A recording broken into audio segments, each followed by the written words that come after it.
Hello, and everyone. Welcome to the 3UP Moon live stream. It's Wednesday, March 23rd, 2022. My name is Matt, otherwise known as 3UP Moon, and we're going to be continuing our first playthrough ever of Pokemon Arceus Legends. We're in the Alabaster Icelands, and we have a full team of alphas around like level 60, level 75-ish, 65 to 75. And this is part 19 of our ongoing playthrough, so if you're watching live on twitch.tv/3UpMoon, right now, thank you so much for tuning in. And if you're watching after the fact on YouTube, this is part of the Pokemon Arceus Legends playlist. I started this playthrough with a Rowlet, but I definitely don't have my Hisuian Decidueye on the team, and we only have one more noble Pokemon to quell. So right now we're in the Alabaster Icelands heading to quell Avalugg. I know the last 3 episodes this was the goal, but I've also just been exploring this area because it's a new area, catching new Pokemon, completing new research tasks, and so on. So I just want to say thanks to everyone that's been hanging out this week. Normally I stream from 6 p.m. Pacific onward, but on Wednesdays and Thursdays I do daytime streams as well. And we've been playing a whole bunch of different games, trying out, the Deathless Warpless Challenge in Mario 3, revisiting the very first Switch game I ever purchased, which was the Super Mario Maker 2 game, and we've been doing all sorts of really cool, fun stuff with that. And this is the most recent Switch game I picked up. I guess not most recent, because I just picked up Katamari Damacy as well. But it's been fun. It's been a fun little bit just streaming from the Switch. I will be diving back into our Retro Roulette series very shortly as well. But just stick around, and we've got some Pokemon Legends Arceus coming up next.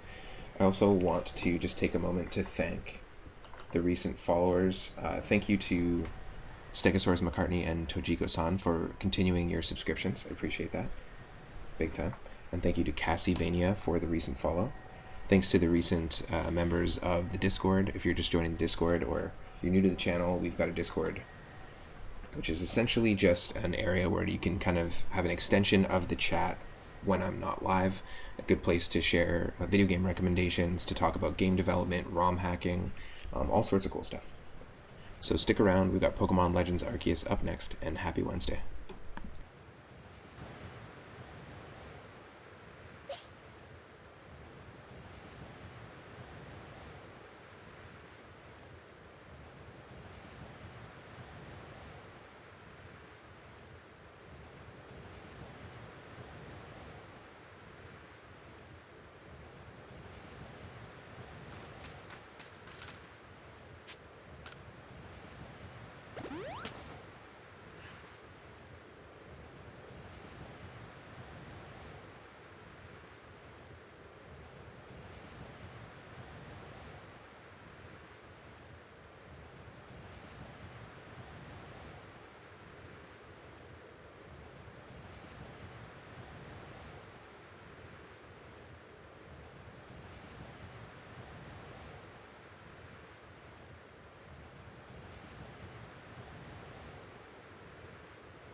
Alright folks, it'll just be 1 second here. You might see or experience a little bit of lag, but you should be able to see the game and see me and hear the game.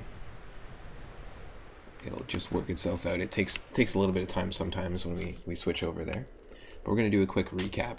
There's only one camp in this area so far, and we've already we've already went to go talk to Hisuian Braviary's warden twice, and we have to go to that location, that marker in the distance, essentially to keep going. It's sort of like a game of tag. They go somewhere and then we have to go find them, or hide and seek.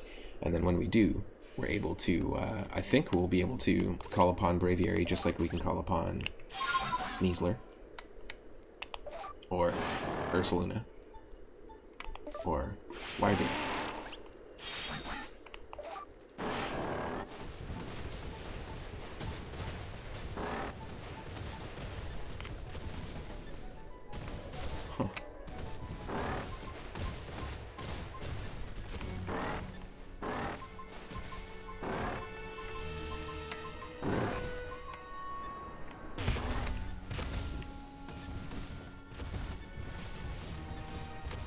Interesting.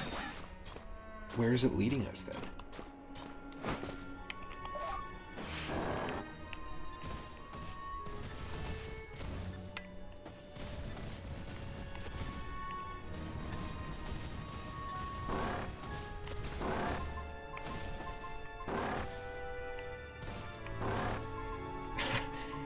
Really? There. That was probably the most obtuse way that we've ever utilized Ursalina's, like, skill to find something.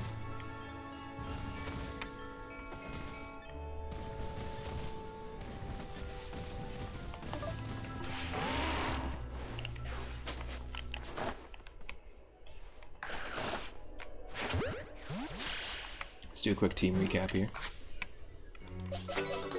We've got Beetleborg, who's been with us the longest out of anyone on the team at the moment.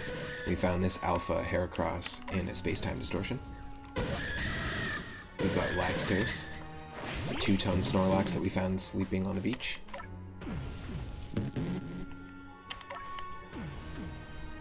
And let me know if you need more game audio from me, or just like dialogue audio. I can adjust the levels at any time. Just let me know if I'm getting buried. Sometimes this game tends to bury you. In fact, I'm going to probably just do that just to be a little extra careful. So this is Numelgon, which is the Japanese name for Gudra.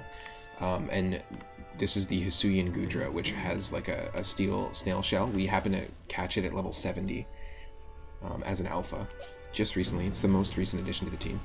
And it's Steel Dragon. It's also going for a nap. That's pretty hilarious. We've got Deep Cut. This is our, which was our level 42 alpha Scyther, and one of the earlier alphas that we caught. We have Octillery, named Punchki, also an alpha. And then we have what was an alpha Gabite, now fully evolved into a Garchomp. Okay, rule. I appreciate the design of this Pokemon way more in this game than, like, you know, going from a sprite to being able to see the detail of the Pokemon, like right in your face, is pretty cool. So yeah, this is the team. It's a pretty interesting team. We've got 3 Gen 2 Pokemon. Got a Gen 1er. Got something from X and Y, essentially. And then I think Garchomp, Gabite, all of them, Gible, they were introduced in Pokemon Diamond and Pearl, right? If I'm not mistaken.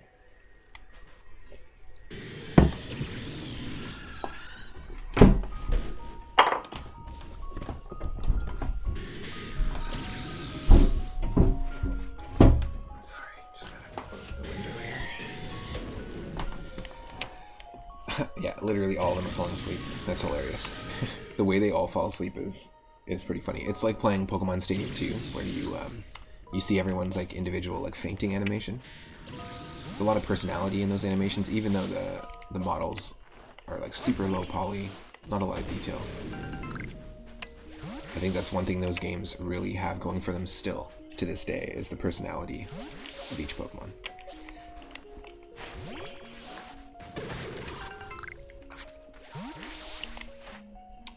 We have to defeat them with fighting moves and see them leap out of trees. Alright, so you've got research tasks. I know most people, if you're watching, it's part 19, you already know about the game, but if you just happen to be just diving in for the first time, research tasks are basically just different things that you need to do to learn more about how Pokemon behave. So you need to watch them use strong style moves. You need to defeat Apom with X amount of fighting moves. You need to evolve it X amount of times, or give it food X amount of times. It'll always show up in the top corner. It makes this game feel a lot more like Pokemon Snap than the main series games. You have to give food.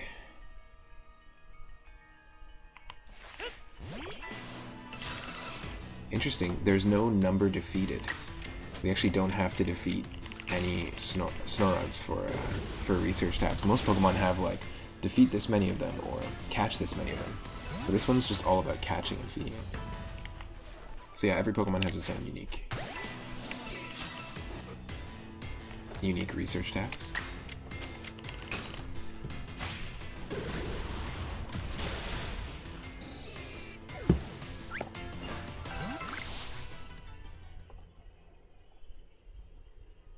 Just a second here.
Look at this guy.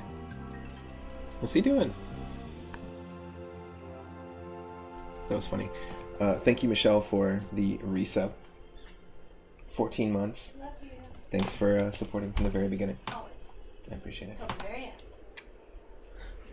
Dun, dun, dun. Yeah, thank you for the resub.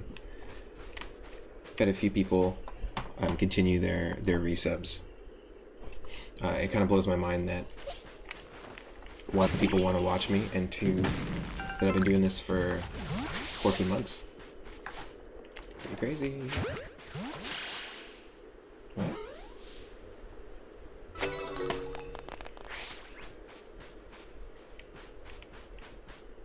So we've had snow effects in this game before. Snow effects just sounds like a Christmas punk band.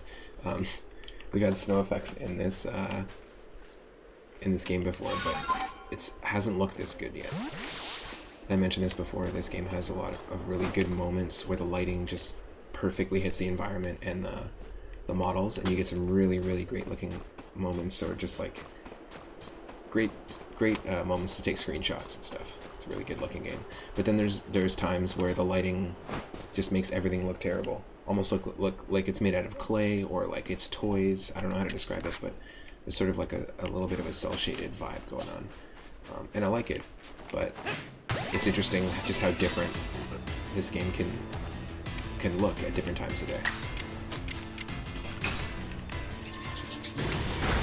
I don't have my alerts on, so we didn't see any alerts or fancy dancy sound effects for the resub. But thank you, I really appreciate it.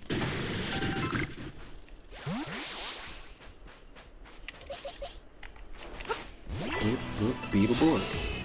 Beetleborg. Also, that's impressive. Apom is balancing on the edge of a mountain on one foot.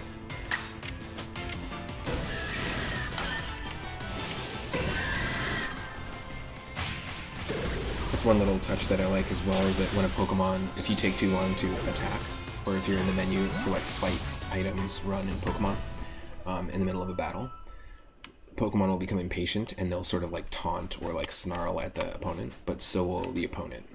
And so we saw that happen with Heracross and Apom there. But it's just a nice little extra touch. So we know where we're going. Ooh, that was rough.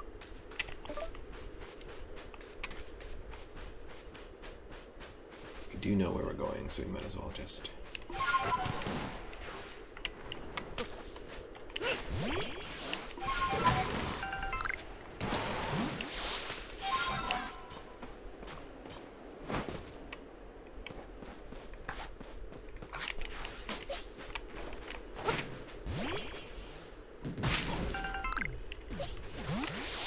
It's always really funny to see the alphas like shake the trees, you know?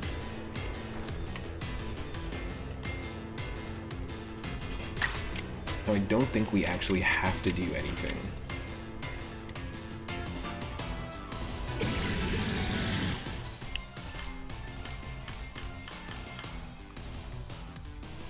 Oh, interesting. In the snow, Pokemon are more likely to get frostbite, and drowsy Pokemon are more likely to fail to act. Very interesting. And the speed of Ice-type Pokemon is also boosted. That's really cool. So there aren't weather-based moves, but there's weather, and the weather effects are completely different in this. Freezing is not a thing, now it's frostbite. Sleeping is not a thing, now you're drowsy. And when you go to sleep, it's not sleeping for 3 turns and you can't do anything for 3 turns. There's a slight chance your move will hit, and there's a slight chance your move won't hit. And it acts a little bit more like Truant, the ability Truant, which this game doesn't have abilities, right? So they did some really interesting things to mix up the battle system and the way the moves work.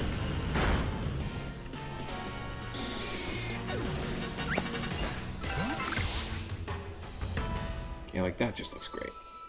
That's a great looking screenshot with the sun, the clouds, the mountain, the space-time rift.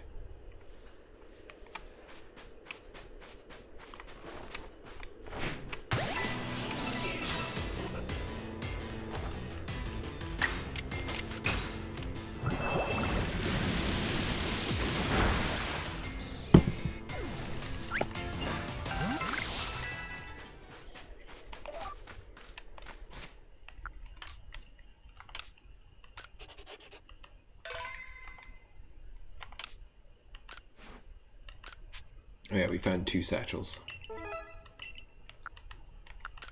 in the last stream. Satchels are basically like, just like we have our satchel of items. You can drop them when you die. And we find other players' satchels in areas all the time, in different areas. And basically we can return them to them and get merit points. In fact, the reason why we have a Jolteon is, and the reason why we found a Thunderstone in the first place, was we bought it with merit points at the Togepi trading post in Jubilee Village.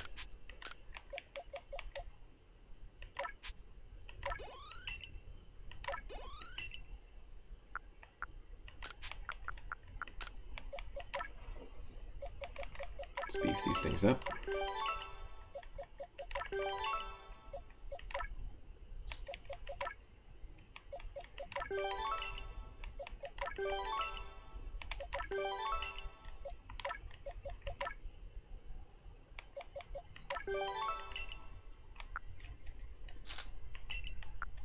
Oh, a shiny stone.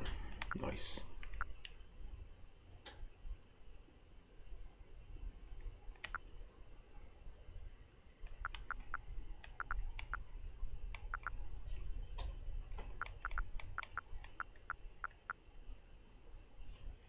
All right.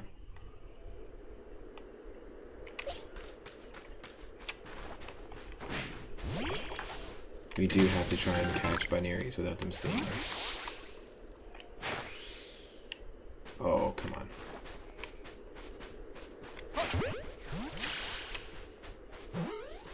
Please.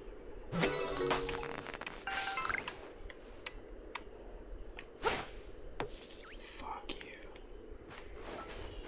Of course.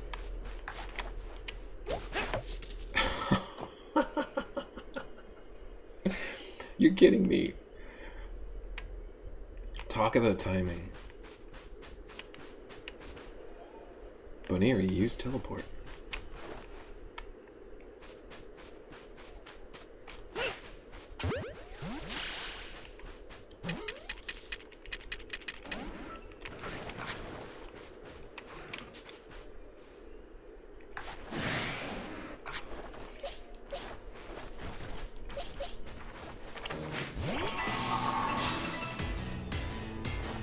Just a pile of swine.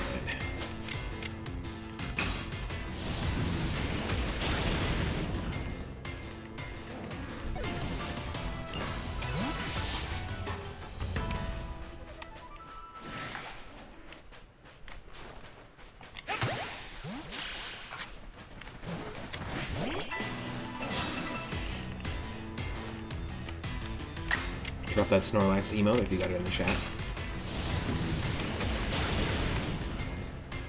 I have to say, Snorlax definitely, design-wise, is probably one of my favorite Pokemon in Gen 1. And it wasn't always. Like, when I was a kid, I was like, yeah, this is kind of cool Pokemon, but...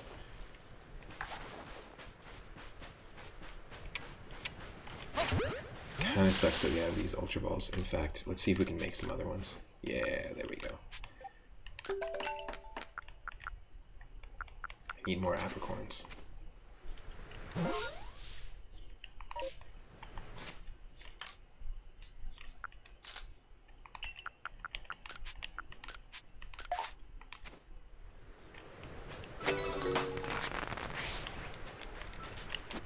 Clearly, we need to catch more, catch heavy specimens, catch another alpha, another 2 alphas, defeat more, defeat with steel-type moves. Stun it using items. But we can do that.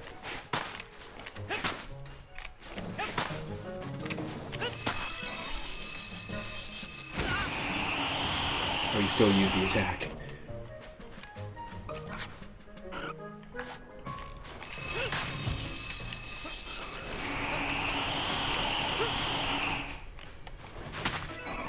Yes. How many times do you have to stun it? 5.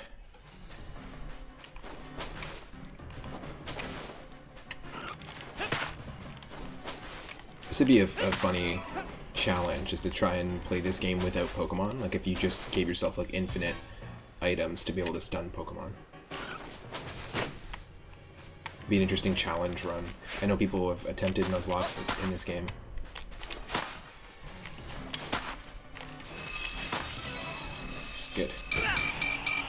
on you.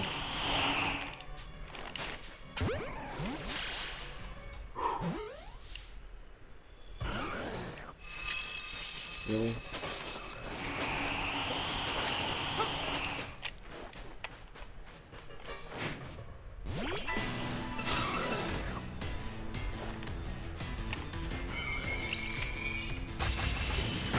We can resist the ice a little bit because we have Steel type.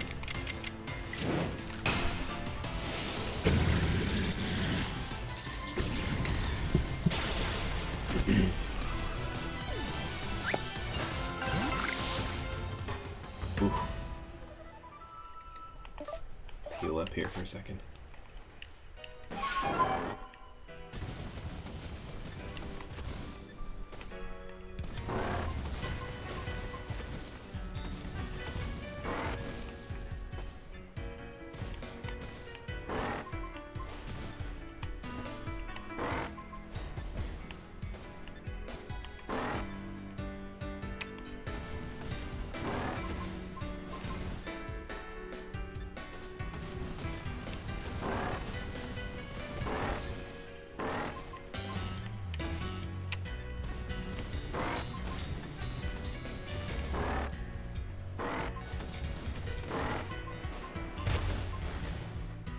What the? There's so much glitchiness.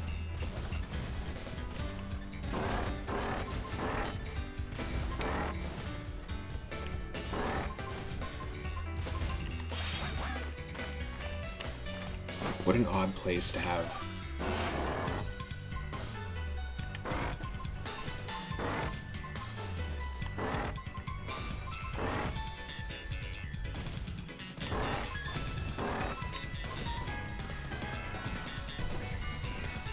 Really?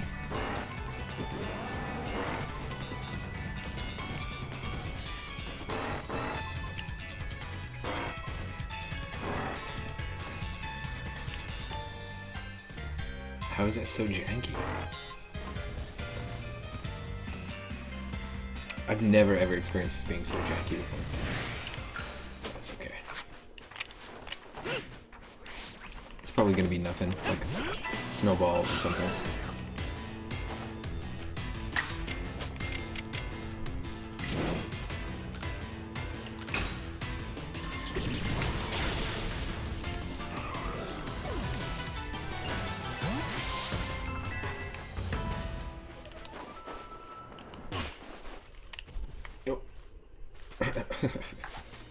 That was funny.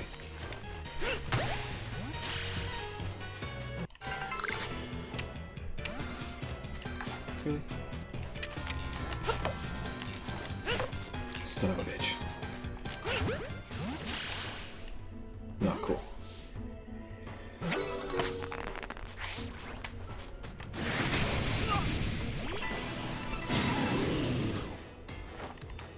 Now we already have an Alpha Glalie. We do need to catch 2 more, so we might as well try. Whoa. Mama.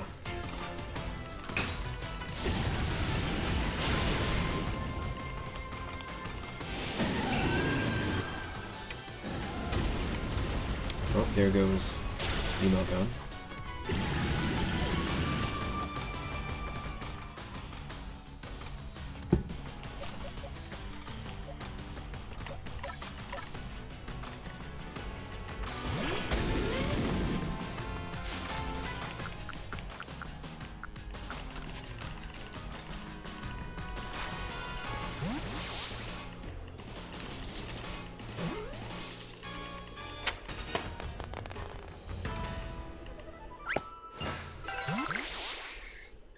Ooh.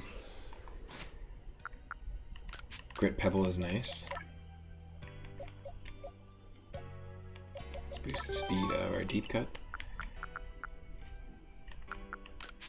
And 2 experience candies. Let's give them to Punchki. Fill the donut with candies.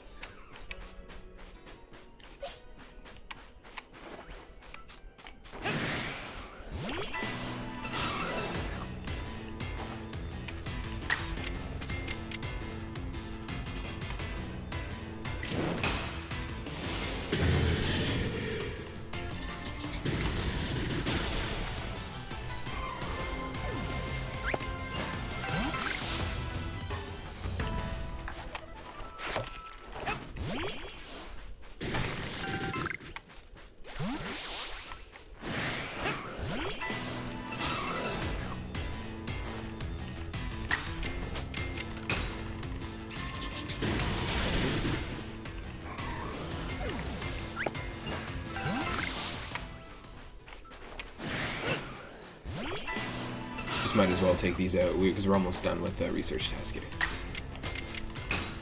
It's actually kind of nice having 2 steel types. I'm not a huge fan of steel types, but you know, there's obviously been a ton of steel type Pokemon added over the years. I will say that the Steel Dragon combination is a pretty cool combination. Much better than, I think it's just Pure Dragon. The Calossian, the OG Goodra, whatever you want to call it.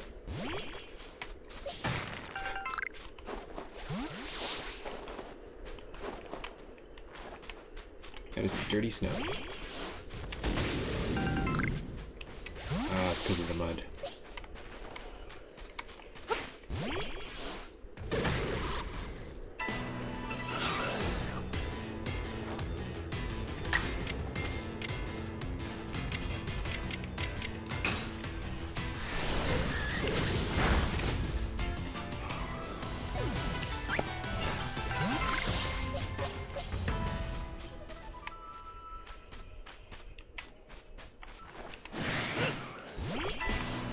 So there's some cool lighting going on here too, the sunset.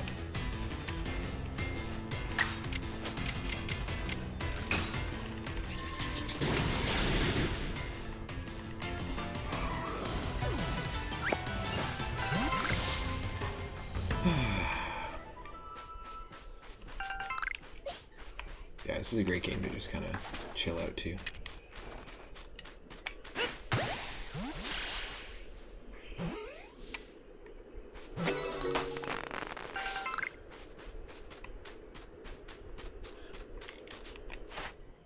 Catch more, catch light specimens, defeat more, see a bunch leap out of ore deposits.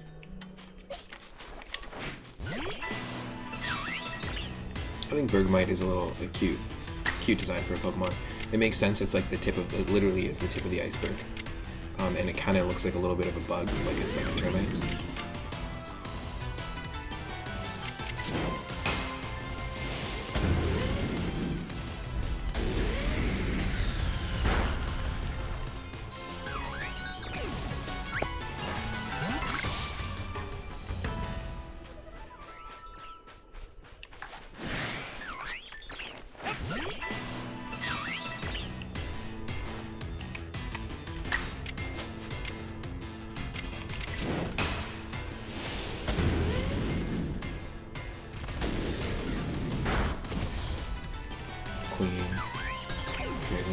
Dragon Claw Sweep.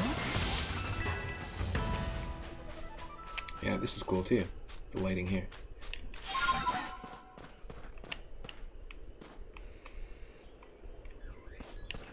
I like it.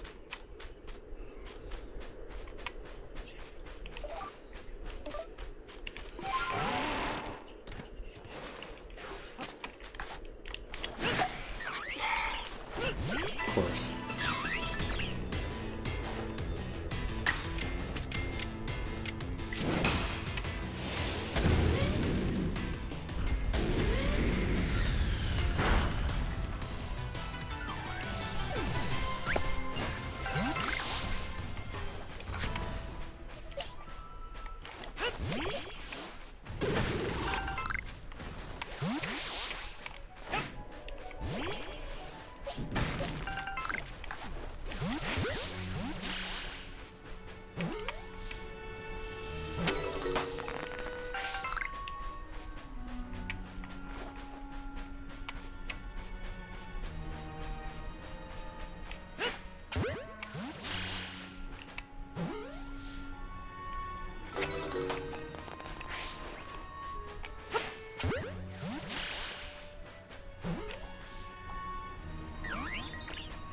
Really?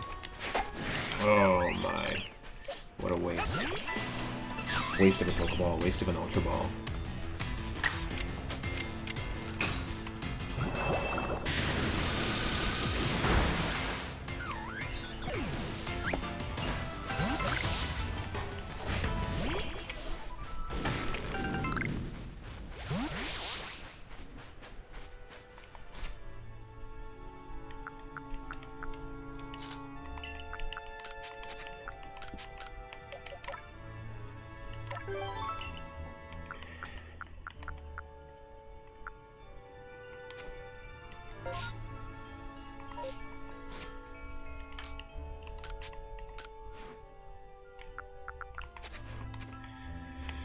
I need more apricorns, but we're not going to find many here.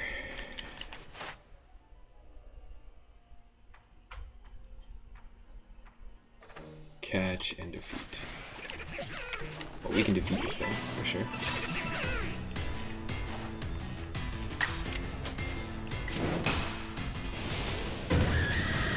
I think it's pretty interesting that in the snow, ice-type Pokemon, speed is increased. I wonder if when it's raining, if water-type Pokemon speed is increased. I never checked. Next time it's raining, we'll have to check the, there's like a, if you press plus, you can get like more info on each Pokemon.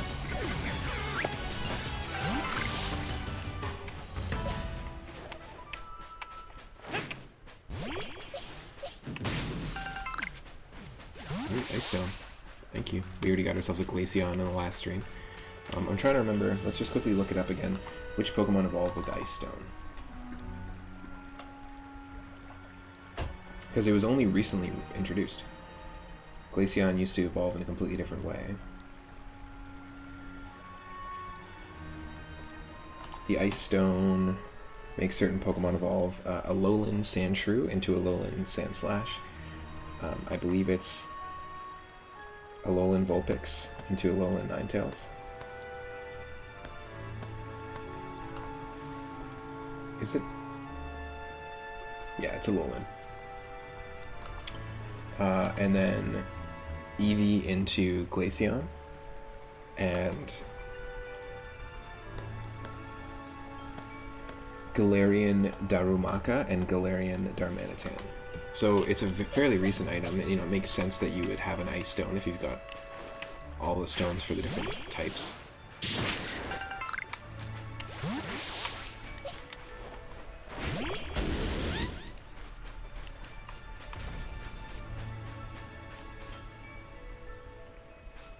Interesting. It's like a little village here.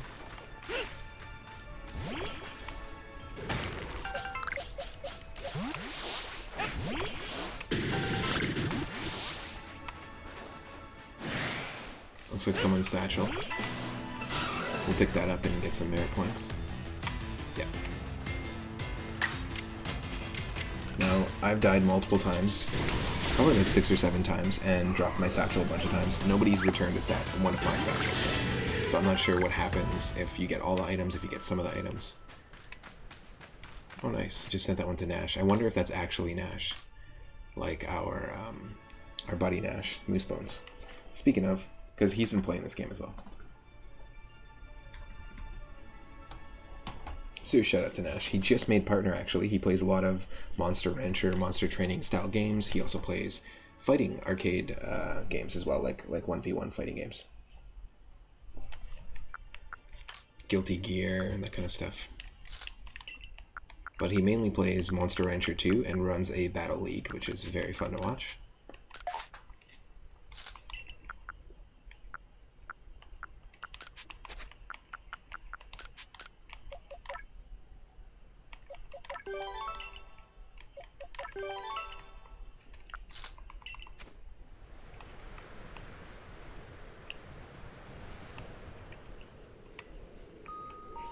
Oh.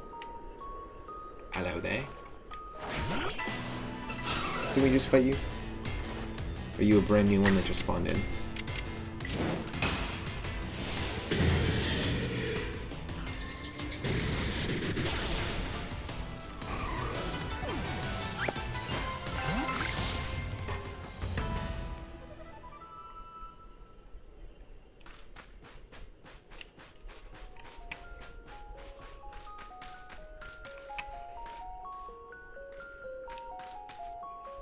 Sneasel me up. Sneasel me up? Sneasler, come on. There we go.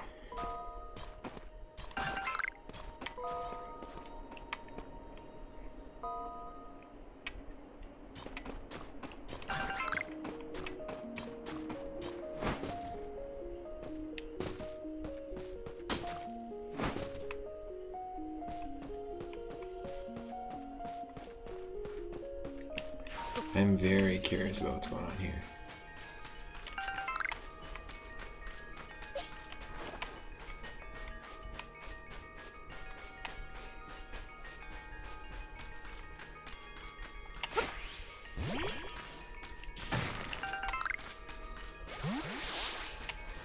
Coming all the way out here to visit us in our cold home?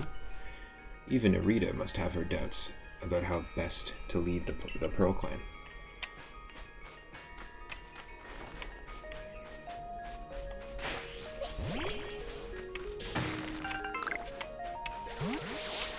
Yes, please. All this space around me is space, mine. Well, my space is bigger, so there. Let Almighty Sinnoh pick who's got the bigger space. I heard there's a place called the World's End. Where is that? I mean... Netflix? Nomo. It's hard gathering food out in these parts. Not much to find in the first place, I guess. When a fiery Pokemon sits next to you, its flames get you all cozy and warm.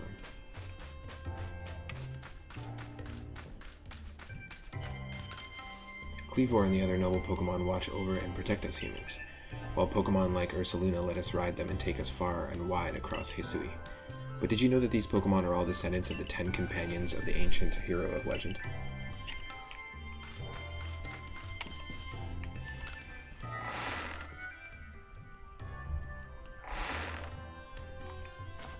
Hello there.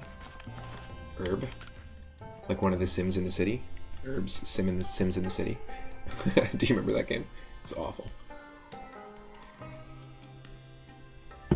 Maybe I should go trade for some tools at one of the Galaxy Team's base camps. Their handiwork is something else. Luca. I would sure feel a lot cheerier around here if not for our ongoing feud with the Diamond Clan.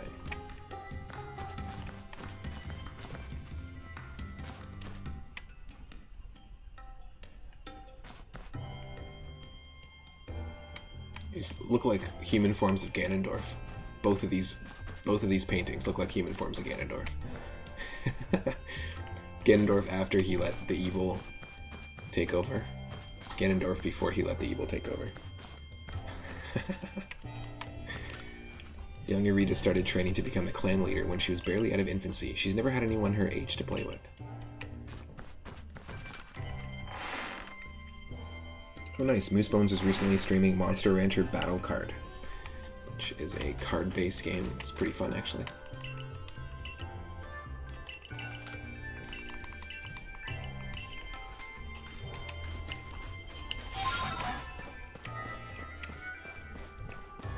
Yeah, I kind of want to explore these houses while we're here.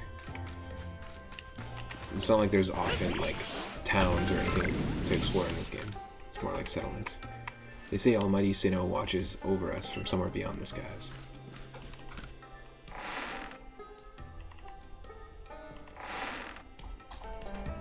Alright, Rima. I remember a girl with a Krogunk. She said all the Pearl Clan does is sit around and watch over boring old places. And then she ran off into the wilds. Wonder what she's doing now. The Fawns. Ayy. It's a real pain getting a hold of materials here in the Icelands. We have to buy almost everything from the Ginkgo Guild. What's interesting is that all the character names in this game are very different. They're like non-traditional names, I would say. Most of the names. Which I think is kind of cool. I think I've heard before. Arita is serious to a fault. But well, she was chosen as our clan leader very young after all. I think it would have been fine to entrust Palina with that role for a little while.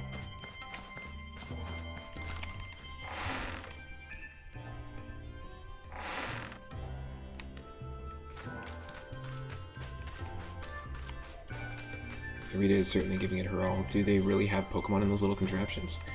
Any meeting in this vast world is something to be grateful for. Some Pokemon can actually be very affectionate towards humans. They live and grow together with us and even protect us from the wild Pokemon. Ambit.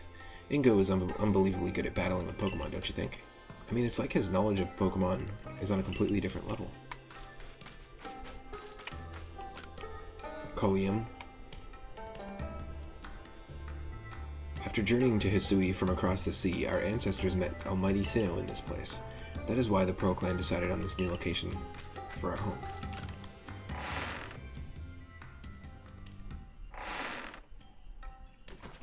Chup.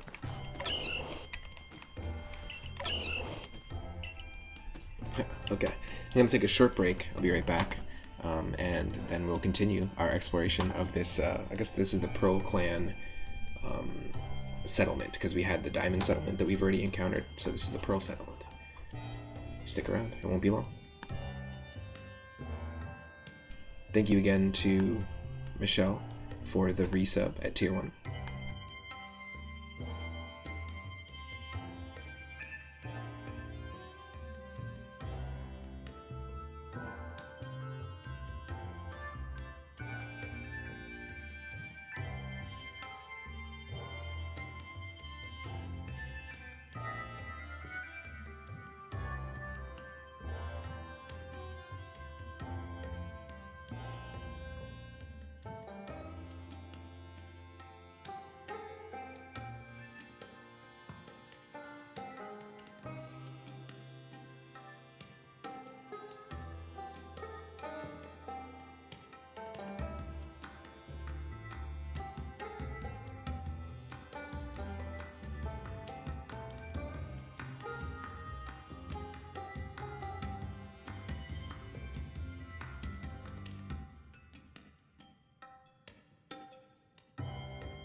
Okay, folks, you know, I'm glad we found an area with music at least, because this game likes to make things silent, so we got this Stardew Valley-esque banjo music going on.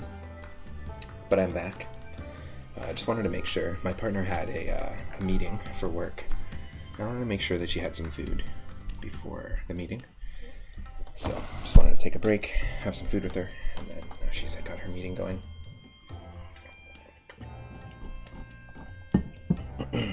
Thanks again to everyone that's hanging out, and thank you again to Michelle for that resub.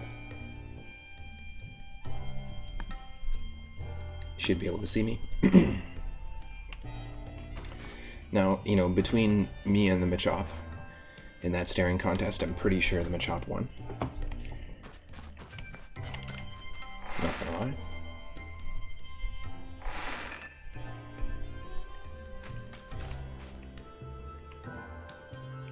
It's a really nice view.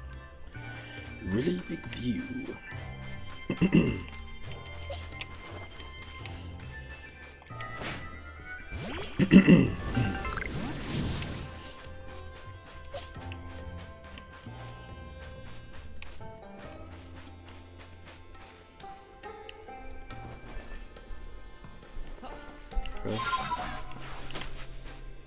That was dumb.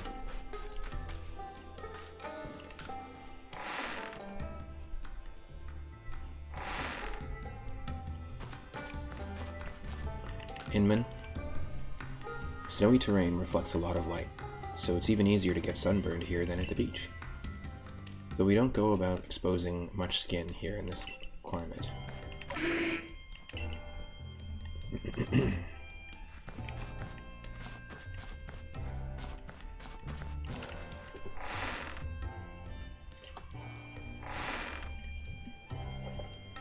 It'd be simple, but it'd be cool if you could just go through like drawers like in a classic RPG.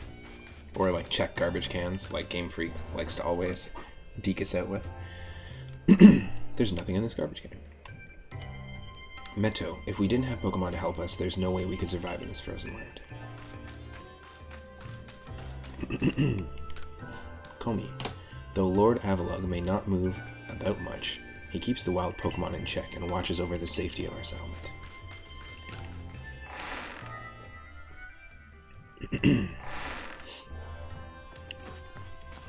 It's a fairly big Bergmite.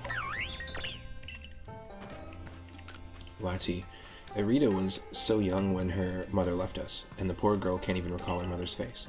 Perhaps that's why she adores Paulina so much. Mill, with love in your heart for Almighty Sinnoh, and with your dear ones close at hand, you can live just about anywhere.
What do you want? I'm not making any traps.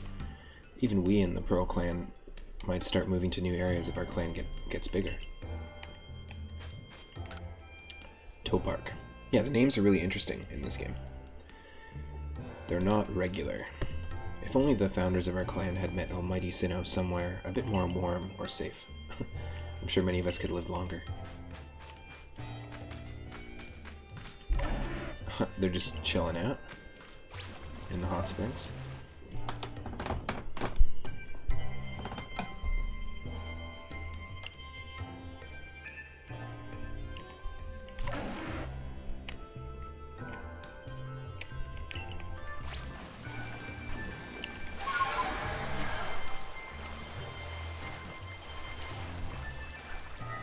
We'll give Basculegion a little exercise in here.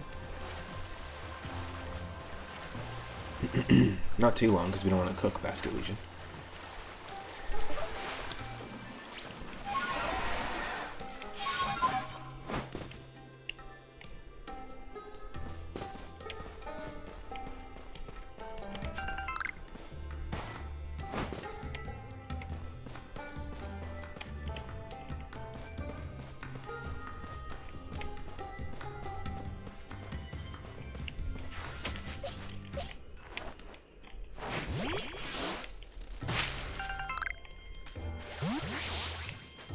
Up there.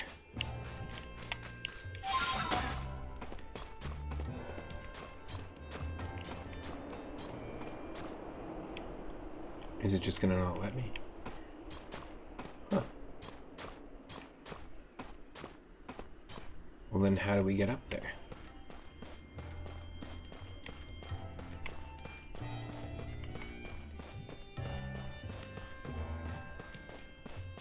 Yeah, I have to say that the ice area, like this whole Alabaster Icelands area in general, is probably one of my favorite areas in the entire game. Like, it's huge. There's tons of stuff going on here.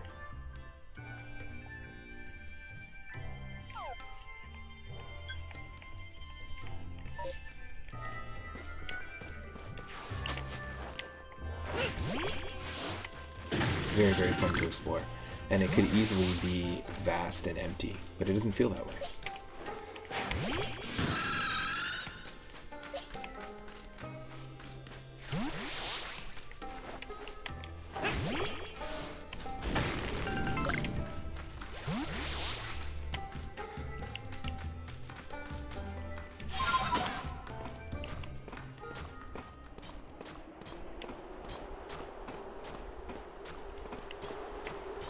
Okay, this is the way.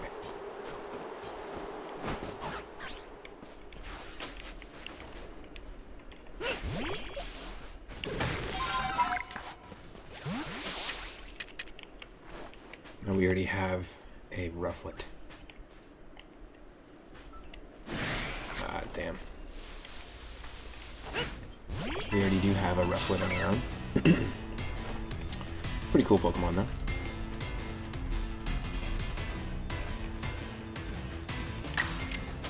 I always like the design of it. I think, when did they introduce Braviary and Rufflet? Is that Pokemon Black and White? It could be. Let me double check.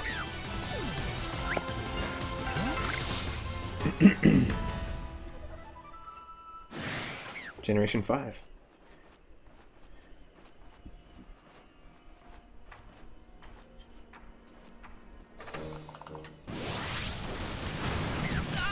Oh, hey-oh. You watch out.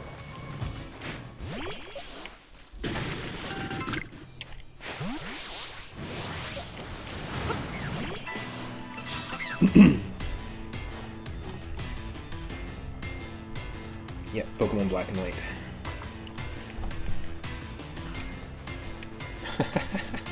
Look at where we're standing.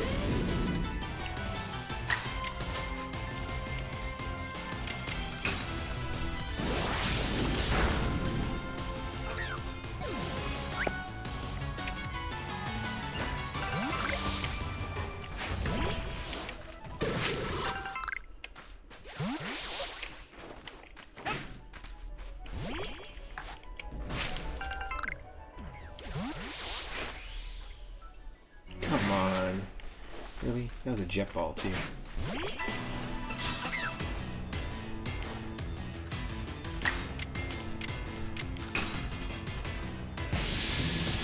We got a pretty nice moveset with Blackstone's here. We also have an ice move if we wanted to teach it an ice move.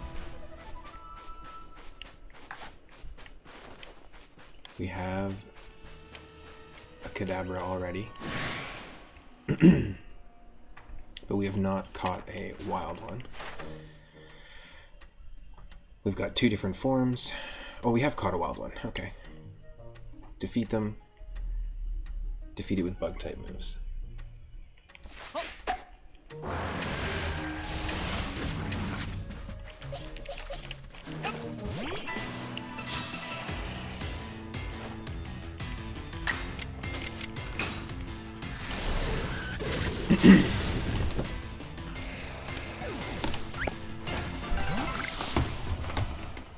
Just a second. Whoa.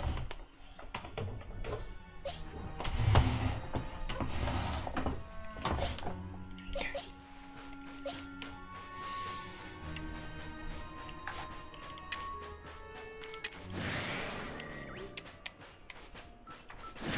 Nope.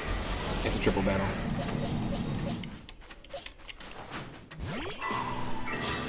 Is it going to be all 3 of them? Yes, it is. Drop the 3-up emote if you have it.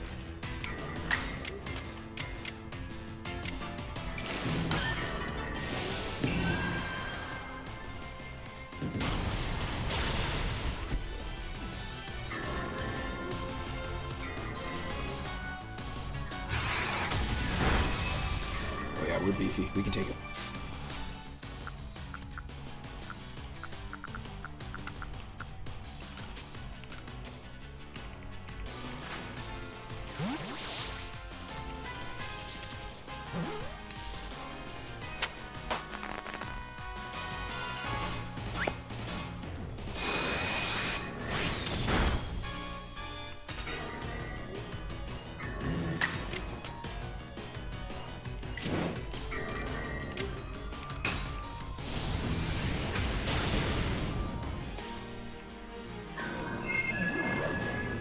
Well, that's a typical Wednesday for Snorlax. Feeling drowsy. Just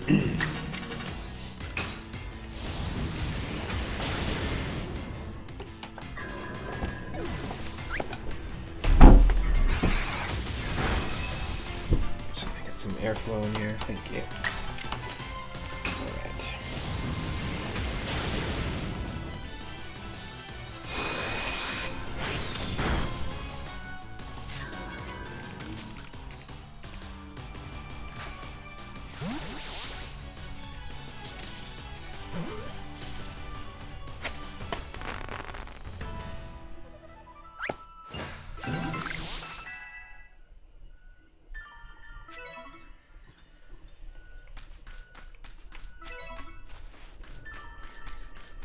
This music is great.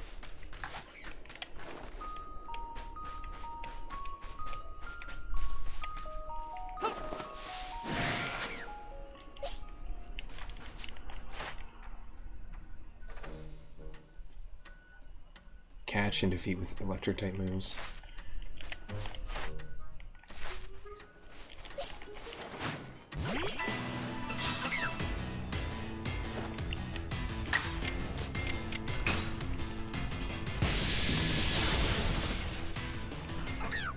Bye-bye. Of course.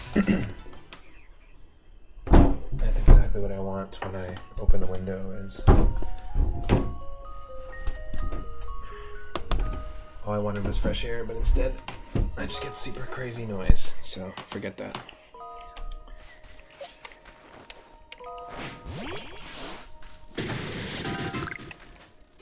In our current place, we had a bunch of really tall bushes around the property, and they, like cedar trees, really nice ones, cedar bushes and stuff, and they took them all down a couple days ago. A couple weeks ago, actually, and the amount of noise that we get now is insane. They were such a good sound barrier, but now it's not a thing.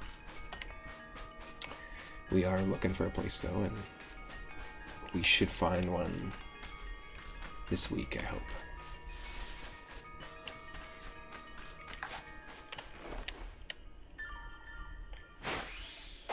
Fuck you, man. I just wanted to catch you. Instead, I'm gonna have to fight you.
It would be really cool if this was actually Nash.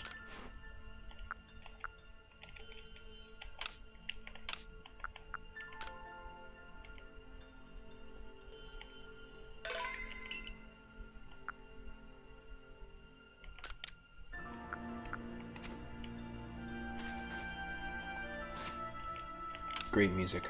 That's another reason why I love this area, is the music plays more often.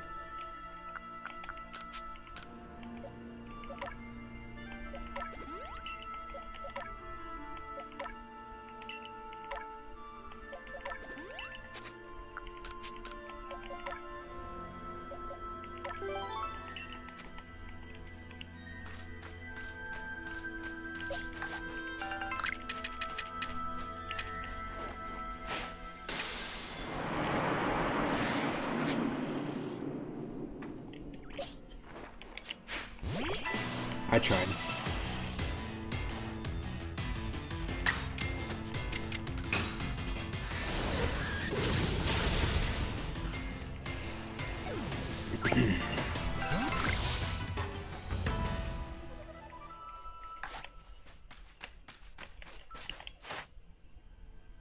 We've only caught one. We haven't given any food.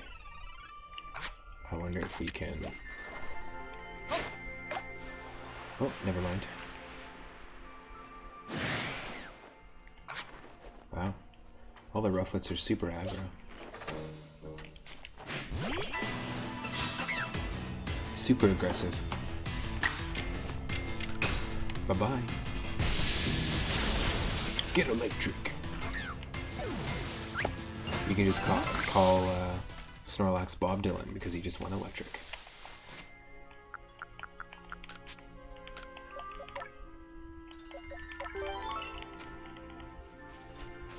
Oh, this is nice, this piano. This feels very, very Pokemon. Why couldn't there be music like this through the entire game?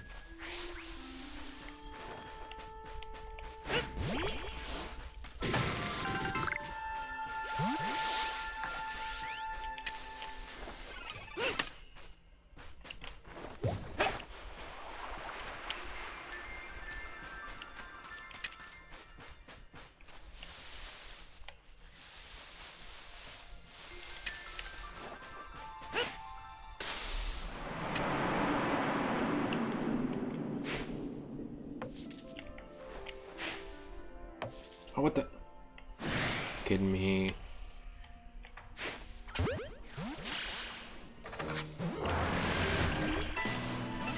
Shit. Missed it. Missed our chance. Got some great lighting going on here as well.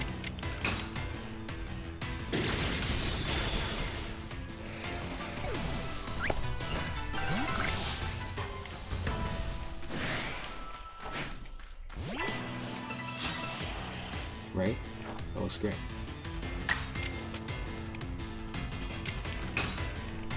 And it's snowing. Perfect.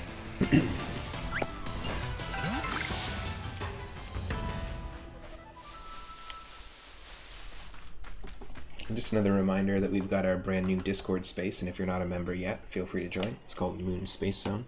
Great place to just connect with other players, continue the chat vibe outside of the streams, like when I'm not streaming.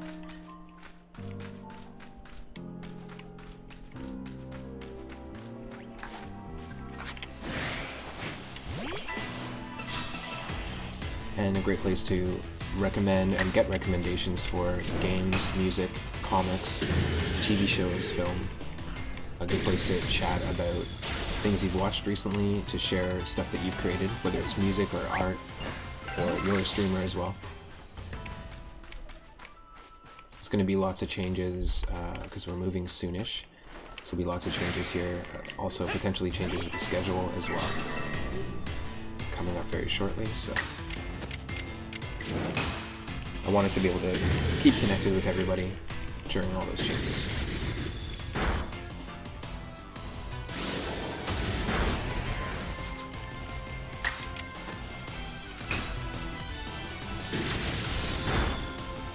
I was gonna say, this looks like something is way up there at the top of that tree, but I think it's just an illusion.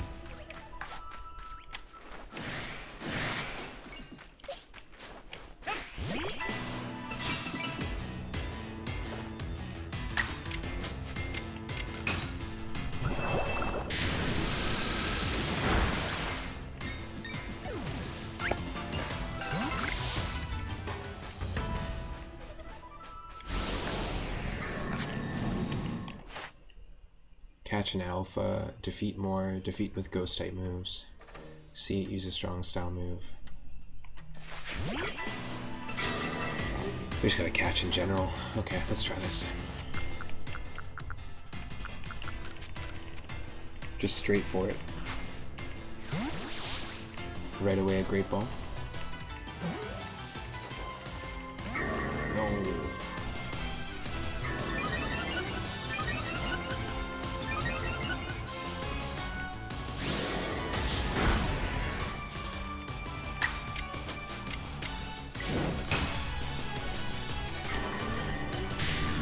Damn.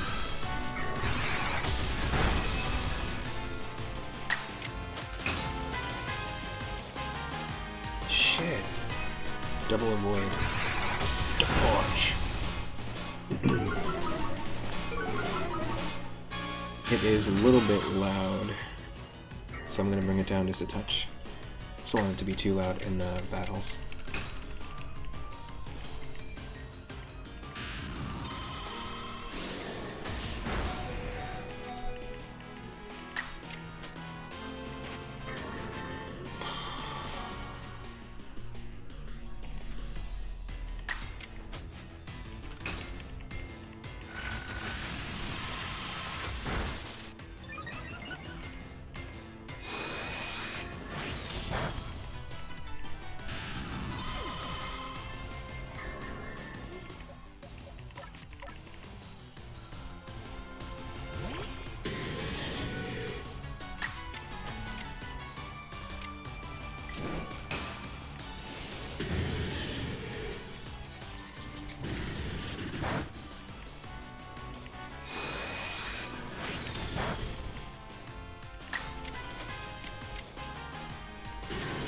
Let's try to catch it.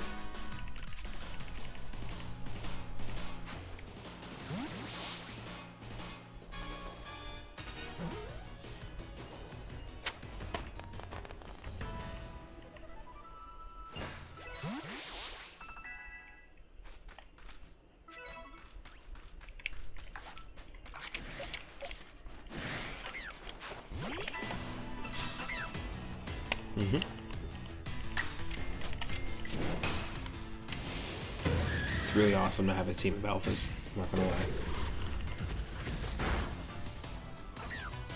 It'd be hard to play this game without a team of alphas, to be honest. It'd be hard to not want to take them on your team.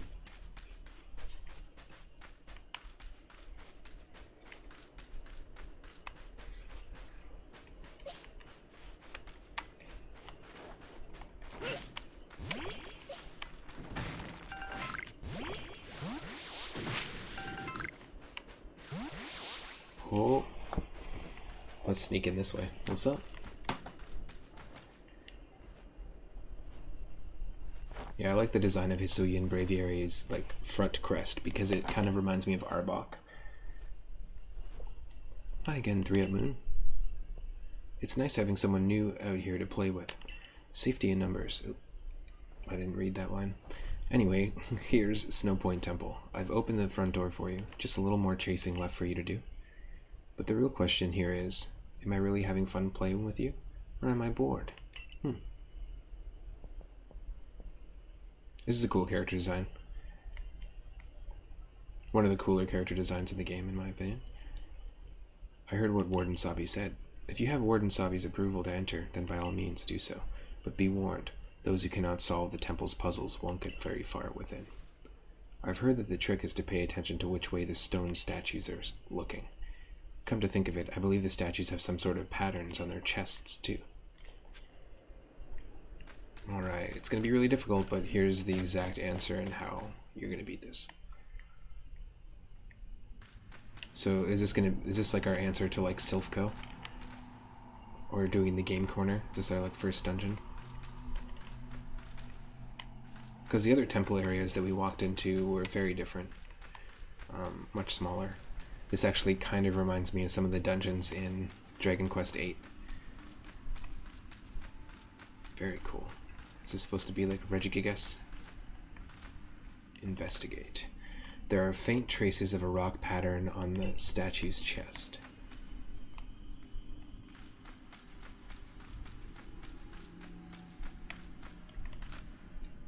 Yeah, same thing.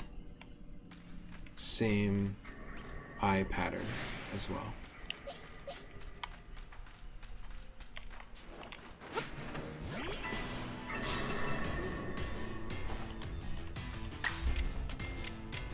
I like the design here.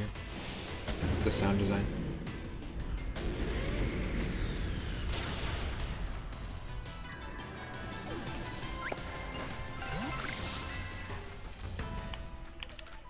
There are faint traces of an ice pattern on the statue's chest.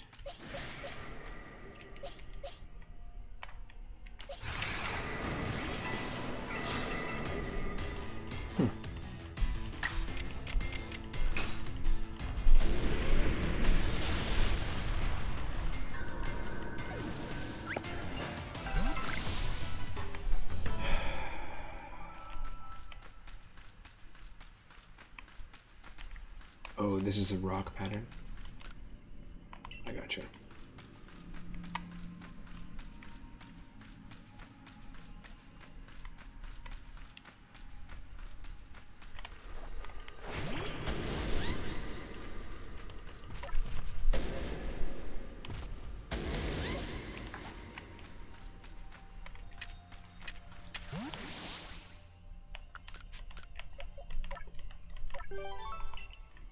We have 2 fainted Pokemon, unfortunately.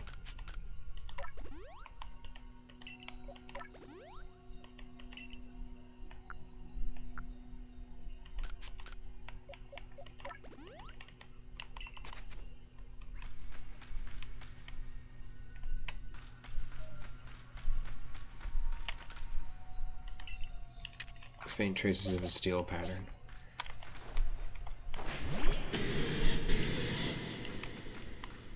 It's just Regice, Registeel, Regirock.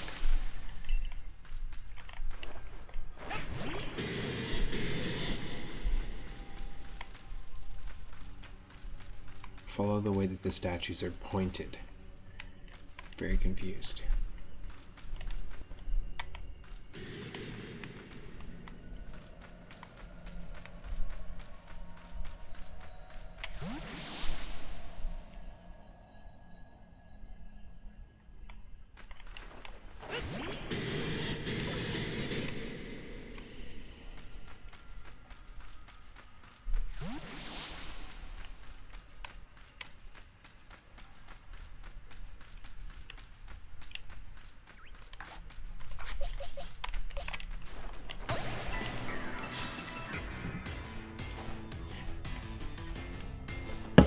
You just got boofed.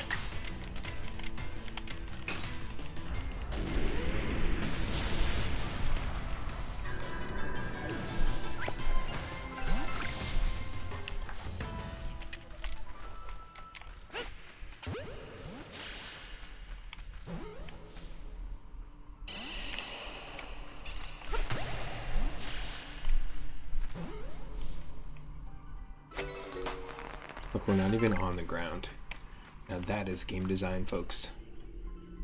Hover boots. It's the past, but we have hover boots.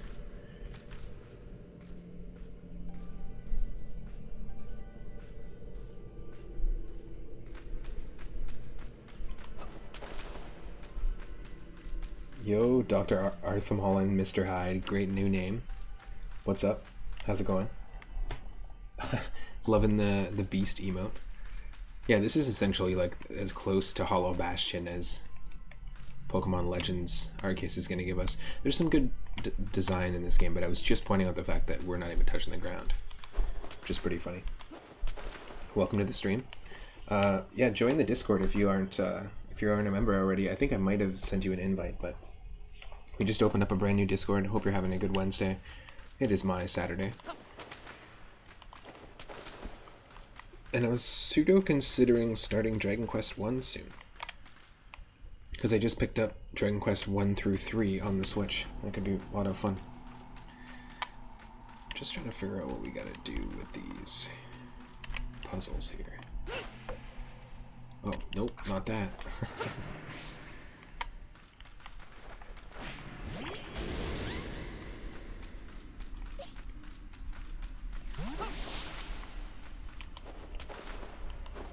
Oh, check out that link then. That link shouldn't expire. I'm pretty sure. Hopefully this is a valid link that I've been sharing. Yes, it is. Total noob move. I like the Dr. Arthmol and Mr. Hyde name, but hopefully you're not playing Dr. Jekyll and Mr. Hyde. Hopefully that's not one of the games you've been playing on the NES.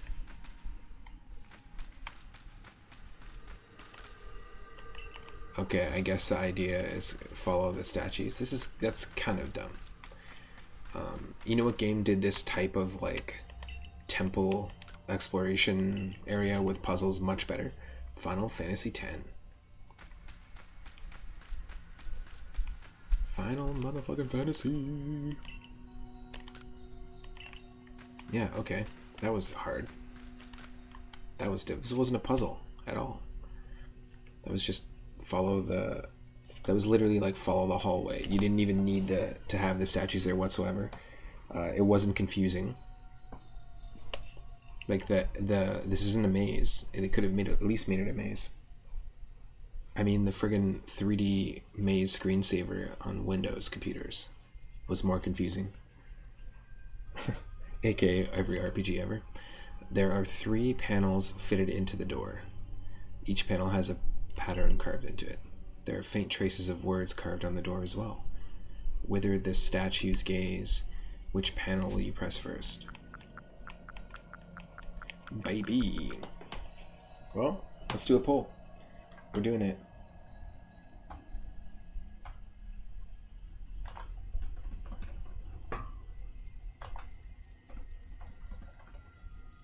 Which panel do we pawn? Rock, ice, steel.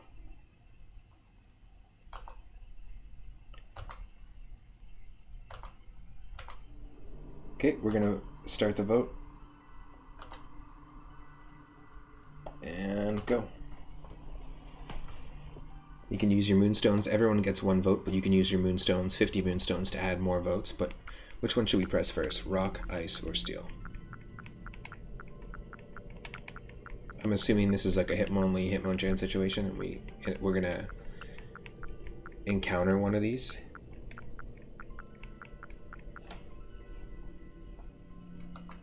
Let's see.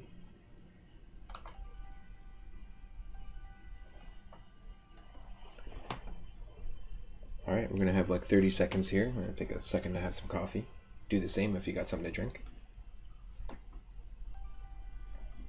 Another big thanks to Cassie for the recent follow, to the recent members of the Discord, and also big thanks to Michelle Butterfield for keeping the sub going for 14 months. What's up, Zombie? How's it going? I'm doing a poll right now. We've got about a minute left. Should we press the rock panel, press the ice panel, or press the steel panel?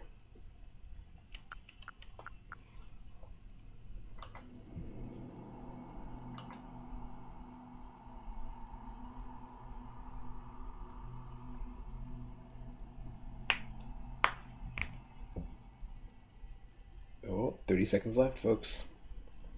Which panel do we pawn? Panel to rock, panel to ice, panel to steel.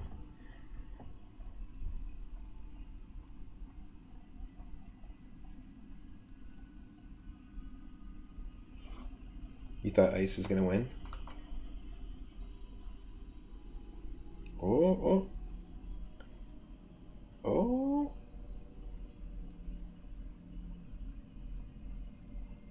Shit, last 5 seconds. Oh, that was so close. A bunch of people doing extra votes at the end. We got 12 votes for ice, 10 votes for rock, and 1 vote for steel. Ooh, just pushed ice over the edge. Nice. Alright, ice is the winner. I wanna ice! It's not the same as I wanna steel! No, not the same. I wanna rock! Rock! It didn't work. Ice, ice, ice? I pressed the panels. Oh, do I? That's dumb. It was a puzzle. I did that poll for nothing. It was exciting though. We had it was a neck and neck race there. That's the most exciting poll that we've run on the channel. Welcome to 3 at Moon, where we have exciting polls, and that's it. Ice, ice, ice, baby. What's up, casual gaming guy? It's actually a code based on the statues. Oh. The perfect thing to do a vote on. That's so funny. I'm gonna do a shout out for Zombie Paper. Thanks for shouting out that casual gaming guy as well. Oh, that's funny. Okay, I'm just gonna assume it's the order that we saw them in.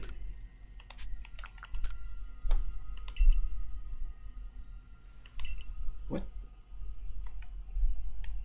Oh, it's this order.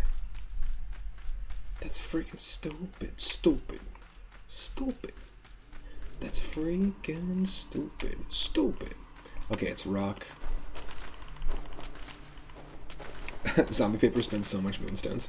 I think, you know what, Zombie, you probably have a decent amount. I was going to say 121,000 moonstones. Stegosaurus McCartney, I think Itorama's got over 250,000, and then Stegosaurus McCartney and Michelle have close to 480 or 500. Now, I do have a bunch of things you can redeem those for, but we don't have very expensive redeems. I'm also always down with suggestions. If someone wants to see a really cool redeem, on my birthday stream, we did a redeem which was spin the birthday wheel, and a bunch of different things could happen. I was playing Majora's Mask for the first time, and I had to rotate my controller, or then I would have to flip my display. So I'd be playing upside down with a flip display, playing Majora's Mask for the very first time, and then we'd do another spin, and I would have to eat a bunch of donuts. It was quite the stream. A lot of fun, actually.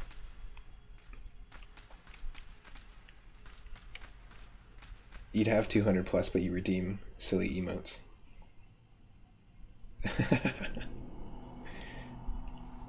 Yeah, but those are my mods, right? So my mods are usually here more frequently than other folks. And there's no pressure to hang out, you know. I mean, really, channel points are just a fun thing for people to interact with the channel on, and like I said, I'm always open to suggestions. So if people have really cool ideas, that's your current sunglasses gallery. I like that. It's like a peanut gallery, but they're way cooler. Shit, it was rock. I want to rock, then I want to steal. There we go. Press the panels. There we go. That was so silly. That was the silliest poll, but it worked. All right. 1 sec.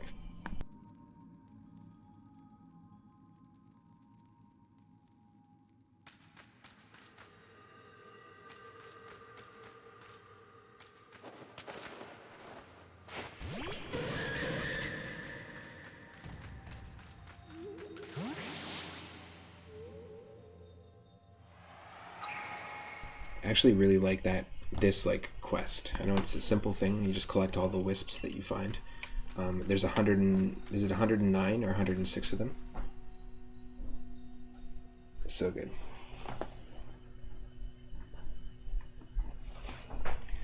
Yeah, but basically we use the odd keystone, which is an item that is very specifically tied to Spiritomb in Pokemon Diamond and Pearl and Platinum. And the keystone allows us to absorb purple wisps, and Spiritomb is a purple wisp Pokemon, so it's a really interesting sort of concept. Oh, thanks for giving Dr. Arthamal a shout out as well. Zombie Paper. It's help, I'm a rock. Help, I'm a rock. Dibba-dibba-dibba. Dibba-dibba-dibba. It's one of my favorite Zappa songs of all time. Help, I'm a rock. Help, I'm a rock. Help, I'm a cop. Help, I'm a cop. So good. That casual gaming guy, I let you have your fun first. I was going to tell you before the poll ended.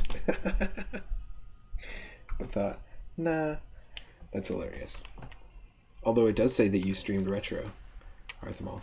Arthemol does these cool, like, personal challenges, almost like setting up each game as being a stage, and then having like a boss stage game, a final stage game that's basically like a very difficult game.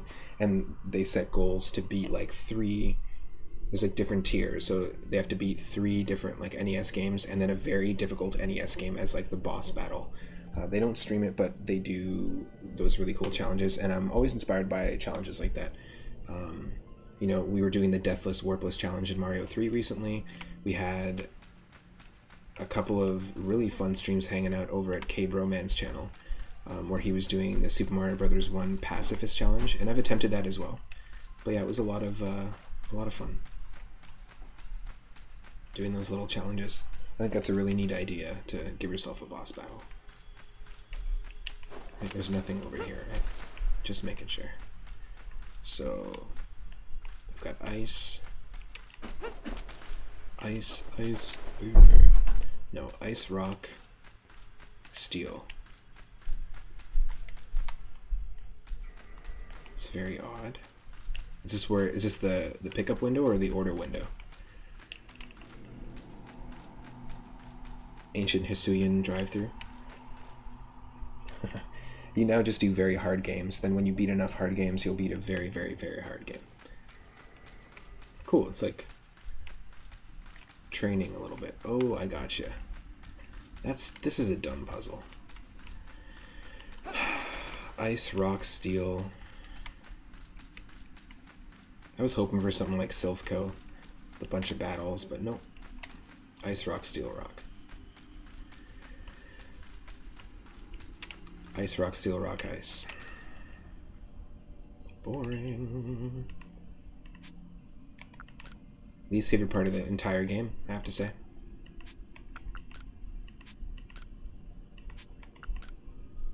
Even though the Alabaster Icelands is one of the coolest expanses to explore in this game, in my opinion, this, whatever the hell this is just like, why?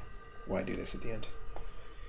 Maybe it's the kitchen window so you can see people making your food, exactly.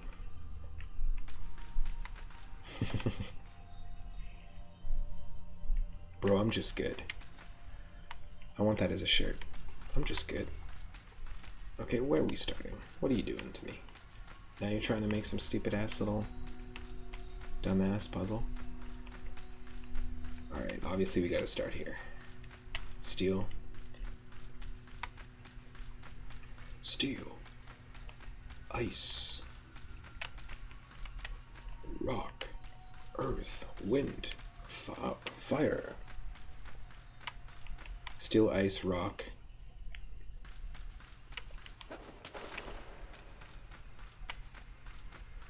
Steel, ice, rock, ice.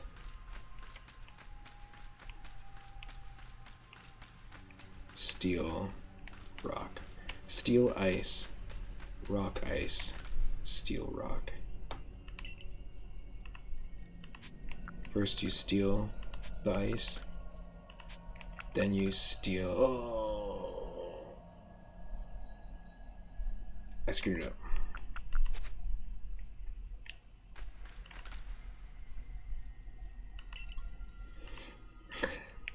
First you steal the ice. Imagine if I did a poll for each one of these.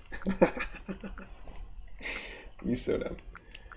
Then you rock the ice. Then you steal the rock. So in the end, you've got the rock and the ice. And you've rocked the shit out of that ice. It's on my resume. 12 years of rocking the shit out of that ice. And then there's a little asterisk, and then you follow it to the bottom of the page, and all you see is a sentence saying, if you don't hire me, I'll fight you.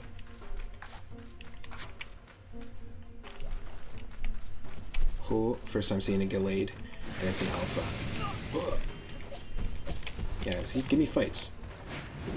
This area is way too empty for how cool it looks.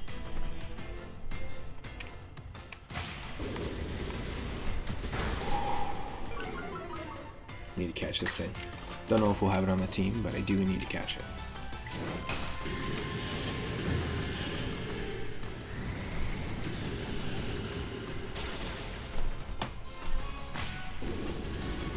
Yeah, hopefully that's not too loud. You have a theory. The doctor has a theory.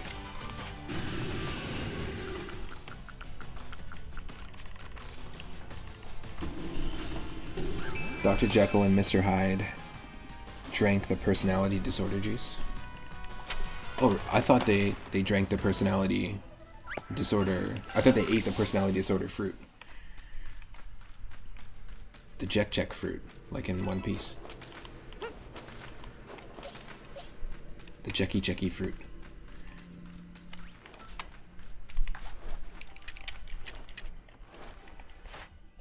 We have to give it food. Let's see if we can lure it with food. Damn. It's like Bunny likes to run away. Oh well. We tried. Now, before this, to be honest, we've only ever seen 2 routes, and we caught one and it was quite tiny, and we have a fully evolved Gardevoir. But we have not caught another routes or seen another routes. The first one we saw ran away from us, and we hadn't seen one in a very long time, and it's been like 6 or 7 streams since we encountered a routes again.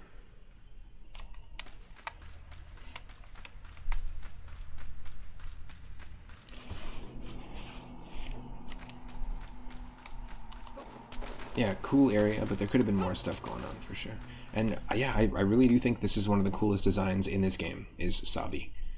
I love the colors, love the color of the hair, really cool outfit design, really cool just design in general for a character.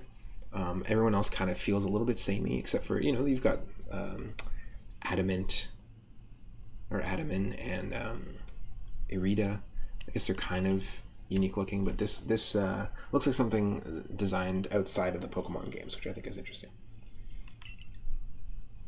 Arthamal saying, because Dr. Jekyll has an evil side called Mr. Hyde, and the evil side and the normal side have different personalities, he made a personality disorder potion. Yeah. And isn't that the story? One of the coolest Dr. Jekyll and Mr. Hyde films ever is the Spencer Tracy like 40s version from the 40s. Really, really interesting if you're into like psychedelic visuals or into like art films and just sort of like early film noir and just like art pieces. Is really interesting take on psychedelic visuals without color because it's a black and white film, but just using lighting and shadow and really interesting overlay effects that I haven't really seen in any other 40s film before. They really capture the transformation quite well. And Spencer Tracy plays both Dr. Jekyll and Mr. Hyde. Now, if you're not familiar with Spencer Tracy, he's an Academy Award-winning actor from the 30s and 40s. Finally, a fight. Jeez. Hell yes. This is a real fight. See, badass design, and she's got three Pokemon. Let's go. This game does not have a lot of battles. Apparently the new DLC has added some battles in, where you can fight the wardens, but I don't think we can unlock that until we beat the game.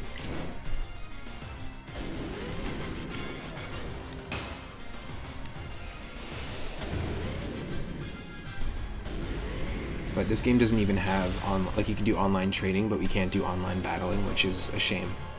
I hope they add that as DLC in the future. But if not, then, you know, I totally understand how, like, not a lot of people in this universe, in this story, focus on battling. It's just the wardens and a few odd characters that have fallen through space-time rifts, like me and that old dude. Old military dude that we were hanging out with.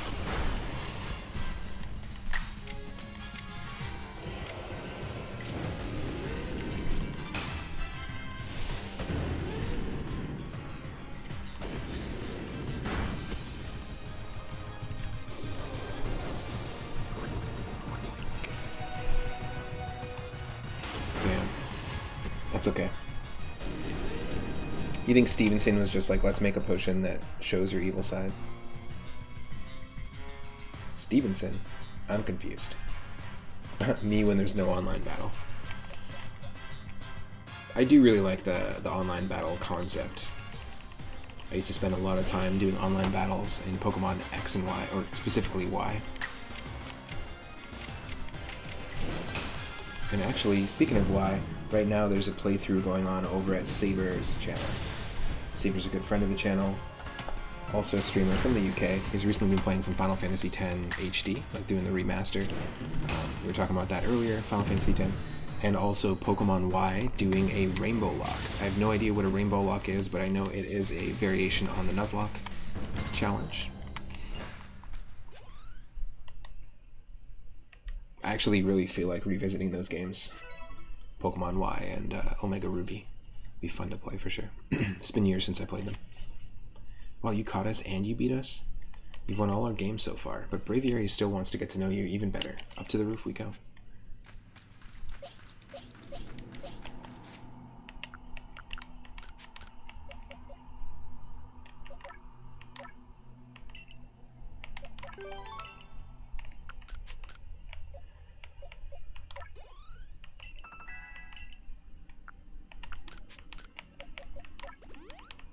Yeah, we're not in a good state in terms of like health-wise. Stevenson's the guy that made Dr. Jekyll and Mr. Hyde. Oh, cool.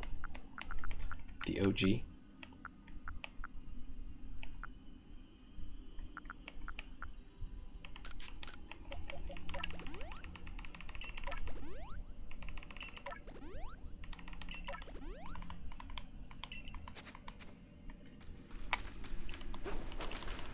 Let's go. Let's just get Braviary already.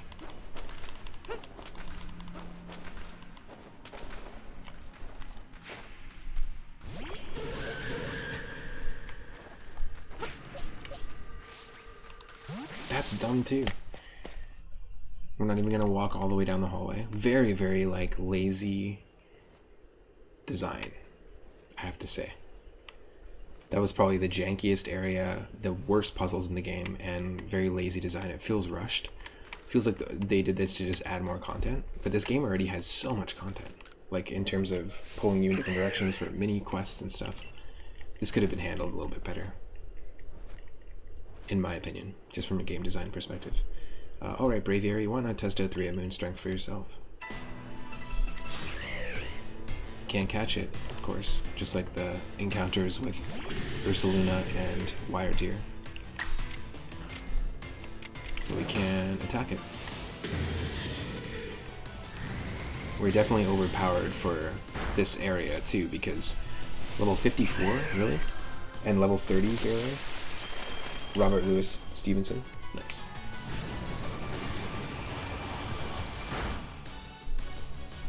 Good old Robbie Lou. Robbie Lou Stevesy boy.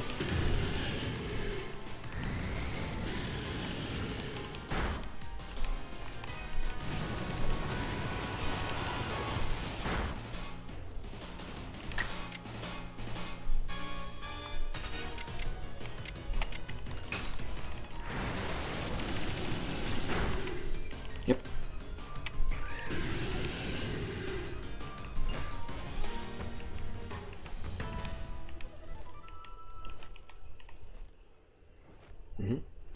Can't believe Braviary lost. But that's that. Thanks for playing with me. Guess I'll head home now. Bye. Wait. Wait. I was kidding. Play along with me on your flute. Oh, no way. Good old Robbie Lou, Stevesy boy. He's part of your family tree. Crazy. Very cool. Your uncle was a carbon copy of him. No way. Well, then you can speak to it. Did he make that personality disorder potion?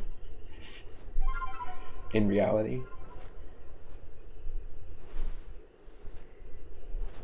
Or did he just initially think, let's make a potion that shows your evil side, and he wasn't talking about personality disorder? Or was he? That's pretty interesting. Random connection. Braviary opened his heart and learned, well, the sound of your playing. Okay. 3-up Moon, learn fly. We got it. That's pretty cool, the connection, though. But yeah, definitely check out the 40s Dr. Jekyll and Mr. Hyde. It's a really cool, the Spencer Tracy version. It's a really, really cool interpretation. Very unique. Alright. Yeah, I'm glad. See, like, this is an interesting character design, but not a great character design, in my opinion. Yeah, I'm glad. A world where Pokemon and people live and work together, huh? Yep. Tell me, why do you think the lightning comes from the rift? Or sorry, why do you think the lightning that comes from the rift would cause these frenzies? Do you think this is Almighty Sinnoh's anger? Or do you think it's a trial it's putting to us? If it is a trial, if we prove ourselves worthy, and we quell the last noble, calm Avalugg, then the rift really ought to close, right? Even if the one who seems to be clearing this trial is a newcomer like you, not one of us who've been living here in Hisui for ages now. How come you're playing all wise? I thought you weren't a big thinker, Adaman. Hush, Sabby. I can feel history on the move. Spencer Tracy was awesome. He was really cool actor for sure. Jekyll and Hyde is also one of your favorite musicals. Never heard of the musical version. When was that released? Was that like in the 80s or? As far as I can see, the one ushering in this new era is you. So if I stick with you, someday I might get to meet the almighty Sinnoh myself. The question is, does listening to Adaman fascinate you or bore you to tears? Anyway, 3 Up Moon, it's time for you to go soar with Braviary. If you jump from way up here, Braviary can take you gliding just about anywhere. But don't forget the eternal ice. That's why you needed Braviary in the first place, right? Nah, we're just gonna go fly all around the entire region. You can fucking do that yourself. Oh, you don't think there's a film? Oh, okay, cool. It's just like an actual like musical production. Cool. Now go get a feel for flying with Braviary. When you're done soaring the skies and want to land, just ask him to dive. Okay, now 3 Up, learn fly.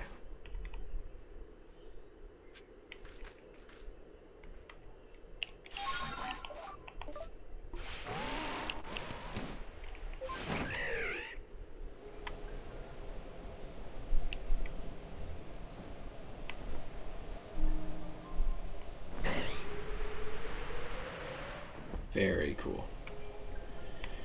This is very Skyward Sword, right? Doesn't it feel like that a little bit?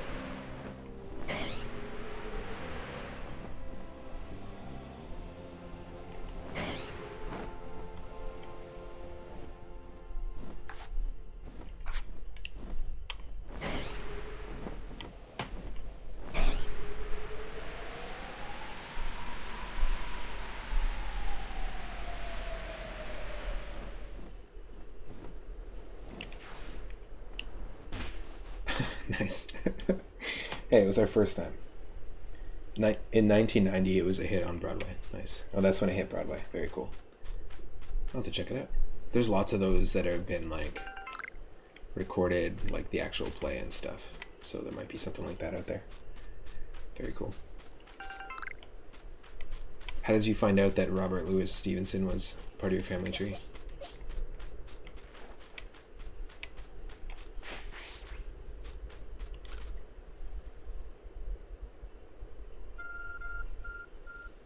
Oh.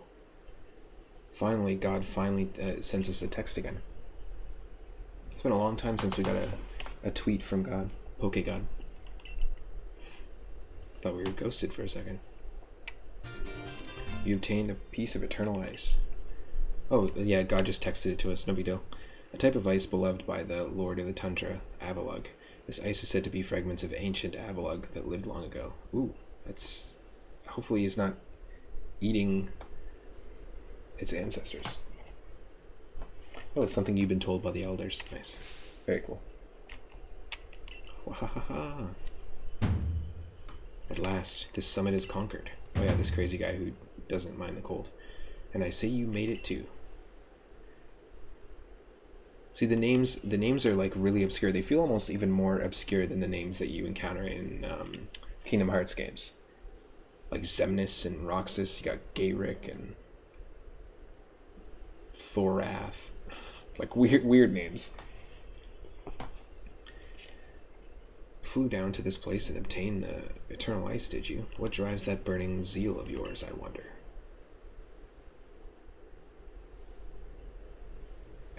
It's the funniest animation in this whole game. Here, take this. Okay. Here you go. Alright. We've seen that multiple times already. I do have to respect the effort you've put in. I may still have my own doubts weighing on my mind, but I will make the necessary preparations so that you can face my Lord Avalok. Meet me at Ice Peak Arena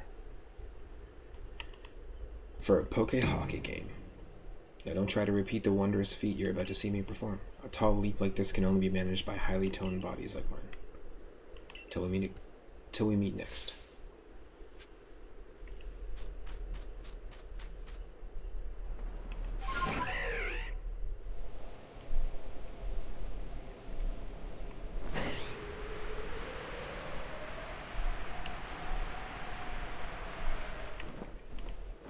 Whoa.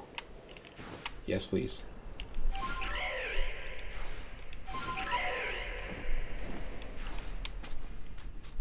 What? It's just this? Oh no, there's like a little cave. Very cool. So this is what I mean. This area, just in general, is a very, very fun place to explore.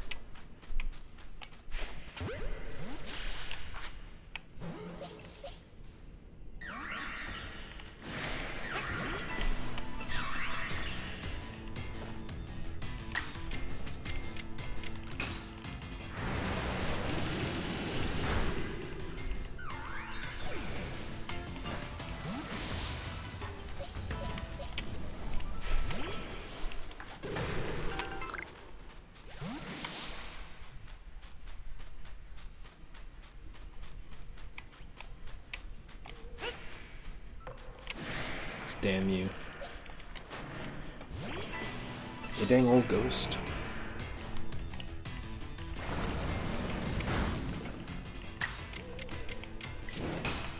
Bye-bye.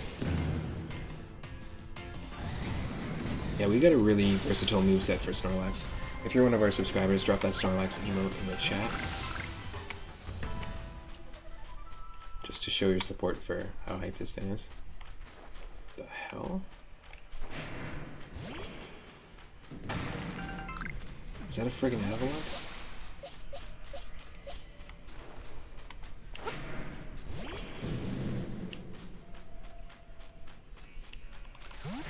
It's a rock covered with ice. Touching it could make you freeze. That's definitely the Avalok, right? Huh. Interesting. What the hell does that do?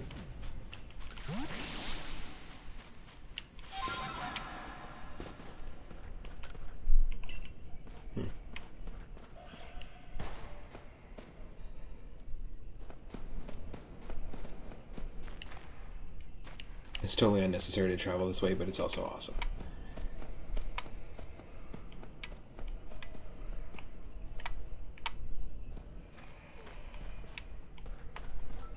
Oh, hello there.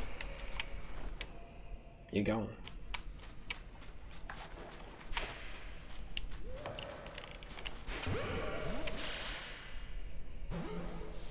We already have one. This is a small version of a mystery base, actually. We already have one in the pasture, or our box, so to speak.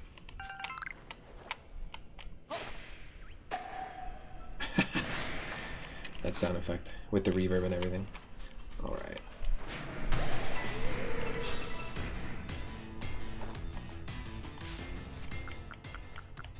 We don't need a Haunter, but it does contribute to the research task, so we might as well.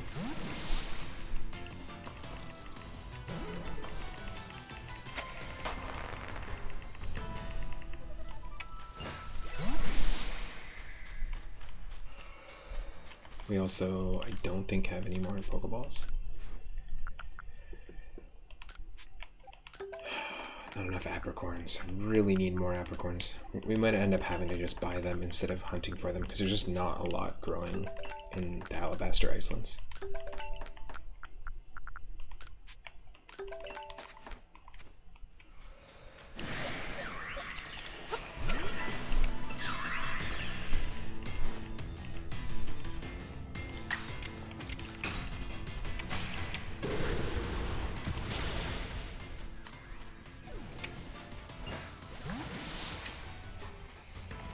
They're tiny, ghastly. We have an alpha Gengar, we have a standard size Gengar, and we have a tiny Ghastly, which we can evolve into a very tiny Gengar as well.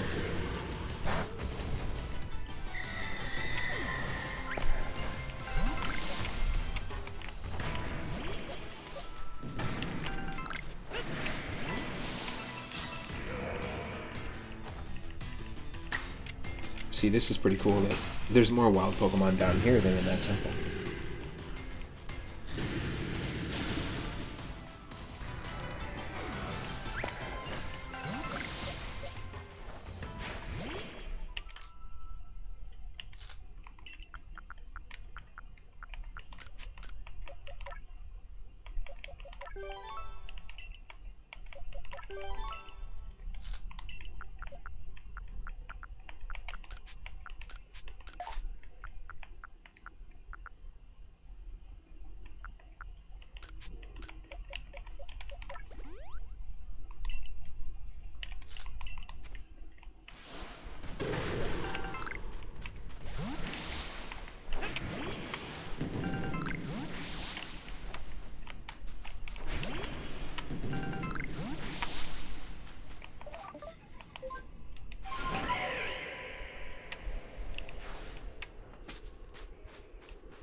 This is okay. It's not, to be honest, using Wire Deer and using Sneasler is more satisfying than using this.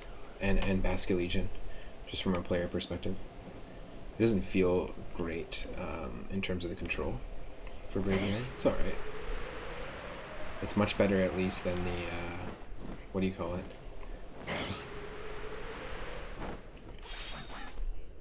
The Wing Cap in Mario 64, but still. It's my least favorite flight mechanics in any game, I think.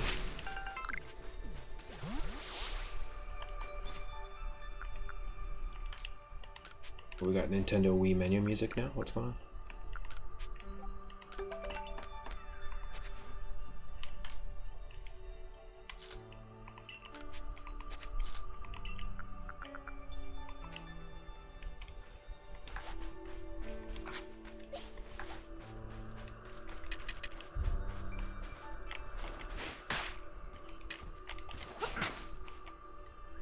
What the? It's Link. Volo. Link in the alternate universe where he decided to not fulfill his prophecy as the hero of Hyrule, which is obviously a neighboring region to Hisui. But in this alternate universe, Beetle and the Happy Mask Salesman ended up being the heroes. The Happy Mask hero. And Beetle didn't open his own shop. Instead, Link did. Changed his name to Volo, and here we are. What a pleasure finding a familiar face, or any face, in this far corner of the Alabaster Icelands. I came to bring Garrick an order of sword caps, and he was more than willing to have a chat about Avalugg. What do you say? Interested in a bit of gossip? Absolutely. And why wouldn't you be? So Avalugg, yes, the fifth of Hisui's nobles? That he is, and you know what? He's an absolute beast. Well, yes, according to what I was told, not only does he barrage you with chunks of ice, but he also fires off massive icicles, and he can cause sharp ice crystals to erupt from the ground below you. Doesn't that seem a bit too powerful to take on? What's more, apparently that Avalugg of old could be up to 100 feet tall. Doesn't that seem a bit too big to take on? Well, you'll be alright. You just have to eat some sword caps, then give your training your all. Nothing better for building muscle than that. Onward now, to the arena. Yes, well, I did not want to see that Avalugg, but perhaps... I did want to see that Avalugg, but perhaps not at the cost of my life. So I suppose my freezing digits and I will be off.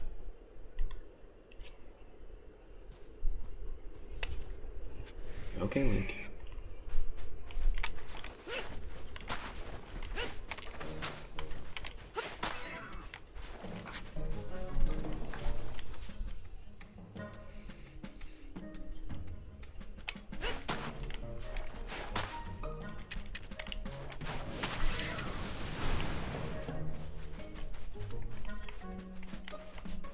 We have to stun this with items a bunch of times, so we might as well just accomplish it. I have to stun it with items 5 times. I don't think I'm going to be able to do all 5 here, but...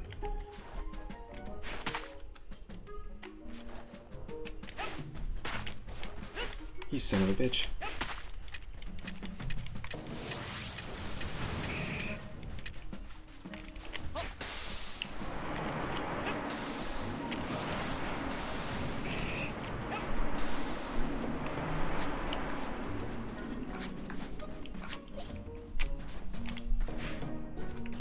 I tried.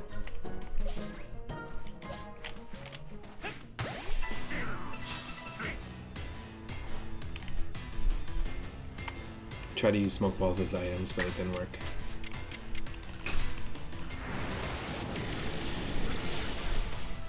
Oops. It's okay. It wasn't an alpha. I was just trying to catch it. Didn't work out.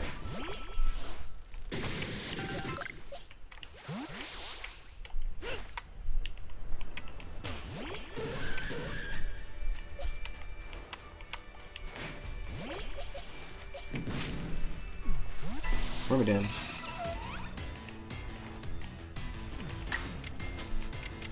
Talking bug steel types, so you can get roasted. Little hot snot rocket from Snorlax, and it's done. I know it's disgusting, but still.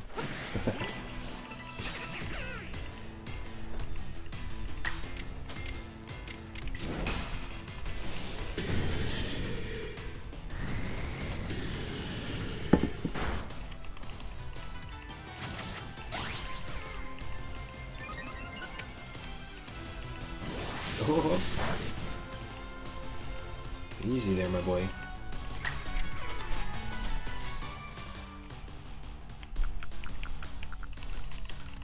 You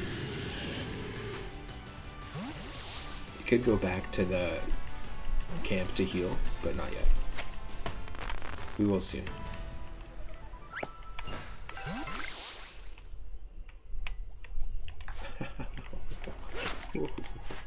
Is it complete? We need heavy specimens, and that's not a heavy specimen, so... If we find a nice big old fat Bidoof, we need 2 more fat Bidoofs, and then we've completed the entire research task card for the... It's like 100% complete for its Pokedex entries. And if we do that, then we get our 10th Bidoof free. When we go to the Poke Cafe, which is apparently a thing. Pokemon Cafe. It's like an app where you run a cafe for Pokemon to come into and Pokemon work there. It's actually like a mobile app. Looks kind of cute. Poke Cafe or Pokemon Cafe, whatever it's called.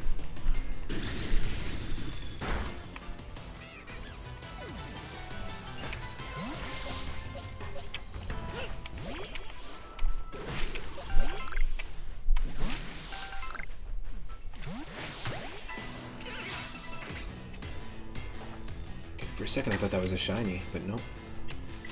It is not.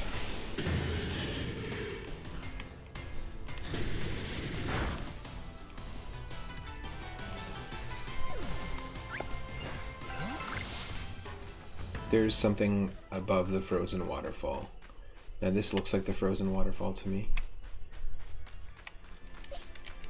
So let's see if we can do this. I'm pretty sure there's an unknown up here that we read about. The only unknowns that we have right now, unknown forms, and we caught them in this order, are D, L, and C.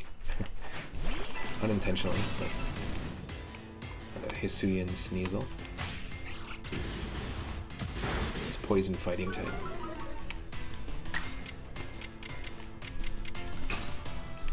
So it's gonna get bodied by the Psycho Cup.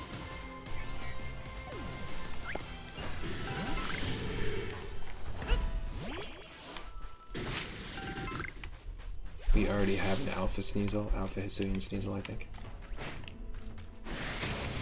Pretty sure. Yeah, we do. But we'll try and catch it again.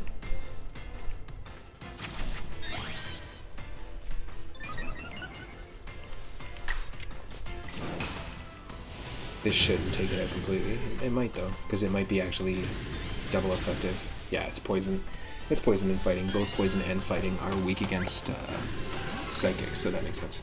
Oh, let me fix my mic, because I believe that's going to sound better. There we go.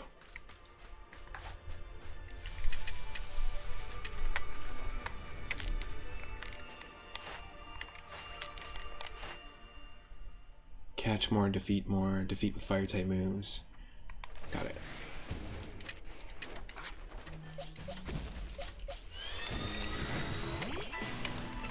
Big boy, the very big boy.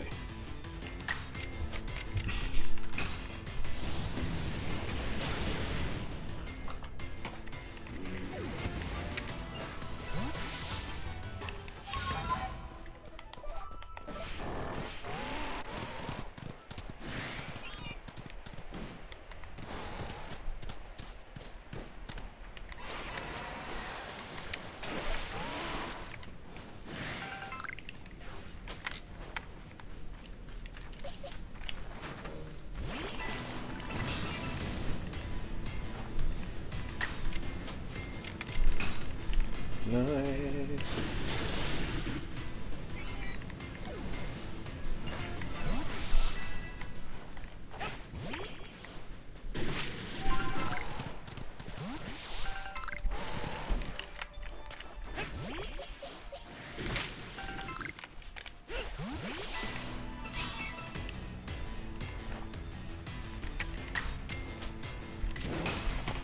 Let's go. Take it out.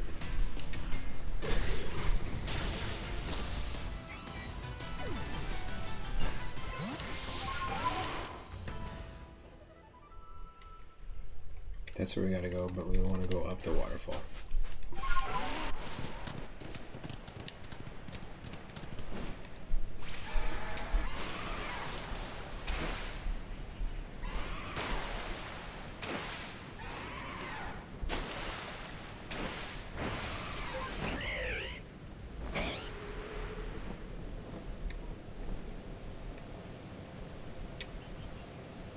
Is there a way that we can open that?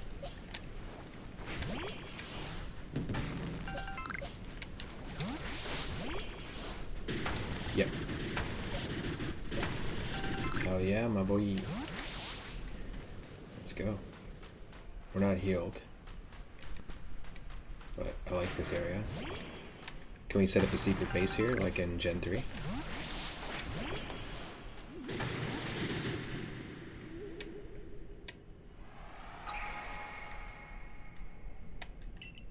Now, question is, there could be a hidden unknown somewhere, and I just want to be extra on it.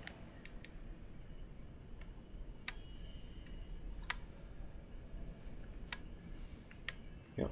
Excuse me. What the hell's happening? Because we did see an unknown in a cave multiple times. Oh, I guess that's our breath. That's what the smoke or the smog was.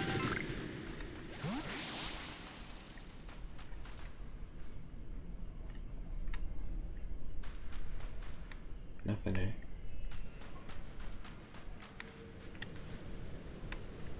There's got to be Pokemon that show up in that thing at some point.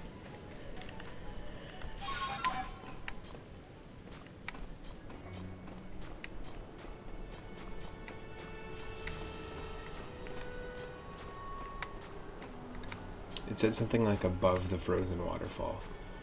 So there's a wisp up there. Oh, I just heard something.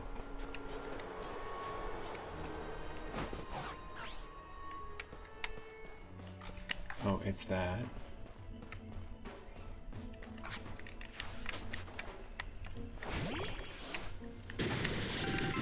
An alpha Chimico.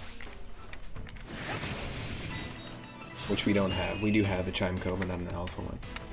I don't think. We might actually have one, but we'll go for it either way.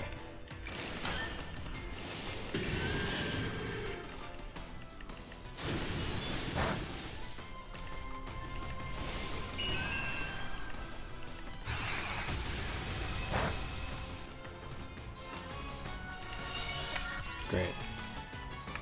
Great. It's a healer.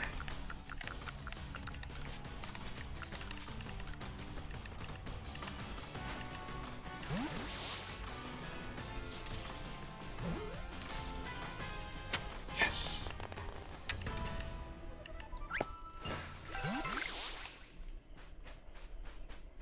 And we got a Seed of Mastery. There's gotta be an unknown around here somewhere then. The top of the frozen waterfall.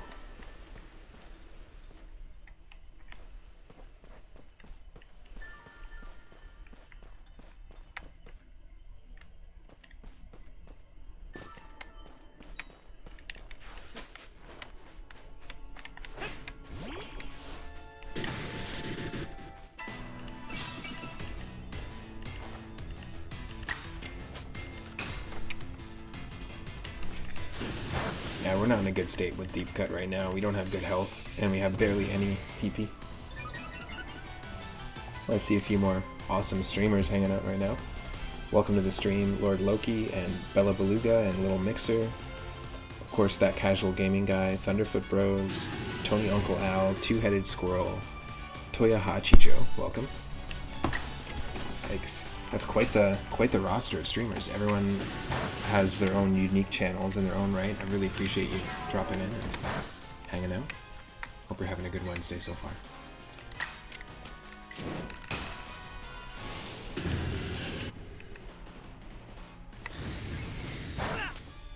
Nice. Stood right in the way.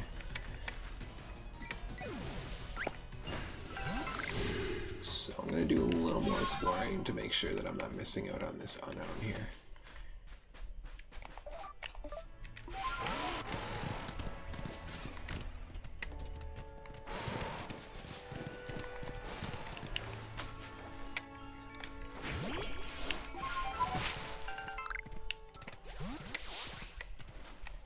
Alright, I have a feeling it's here.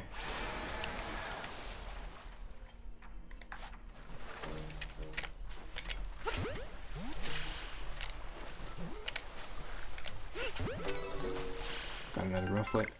Did we catch it? It's an actual Basculon instead of Basculegion. Basculin rather, sorry. Very cool. It's our very first one that we've caught, so it's a brand new one. Maybe we can run into a few more up here.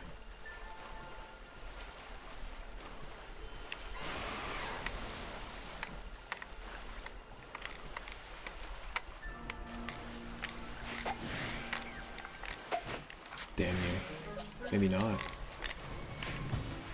There's so many Rufflets. This is a funny place for a Rufflet to hang out.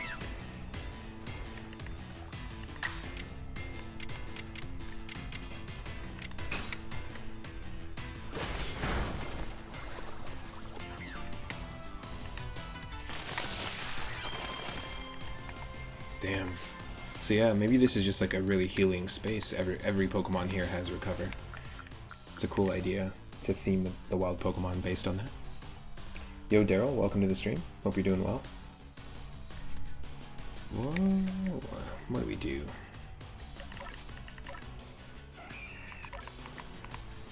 I guess we just keep fighting. I was gonna switch Pokemon, but I guess we can just huck a Pokeball at it, see what happens.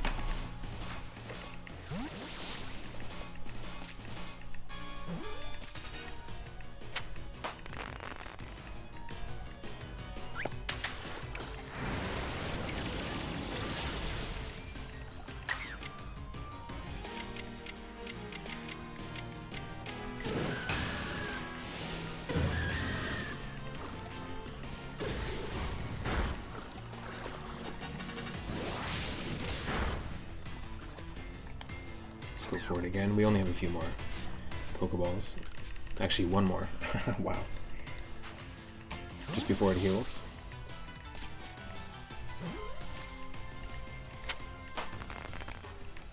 At least he was a Wing Ball, which is essentially like a Great Ball. The equivalent of a Great Ball.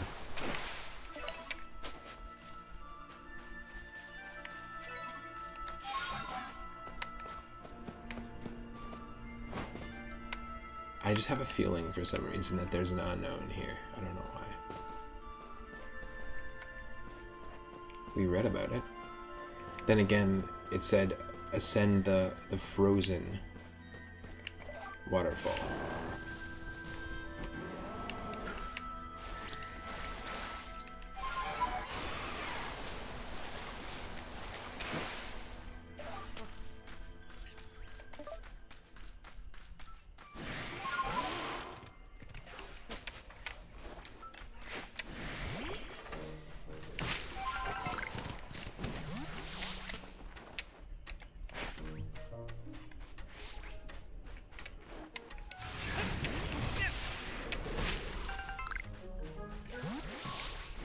We're not where we have to be story progression wise, that's for sure.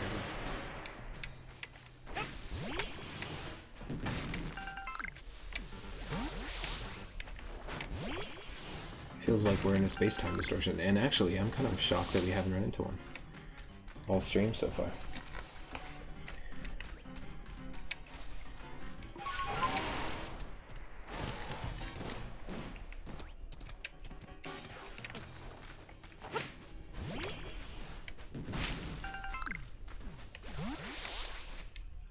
Got to be able to craft Pokeballs, right?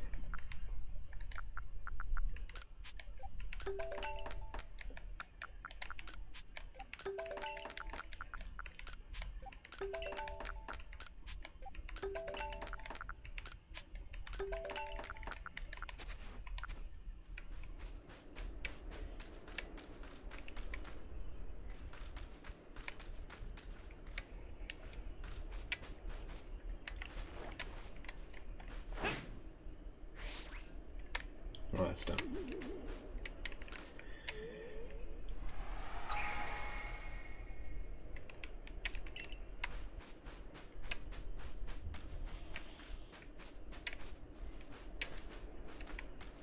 Well, that's one way to handle that.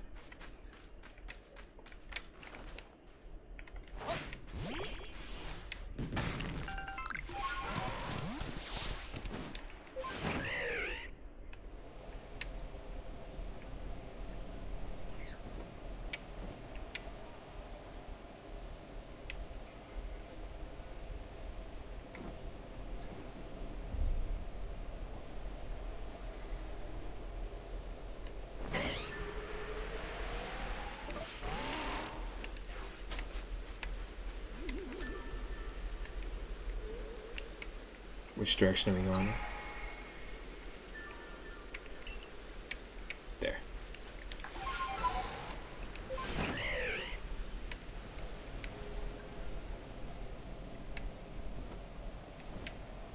So you can throw Pokeballs off of Basculegion, but you can't throw Pokeballs if you're in this position. That makes sense. Because you need your arms.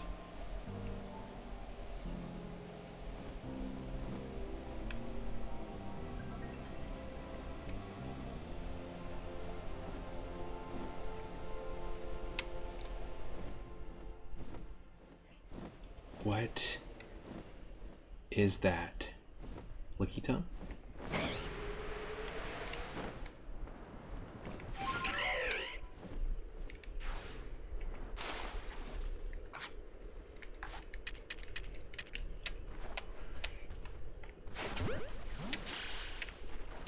They're all just going for a swim. Yeah, in my friggin' party. Yes. Absolutely.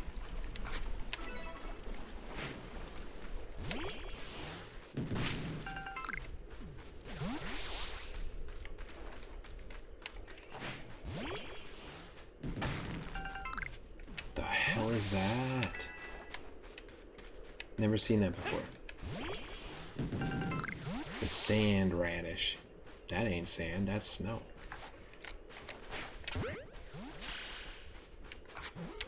Oh, Wild Machamp for the first time. It's an alpha.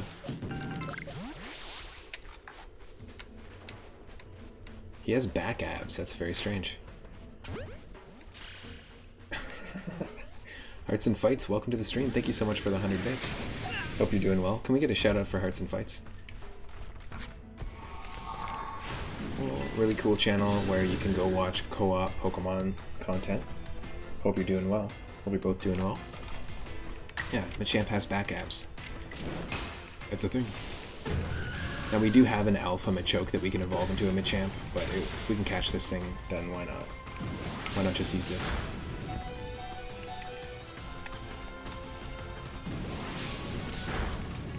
Yeah, of course. Take your recoil damage. Good. We don't have many other options, to be perfectly honest, and let's just hope we catch this. Here, I'll do a shout out for Hearts and Fights.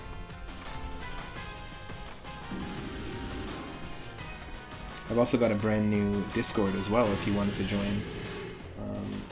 There we go. Recently you're playing some Persona 4. Hell yeah. Very fun. Great soundtrack in those games.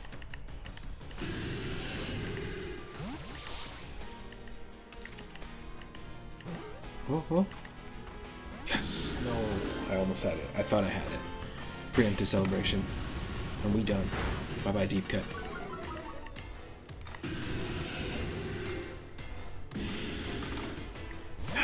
Not a good Pokemon to be leading up against Machamp, but let's just pray that this works. I'm not a religious man, but quickly text Arceus. A quick prayer. There we go. We got the Arc phone, so... Yeesh. First wild Machamp caught, first wild Machamp encountered, and it's an Alpha.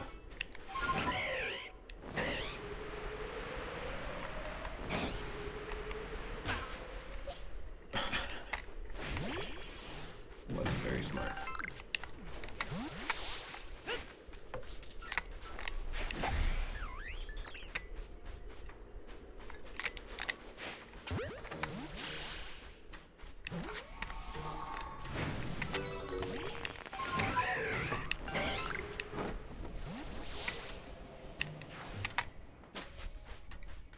Oh, I want to heal, don't I?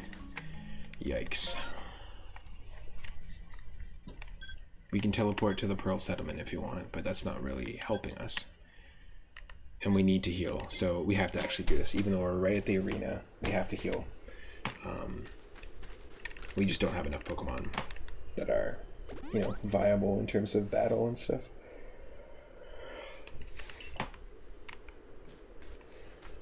Let's do some crafting.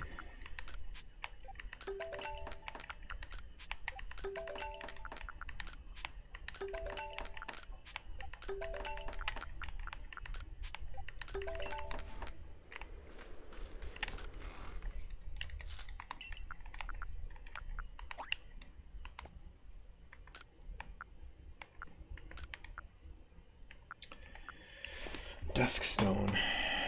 I'm pretty sure. Let's just check it out. Dusk Stone Pokemon, just like we did with the Ice Stone earlier.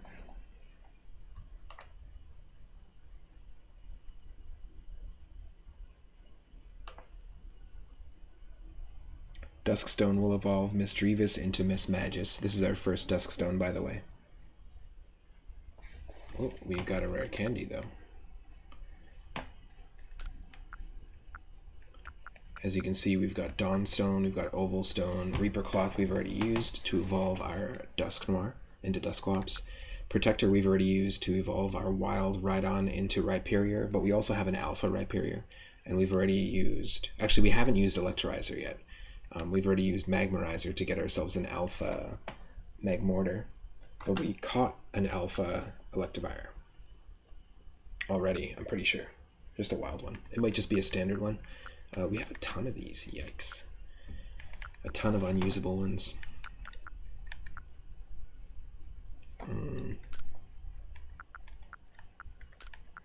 Sand Radish.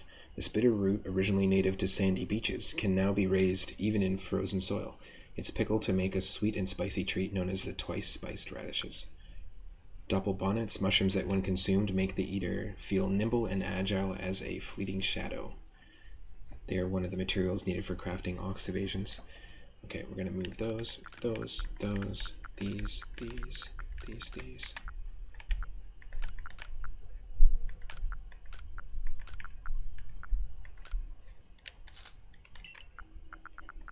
I think that's pretty good. We already know what Ice Stone does. Let's look up what Shiny Stone does. But yes, Dusk Stone, we're going to have the option of evolving. Dusk Stone evolves 4 different Pokemon. Doublade, it'll evolve Doublade into Aegislash. I didn't realize that. That's from Pokemon X and Y. Lampent from Pokemon Black and White, I believe is when they introduced that, into Chandelure. Misdreavus will evolve into Mismagius, and we have a wild Misdreavus in our pasture. And Murkrow into Honchkrow. So we've got an Alpha Honchkrow already on the team, but we can evolve our very first Murkrow. So that's, I'm going to give that up for grabs as a poll here, a proper poll that isn't just like, guess the combination. Who should we evolve with the Dusk Stone? I'm going to actually make myself a coffee as well.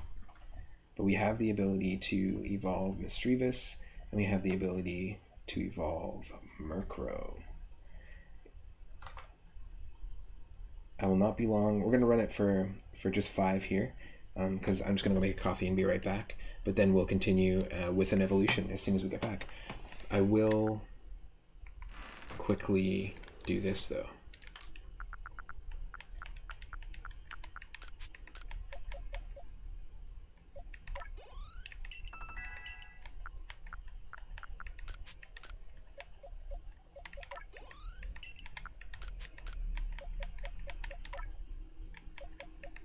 Special attack. Alright, okay, I'll be right back. I will not be long. And we will return and head back to the arena in just a moment. The poll is active, so feel free to vote with your Moonstones right now. We've got 5 minutes for it.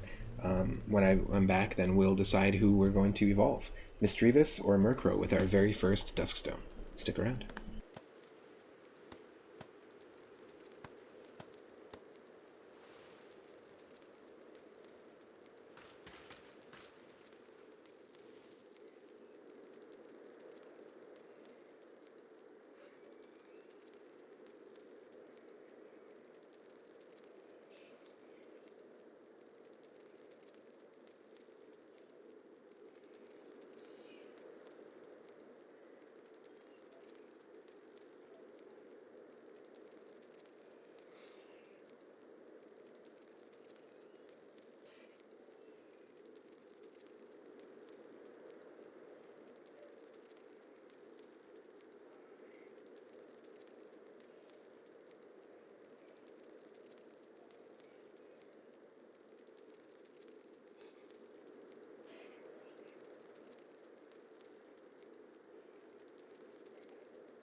The relaxing sounds of no music, because for some reason, unless we're in the Pearl Settlement or in Jubilite Village, this game's like, nah, people don't want to fucking hear the cool ass music that we spent money and time and effort and emotion and energy into composing.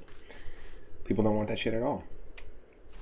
They just want to hear nothing, because it's 2022, right? All I'm saying is that Game Freak, you friggin' flubbed up. This will happen for 2 seconds, and this music's gone in just a moment.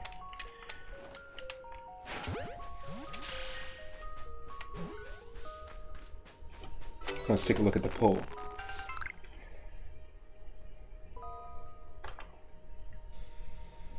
Can I look at the poll? Or is it not going to let me? What?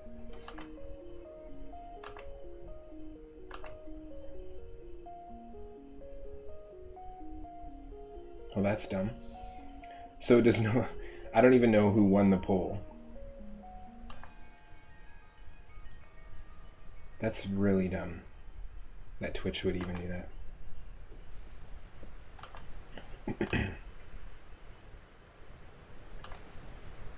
What? Okay, I'm doing it again. This is stupid, but I have no idea who won the last one, so who should we evolve with Dusk Stone?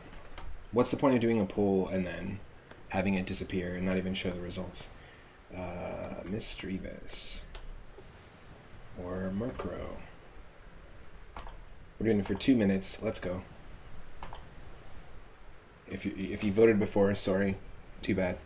Twitch is annoying that way. So here we go. We've got 1 minute to go, or 2 minutes to go. Who should we evolve with the Dusk Stone? We're going to evolve them right now. Murkrow or Misdreavus? It's your choice. Minute and 30 to go.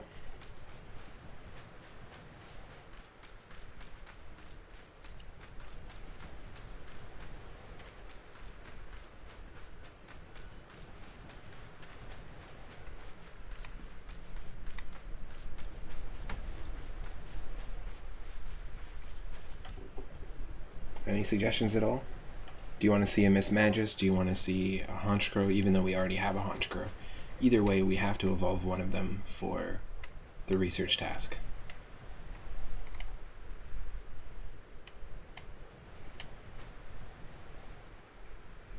Oh, we got to vote for Murkrow. We got 1 minute left to get your votes in.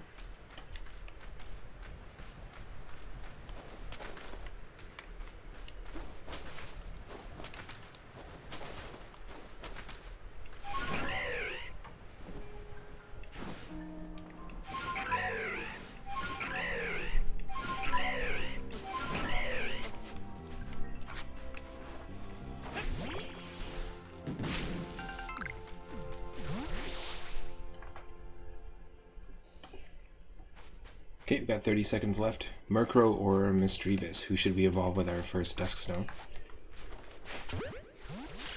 Looks like we got a couple votes for Murkrow. Nobody's voting for Misdreavus at all.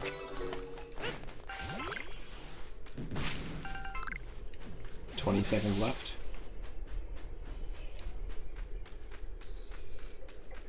Nobody wants to change the tide? Okay, so Murkrow got 2 points. So that's the one we're going to evolve.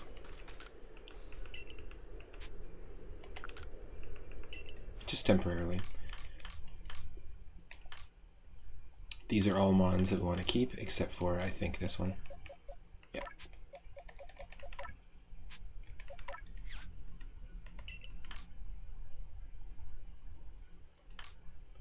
Those are all mons we want to keep. Those are all mons we want to keep. Those are all mons we want to keep. This is our DLC. DLC for unknowns. We didn't find the one at that waterfall, but I think it's a different waterfall that we're looking for. We're looking for the frozen waterfall.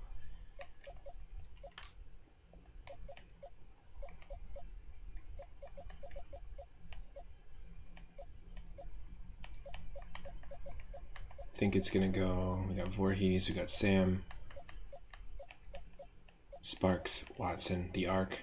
Yeah, our Electivire is not an alpha, but we did catch one of each in this area. everything after this is Pokemon we're probably not going to keep. I will definitely hold on to that though. So we're going to move this over here. We're going to give this one a name for Eevee.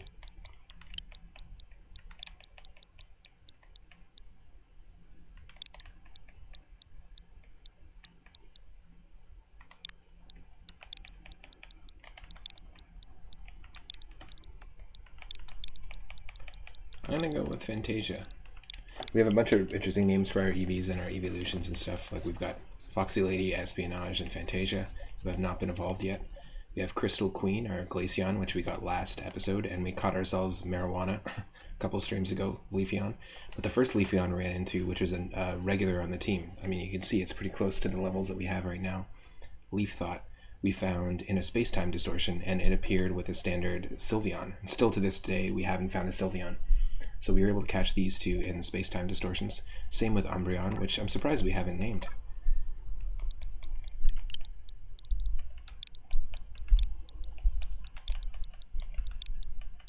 Let's name it Moonside. A little reference to Earthbound. First game that I played on stream, and we did a randomized version of it. We also don't have a name for Sylveon.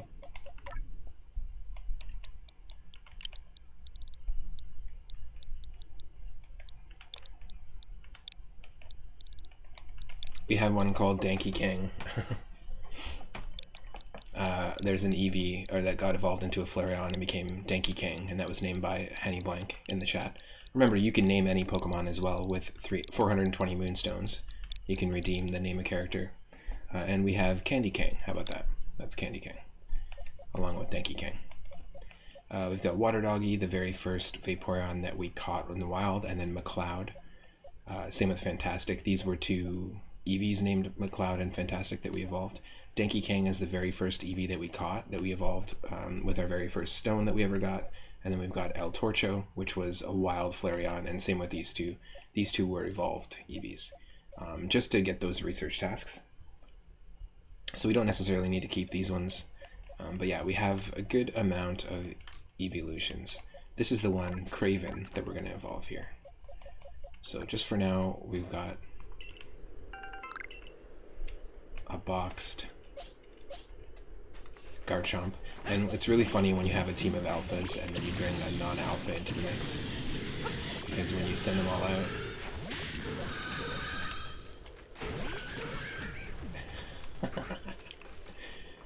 they're all just like, what?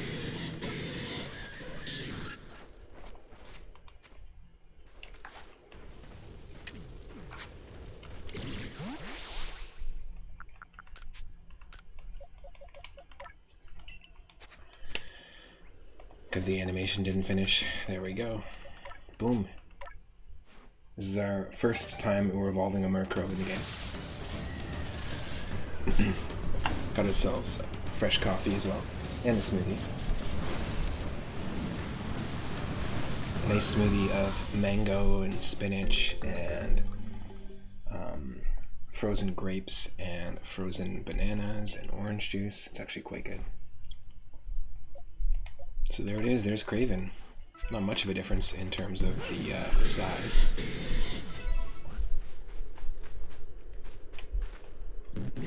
Almost like a bug to these giant alphas. I always like the hat design here in Honchkrow. I always thought Honchkrow was a really cool design. It's a lot smaller than you think when you start looking at it in 3D. We do have an alpha Honchkrow as well, but it's not that big. Not like our other alphas. So, there we go. A little more contribution towards the research task. I want to see my Pokemon.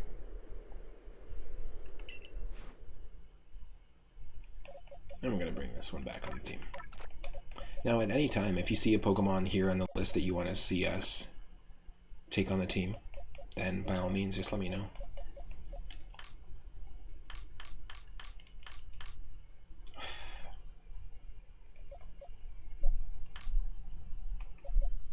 Let's look at Basculin here. Does this have a different design than what we're used to? I feel like it looks a little different than it normally does. but I could be wrong. We're gonna name our Gallade. Maybe this dates me, but I'm gonna totally call it Tybo. Does anyone remember those Tybo tapes from the 90s? Tybo.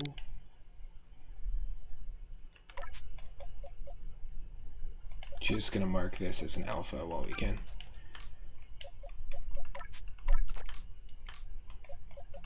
Perfect. Let's go.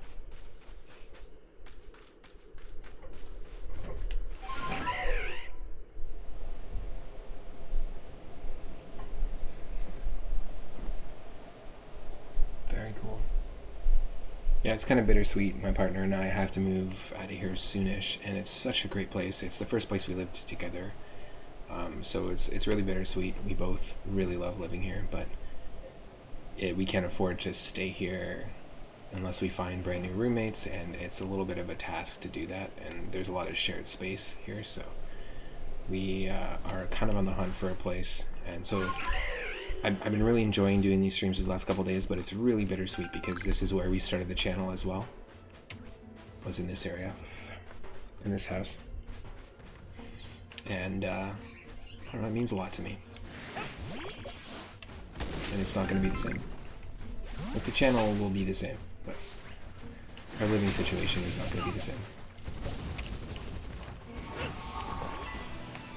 Oh, that was not the alpha. We used the lock-on target. Oh, it's both of them. There we go.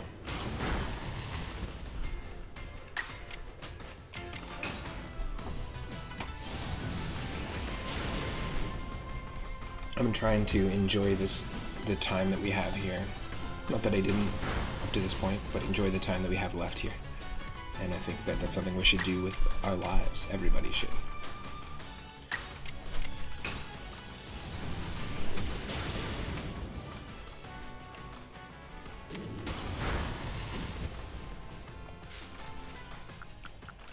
This is just for the research task purpose. We already have an alpha Piloswine and an alpha Swinub, and I think we'll probably evolve the Piloswine into an alpha Mamoswine if we can.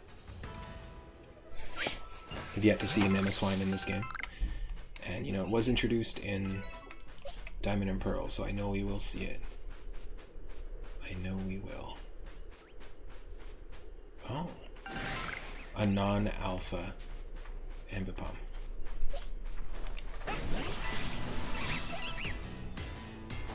Dumbest thing about Ambipom is his nose. Looks like an emoji.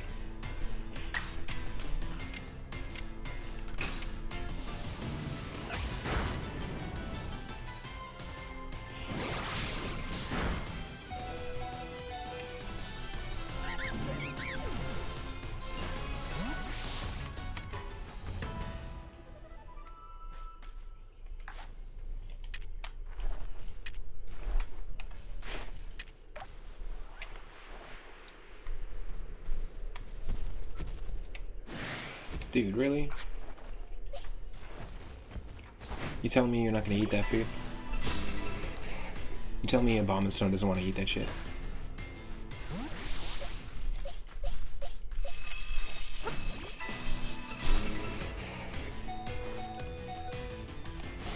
No! That was a crit too. Yikes. Do do do do do do do do do do. Boop boop Beetleborg. Boop boop Beetleborgs. Boop boop Beetleborgs. This is our OG to the point that I don't think I can encounter a Heracross and not name it Beetleborg from now on. It's definitely one of the MVPs of the team and has been for quite some time.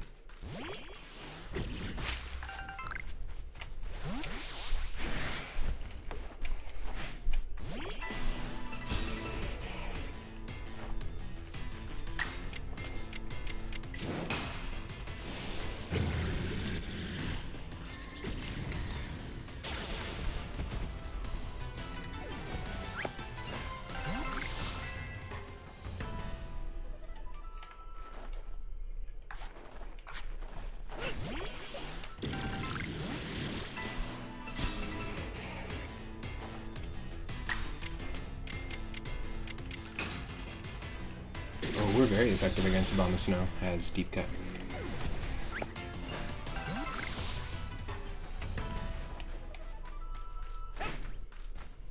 They just keep respawning. We're in an Abominable Snow whirlwind. A snow loop.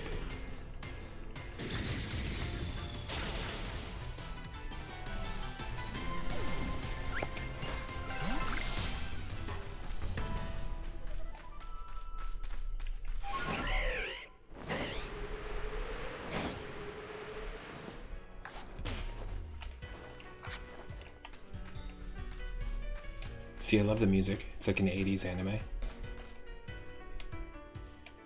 But we can't do anything until the music stops because I don't want it to go away. As soon as I do this, it's gonna go away.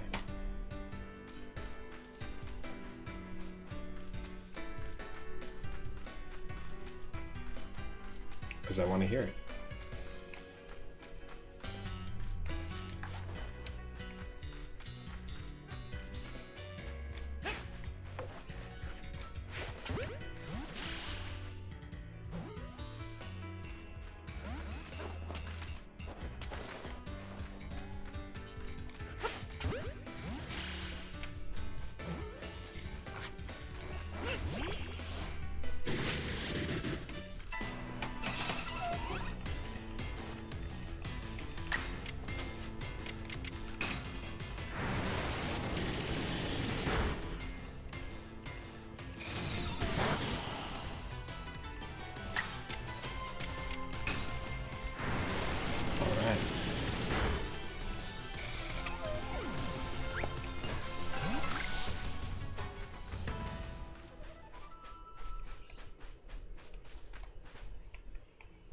What?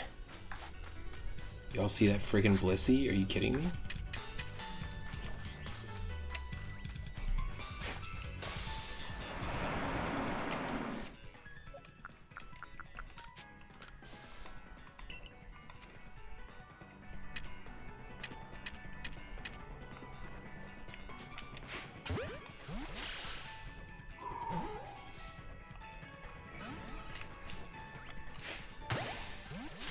Come on. Oh. Please. Yes. First Blissey. First Blissey we've seen. We haven't seen Happiny before or Chansey. It's a really nice situation here. Sleeping Ambipom. You're mine. You're mine.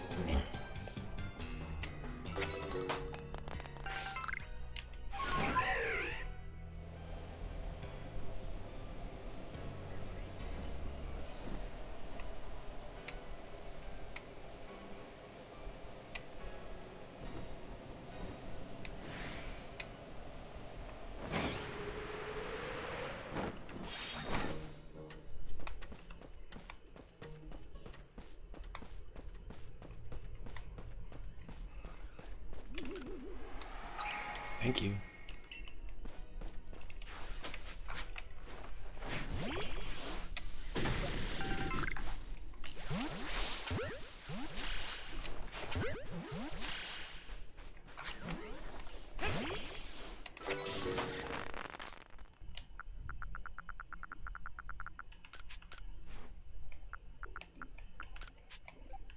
$16, that's alright.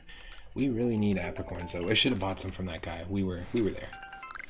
That was just a dumb call on my part.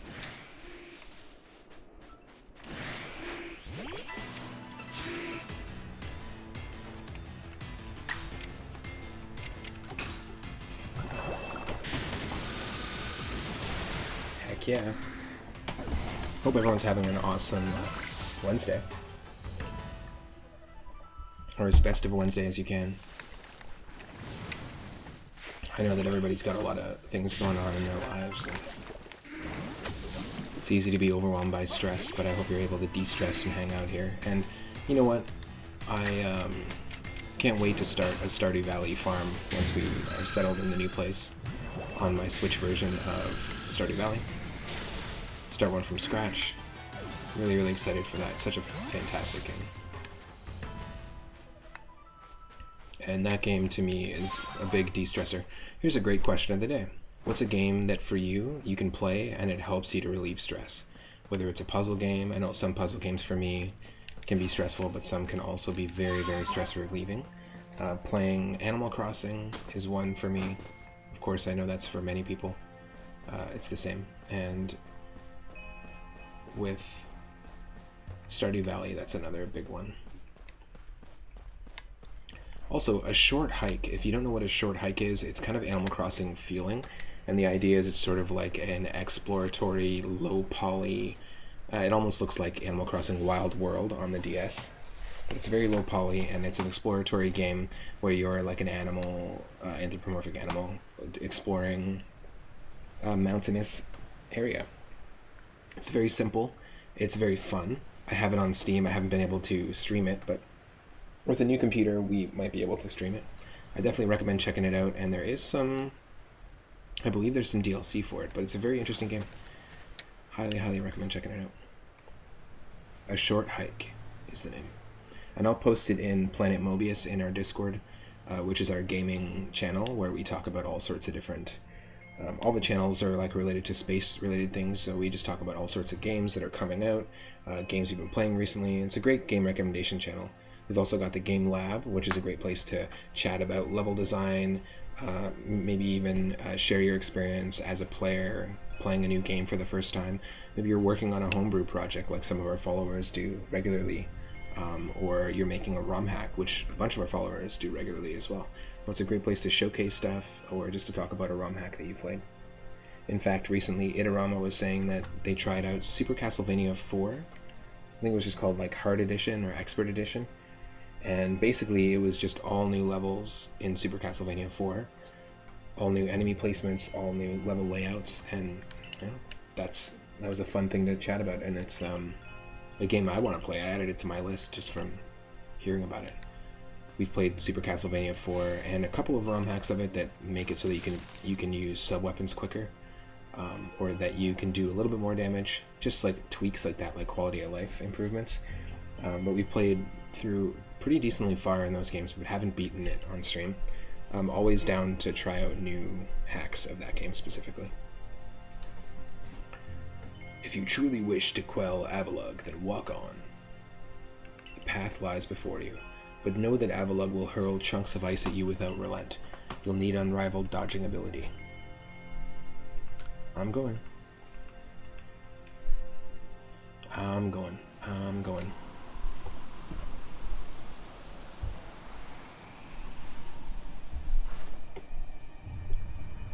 We're finally here after like 4 streams of just exploring this area.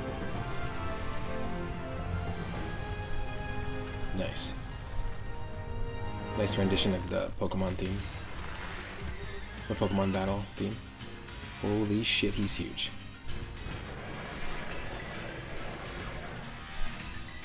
Oh my lord.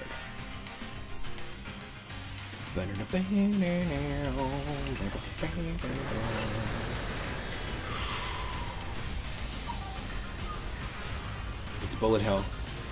It's a bullet hell section. It's just like Text Assist. We just picked up Text Assist, which is a game kind of like this, where you've got like small quarters and you are fighting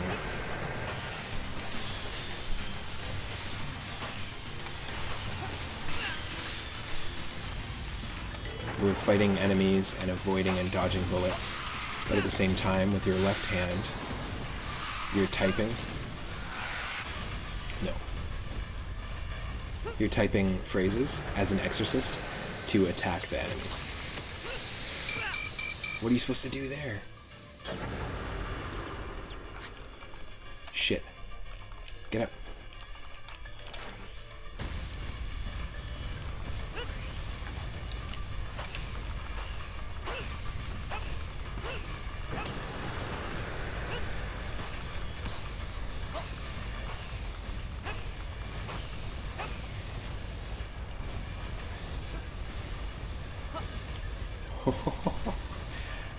This is wild.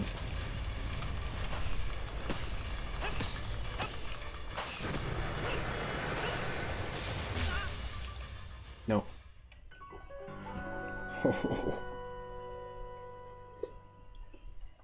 This is the hardest noble Pokemon fight so far. While Avalug's barrage of attacks is ongoing, concentrate on dodging and wait for your chance to strike back. The powerful beam that Avalug launches from his maw can be evaded with the Y button if you use your brief window of invulnerability to dodge straight through it. Yeah, you can say iframes. It's okay. You're allowed to say iframes.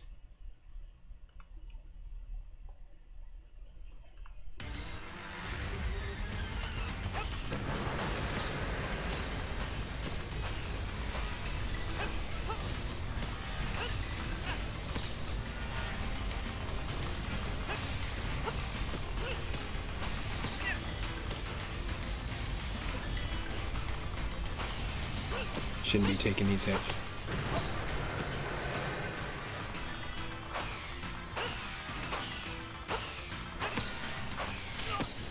Shit. Shit, Josh. The Parmesan cheese, Josh. Fuck. Buddy.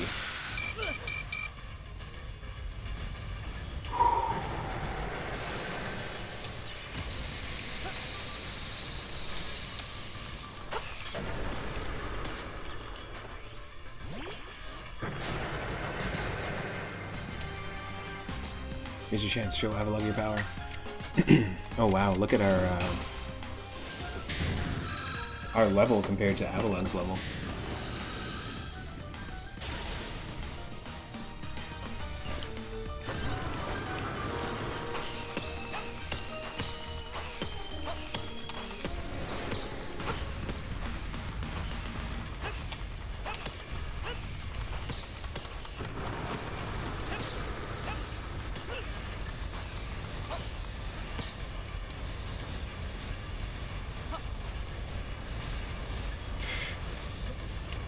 Yeah, this definitely feels like a Texas battle.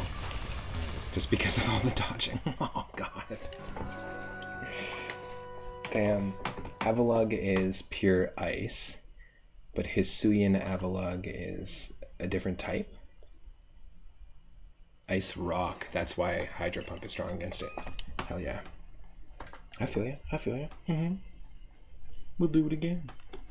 We'll do it again. Uh-huh.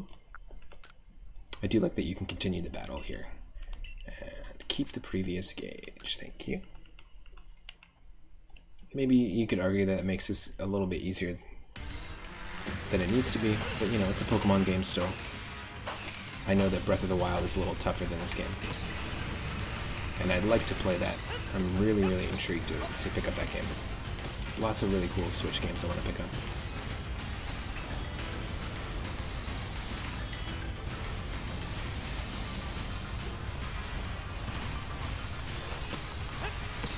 Yep.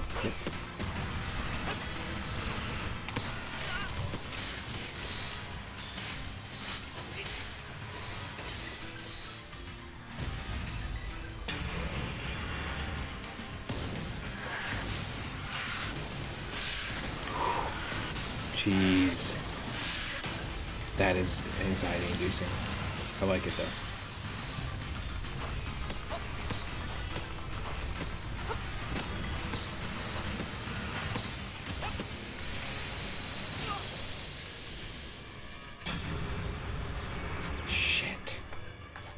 Bad timing.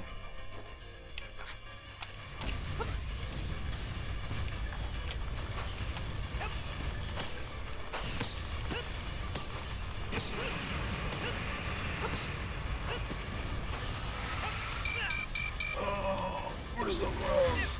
Oh, come on.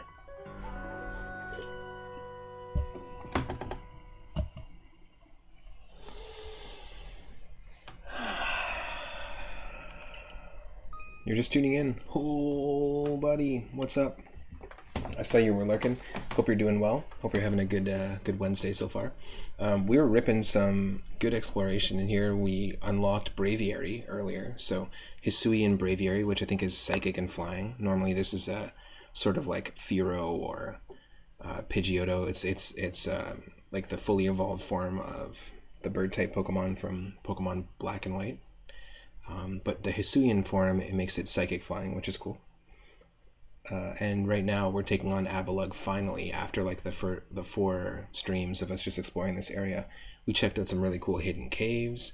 I went and climbed up, scaled the mountain where the waterfall was happening, and because I read that there was a hint that there was an unknown up there, but we weren't able to find it.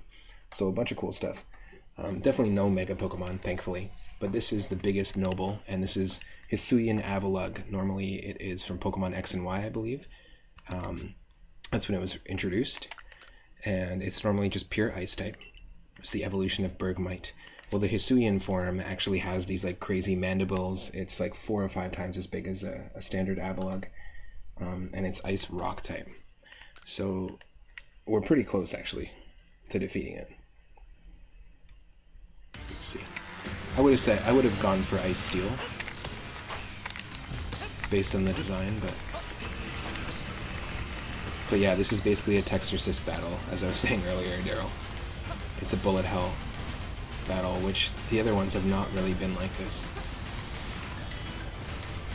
I actually think the Arcanine match was a lot tougher than this, like the newly evolved Hisuian Growlithe.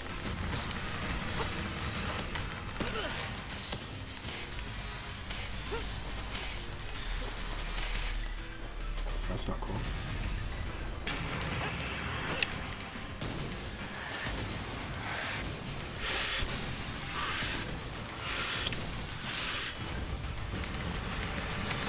Eat it.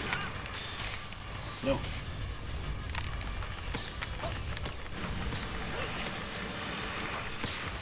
Did we get it? Did we get it? Yes. Oh, we would have totally died there as well. Like, I think we died the second that this thing died. We got it just before we got knocked out. Yo, quick, start typing. It's an iceberg? Yeah, massive iceberg. It's basically an avalanche iceberg. Like, the evolution of it is the tip of the iceberg. It's the Bergmite. It's like a little tiny ice bug, but it's not bug type. Like a little mite. And then it evolves into Avalugg because people use this Pokemon to lug things around, essentially like a vehicle. You can put a bunch of stuff on its back and just move shit around. Nice. We received the Icicle Plate. You can actually see our eyes behind our Jordy LaForge visor. And Parahax is coming into the chat. Hope you're doing well. Perfect timing. We just quelled the last noble Pokemon. So we have a bunch of those tablets now. I think we might actually have one of each now, of each type. We quelled Kleavor. We quelled Arcanine, Hisuian Lilligant,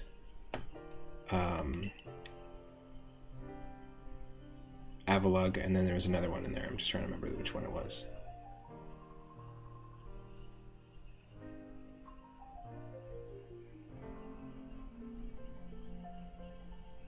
I can't remember now. But seeing Muddy Avalugg quelled, and by such a slight child, a child that fell from the very sky, is this 3-Up Moon boy some kind of monster in disguise? He's no monster. That's your voice. He's the one who risked his life without a second thought in order to quell our frenzied suffering nobles. 3-Up Moon, Garrett cares for the Pearl Clan.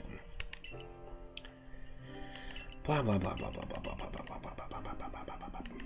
Doesn't matter.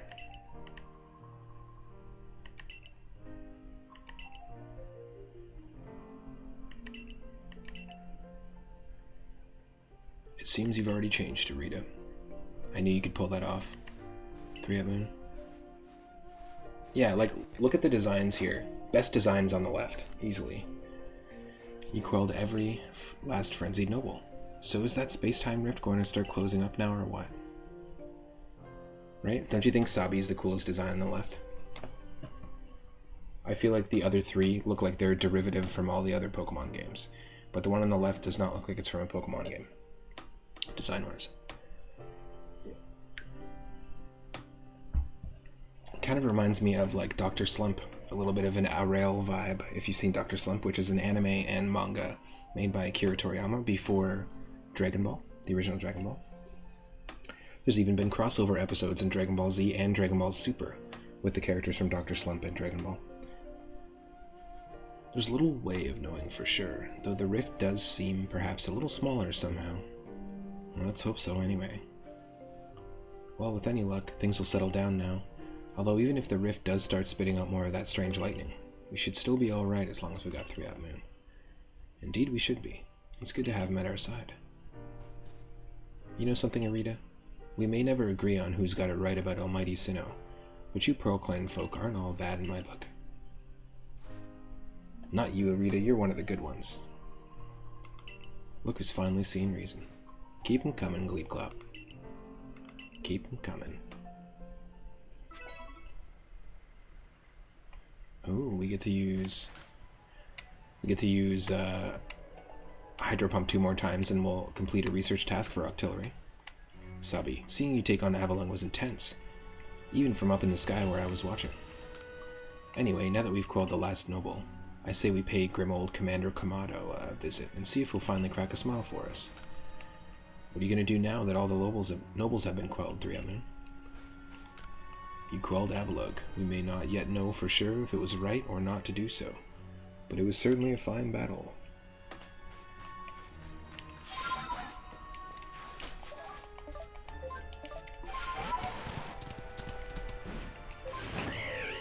So this is Braviary. Now we can do this.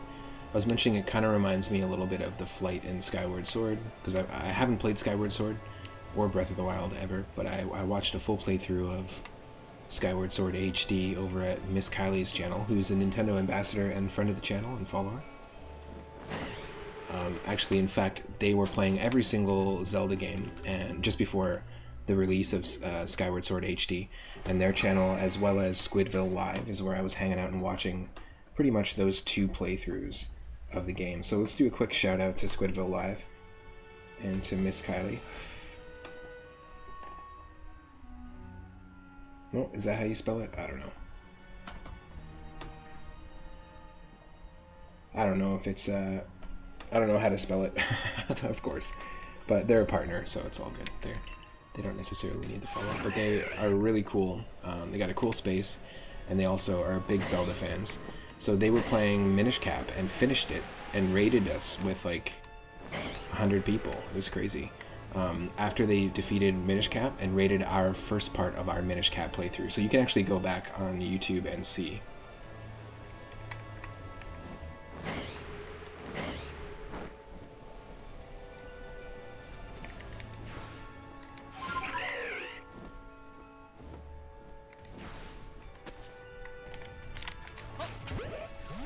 In part 1 that we got raided there, but I think it's always nice when someone just finishes a game and then you raid somebody who just started that game, and they raided at random. They just saw that I was playing, and I like to do that every once in a while. Like when we beat Super Mario RPG, I raided somebody who was just starting Super Mario RPG, which I thought was a fun little way to keep the same vibe of the game going, you know.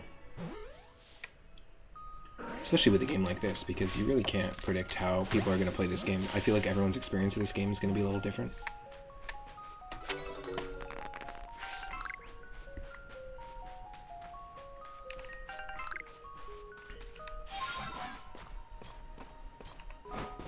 Like, I think that getting around with Sneasler and Wiredeer is much better than getting around with Braviary and whatever you want to call it. But let's do a few things here. We found a satchel. Oh no, someone found one of ours, finally. I wonder if this is the same Nash.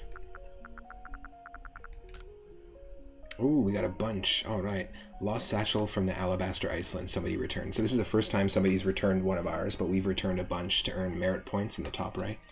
But here, lost satchel in the Alabaster Icelands. It contained 11 types of items, including lepa berries, and Mana found it and sent it back to us. Thank you, Mana. Check the contents.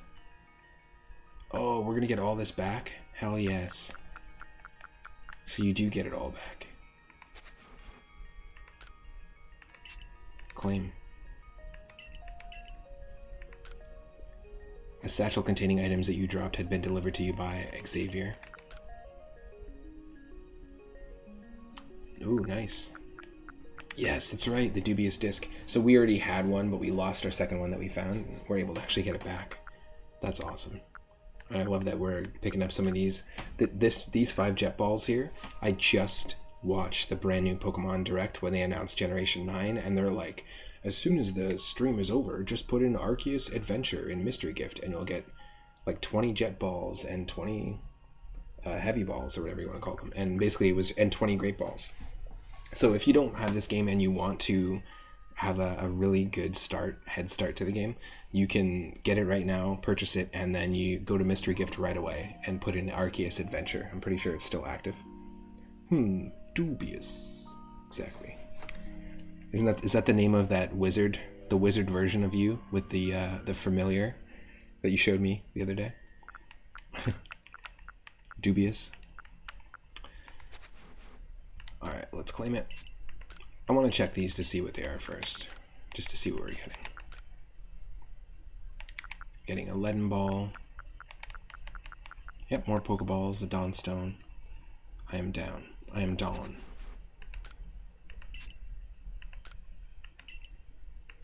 Thanks, Sean. And Cedric. Oop, I didn't mean to not check that. Ah, Electrode. I was wondering who the other one was. It's Electrode. You go by Uncle Doobie.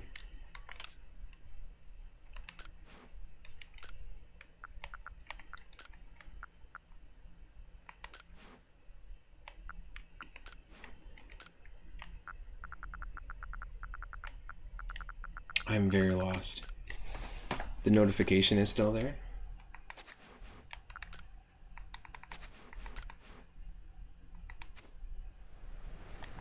Okay, it's gone. I was like, what's going on? Let's... Oh, yeah, we can actually.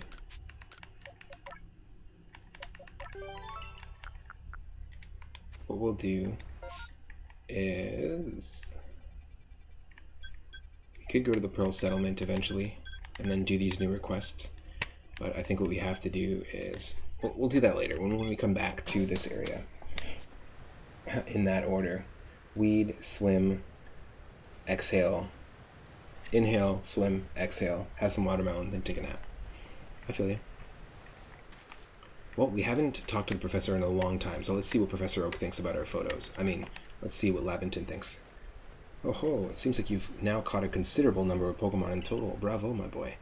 Allow me to take a look at your latest findings. So we haven't reported to him in a long time. Cool. 112 Pokemon caught in one go. 30 more Pokemon in one report. We got a bunch of alphas, 10 alphas. 81,000 bucks.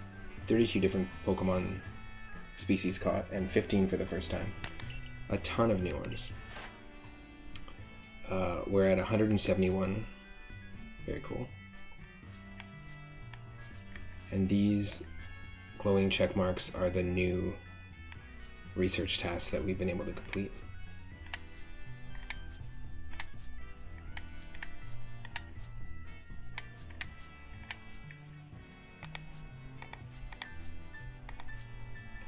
Not a ton. Oh, a bunch for Apim. Not a ton in each Pokemon's area, but we were able to get some stuff going.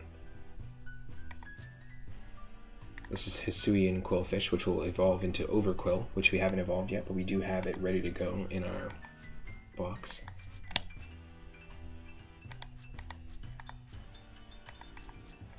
Oh, we should be using X-Scissor way more. We should be using Agile X-Scissor. Got it. Good to know.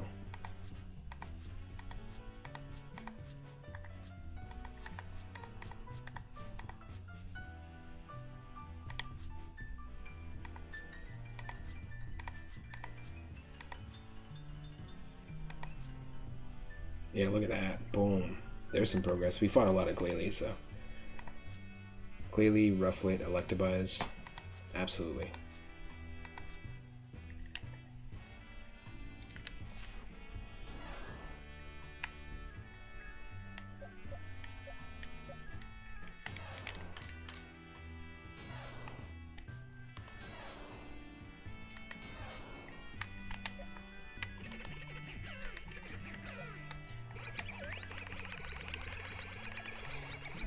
This is always fun.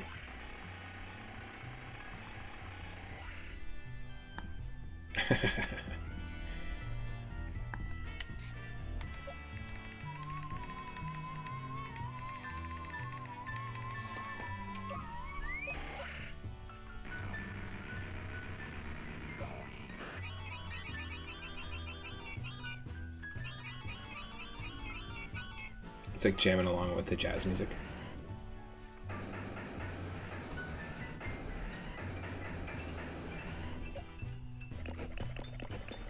Ew, it's disgusting. Disgusting.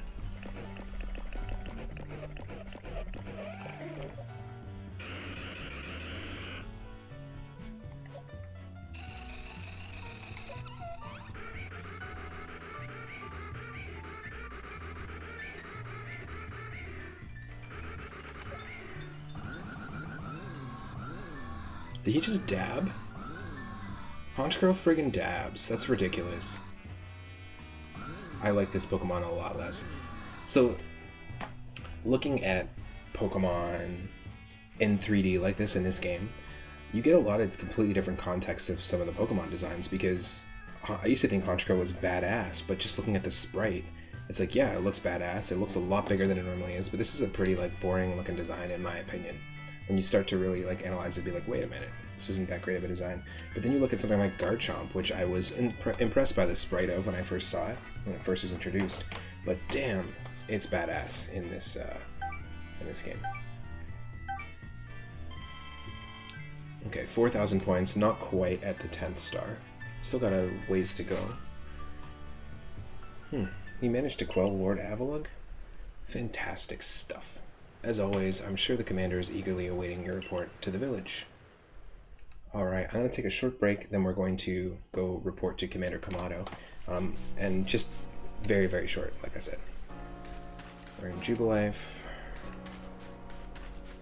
What other new types of things can we do here? It looks like there's something going on.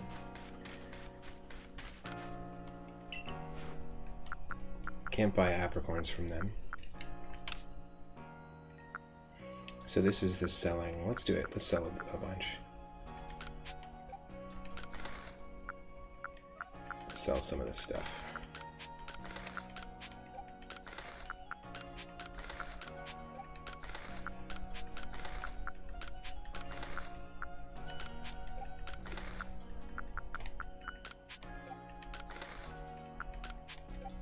Sure, why not? Sell 2 nuggets? Absolutely. We have a bunch of these.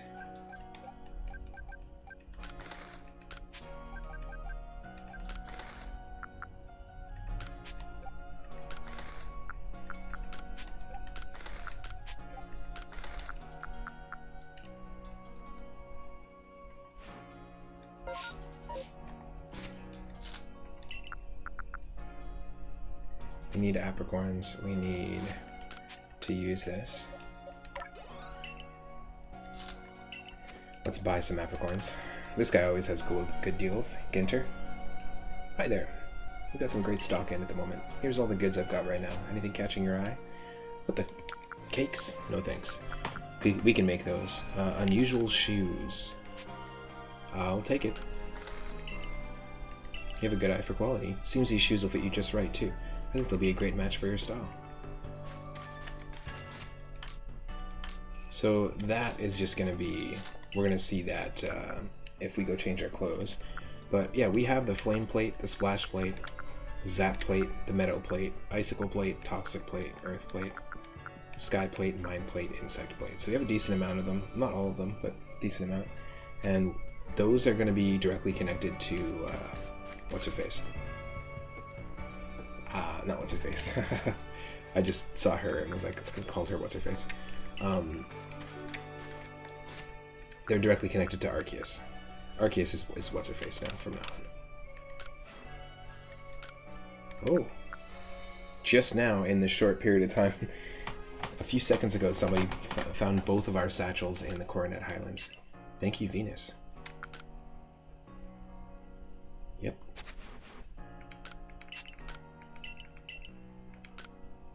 And mana.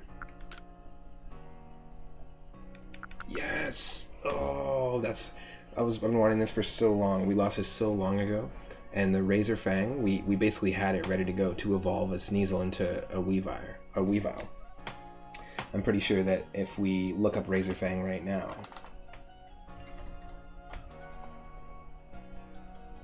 it's a held item that evolves Gligar into Gliscor normally. Oh. Oh. Am I thinking Razor Claw? Yeah, I'm thinking Razor Claw. Okay, so Razor Fang. This is going to evolve Gliscor into...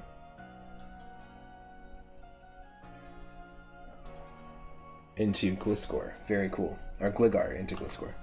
Yo, Idarama Raid and Itty Raid, welcome. Thank you so much. Hope you're having an awesome day. An awesome Wednesday so far. What were you streaming? Thank you for coming in, bringing your raid over here, bringing your community over here. Even though you're part of this community. Playing some Mist, oh my lord. Now that is a game that I have a lot of memories playing. I remember picking it up at a Staples Business Center in like the CD-ROM section and spending a lot of time with it. I really liked the exploration vibe of it a lot. The whole pre-rendered screenshot.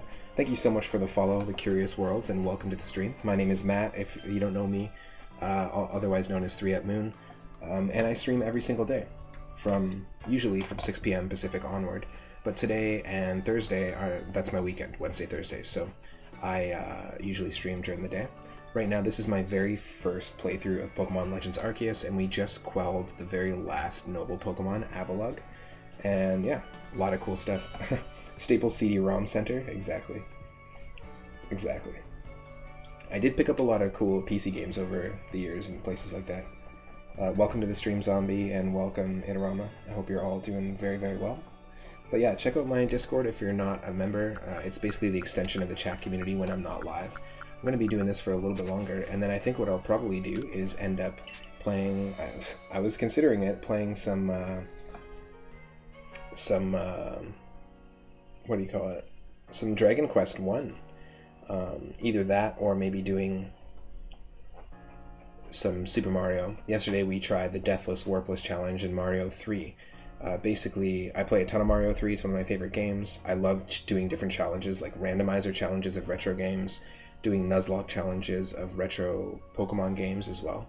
Just hard mode challenges, whether it's a pacifist challenge, doing all the levels in Mario 3 where you can't skip them and you can't die, or trying Mario 3 on NES where we randomize all the enemies and items. We make it so that we've turned on OKO mode, one-hit KO mode, so if anything touches us, we instantly die.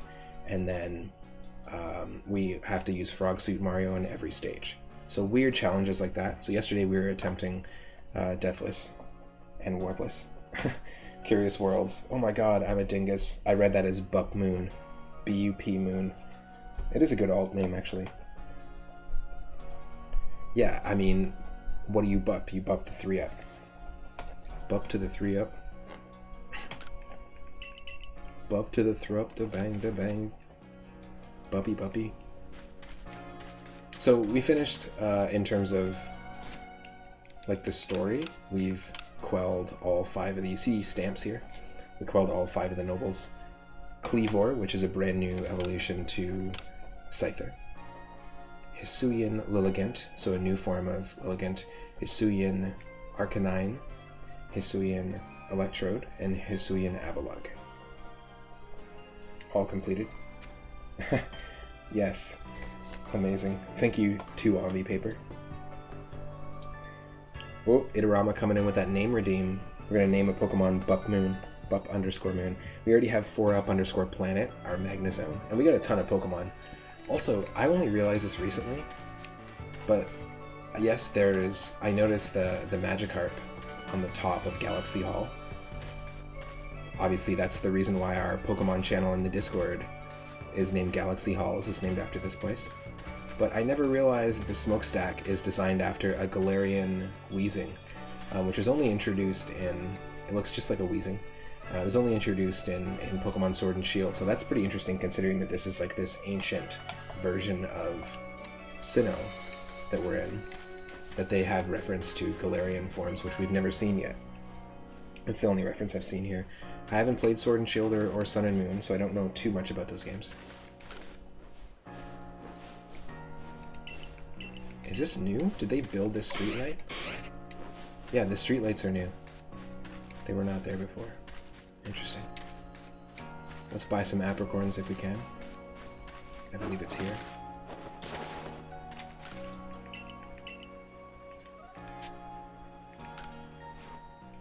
We made a Pokédoll already, you stupid dolt. Ooh, 999? Nope. But let's buy a bunch. I'm gonna say 200. Because if we buy 200, then we can do shit like this. Boom. We can get all the ones we want.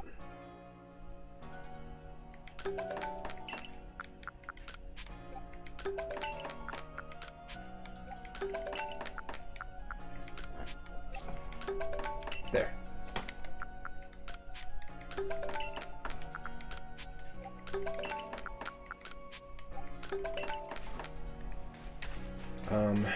I think we have to go all the way here. Still just staring at Arceus in mist. Arceus really didn't like you walking away, huh? So who's Arceus? Thank you for the name redeem, by the way.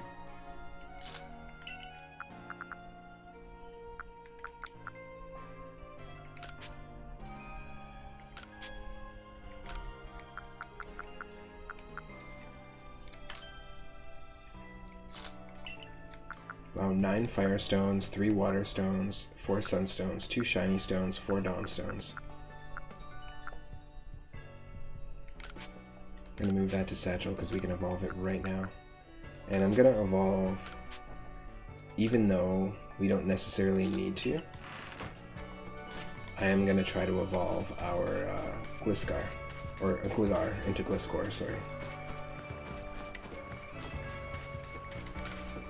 Oh, we got a new house. It looks like it's built over by the pasture here. Where's Gligar?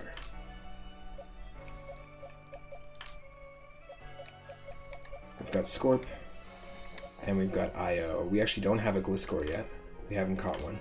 So I'm going to evolve the alpha one, of course, of Scorp.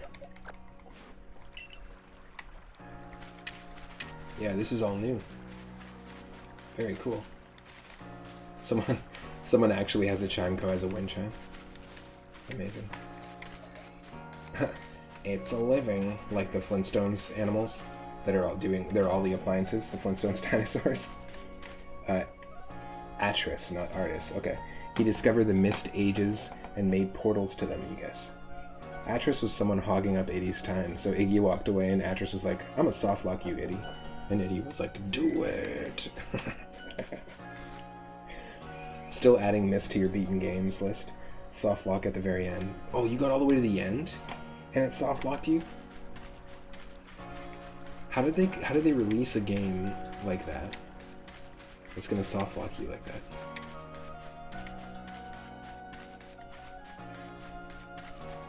Let's check out these new houses that were built.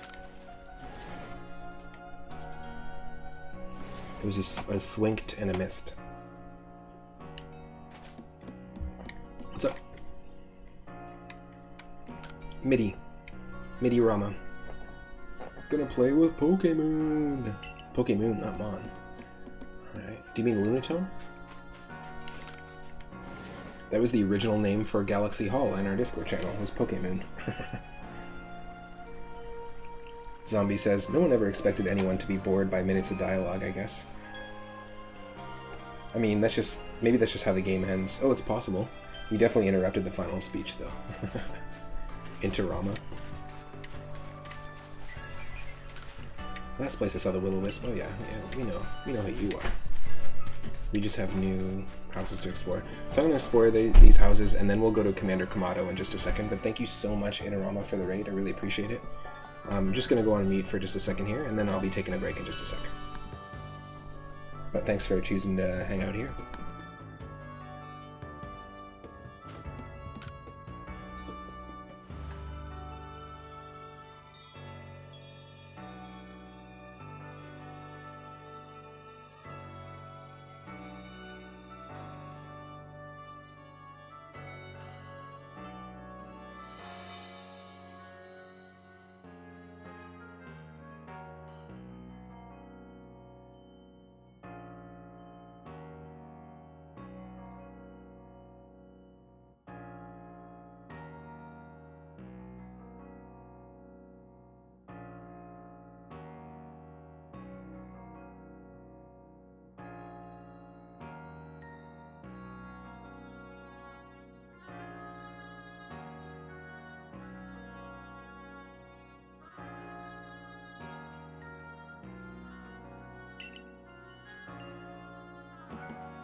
Interruptorama.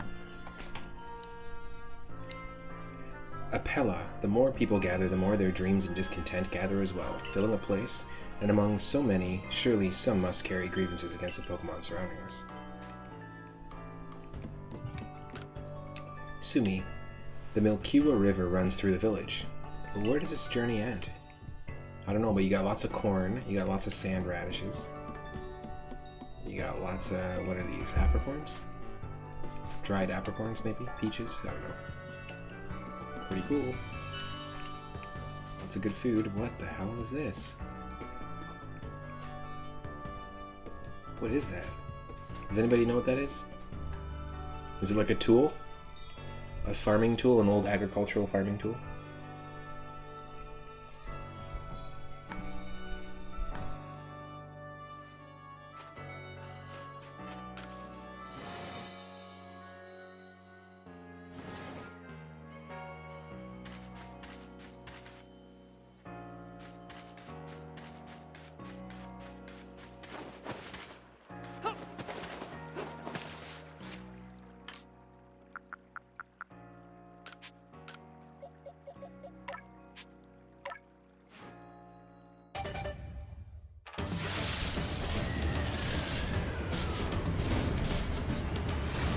No idea what that is. Yeah, me either. Me either. Here's our first Gliscor. That's badass. Your Scorp evolved into Gliscor. Perfect. Kind of glitched out a little bit there in terms of frame rate during the evolution animation, but let's use it. There's our first one. First Gliscor ever. Counts as an alpha because it is an alpha Pokemon. Kind of a cool addition to the team, but not my favorite type of Pokemon. It's a cool design for a Pokemon. In fact, this is another example where I appreciate the design more, just like Garchomp. Looking at it in full 3D like this, than just looking at a tiny sprite. For anyone just joining, this is our full team of alphas. Scizor, Hisuian Gudra with a Steel Dragon typing. We've got Laxtos, our Snorlax we found sleeping on the beach. We have Punchki, our alpha Octillery, and we've got, of course, Beetleborg, who's been with us the longest of all the alphas.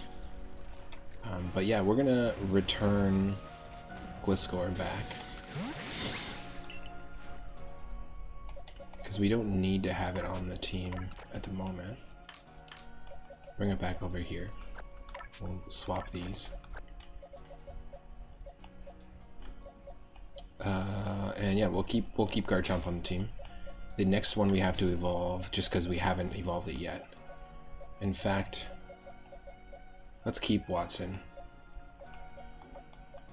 Let's just evolve one of these, and then we'll get rid of it. We don't need 2 Electivires.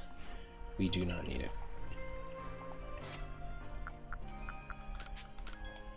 There's the Electrizer, and here we go.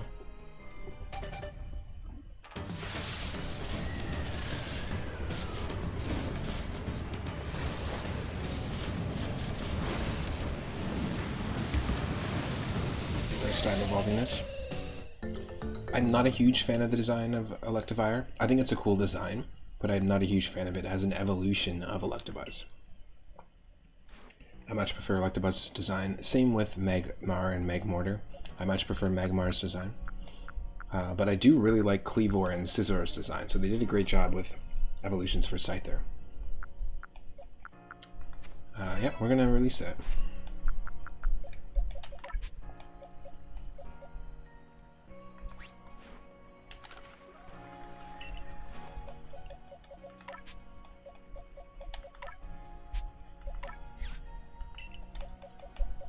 Now we could do some menu shuffling here, because there's a lot of stuff that we gotta name here as well. But what I'll do is we're just gonna name one.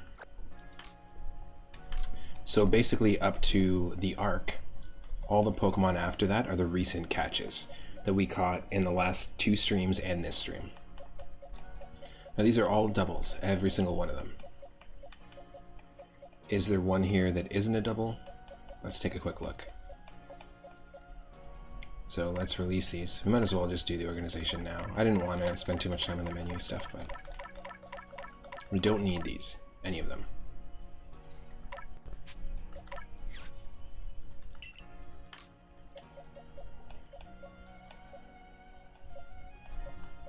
Oh, Alpha Abomasnow. Do we have an Alpha Abomasnow? We don't. We don't. Okay, so we get out of release mode. We're gonna name this one Bup Moon. One, because Abomasnow, I think, has recently become one of my favorite grass designs, I think. I hate the design for Mega Abomasnow. It looks ridiculous. I think what we should do is like this. Oh. God damn.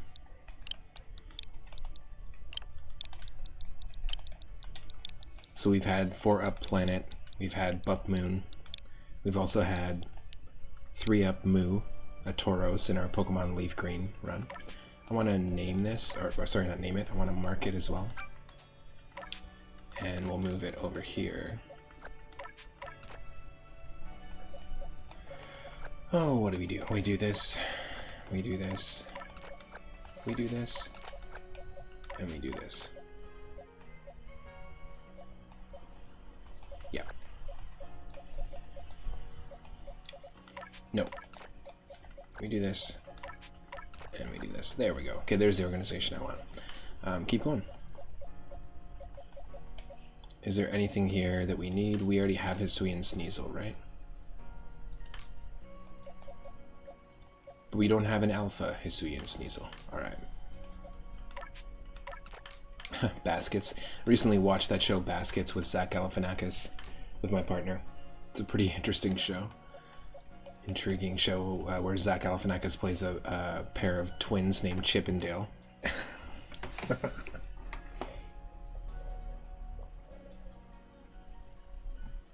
You wonder how many UI, UX people Nintendo hired for this game? You could probably look it up. There's probably a list of credits out there by now. Alright, we've got a Hisuian Sneasel that is an alpha, so we're going to name this one as well. I don't know why, but Uma comes to mind. You know, you can name a Pokemon too if you like, if you got a better name. Toss it in the ring.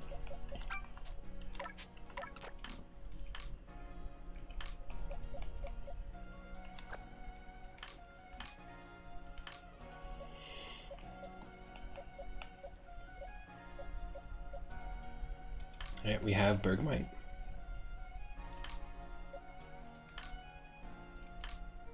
What? We don't have a Bergmite? Did we get rid of a Bergmite? Hold on a second here.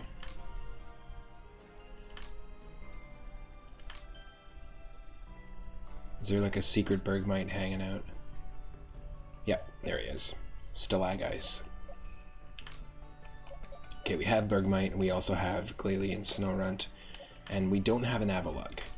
We'll have to evolve it. This is for a planet, by the way. Also named by Idarama.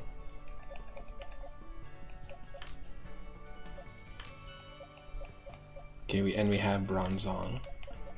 And Bronzor, so that doesn't matter. Alpha Glalie we already have. It's 4 He's. We don't even have a standard Glalie, so we're not going to hold on to that one. We'll get rid of that as well. There we go. Alpha Gallade, Tybo. We ran into this in an ice cavern earlier. Seemed like a little secret area. And that's what I mean about Alabaster Icelands being one of the better areas to explore, is that it's a lot of fun. Like, there's all sorts of really cool caves and stuff. We've got Celeste, the Gardevoir, which is quite small, a really, really tiny Gardevoir. It's shorter than us. And then we have Tybo, the Gallade. But I've only been able to catch this Gallade and 1 Routes. We've ran into 4 Routes, but they've run away multiple times. And also, you know the memory, like the first time you play Pokemon Red and Blue, the first memory that you have of like encountering an Abra immediately teleports. Abra was much easier to catch, even though it teleports in this. Same with the, what do you call it? The Gengar as well. Much, much, much easier to catch.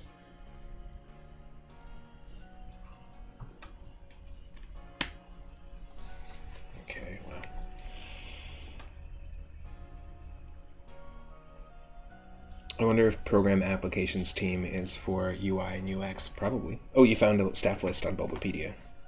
You know, I used to love Bulbapedia, but they have one of the most annoying Twitter accounts, and they just spoil everything all the time without giving spoilers.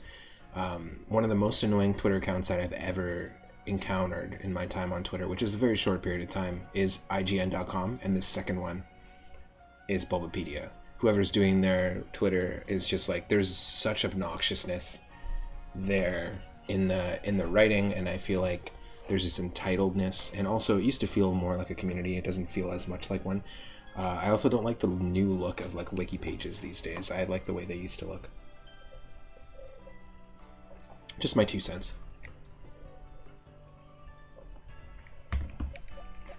You know, whether or not you ask for it, it's all good.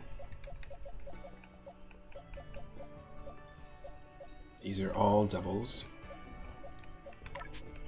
Sordito is not, though.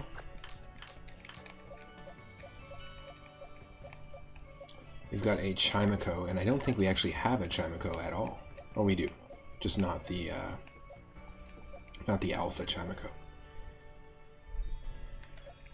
Alright, let's try this. You.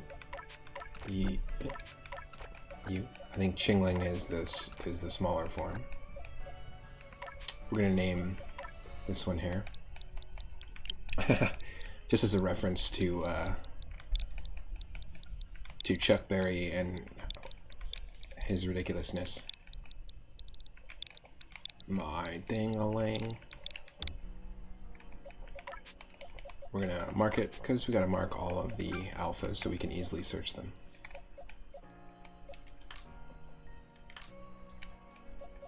You know what I'd like to see an evolution to? Chatot. I think an evolution of Chatot would be cool. Twitter's a dumpster fire in your opinion. I think that, you know, as like for whatever it is, like how people use their Twitter accounts, there's lots of like beneficial stuff there connecting people, but there's a lot of garbo. A lot of garbo out there.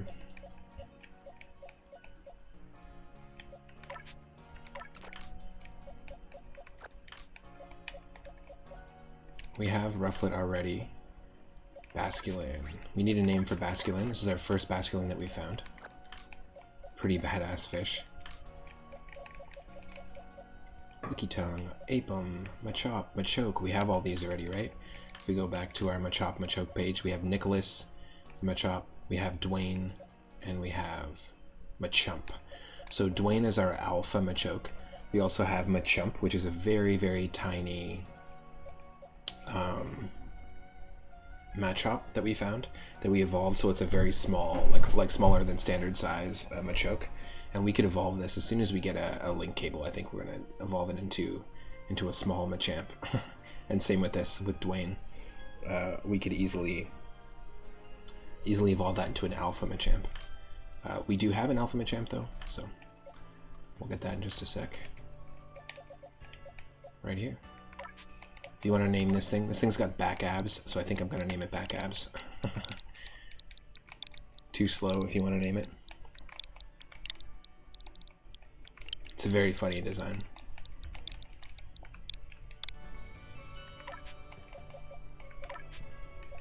This would be a cool one to add to the team.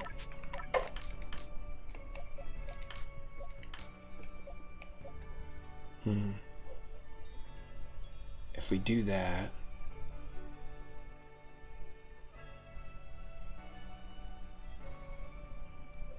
Alright, I got an idea. This is an alpha Cherrim, by the way. Blasters, after Cherry Blasters.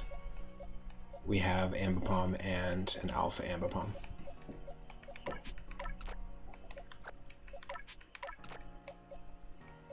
Oh, this is such a funny way to organize this. It is organized somewhat, though.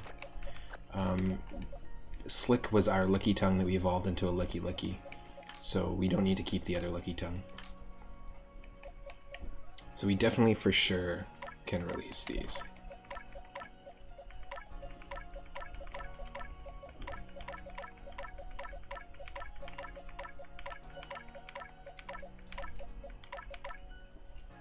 Bye-bye. If so, then Zombie saying, if program application team includes UX, then 6 people worked partially on the UX. Just like the amount of Pokemon you can have in your party. Same amount. Alright. We still want to keep Blossom. And that means we're going to put Archimedes, our starter, our Hisuian Decidueye, we'll put it here as our final marker, most recent Pokemon marker. We already have an Alpha Pilot, so I don't need it. This is our first Blissey, so we get to name Blissey.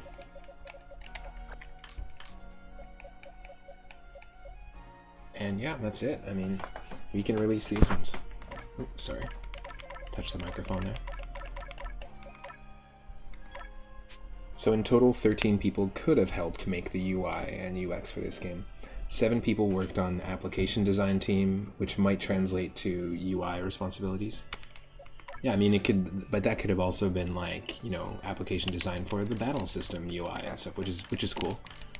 Clearly inspired by some Sun and Moon vibes there as well. Cool stuff either way. There we go. There's our updated pasture box. We've got all these filled. We've got our team that we want.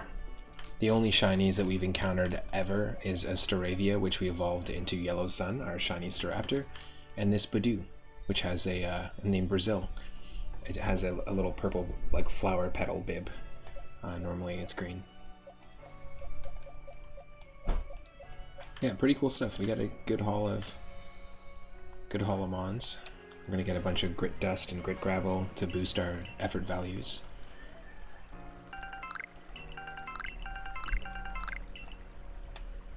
Gonna save it really quick here.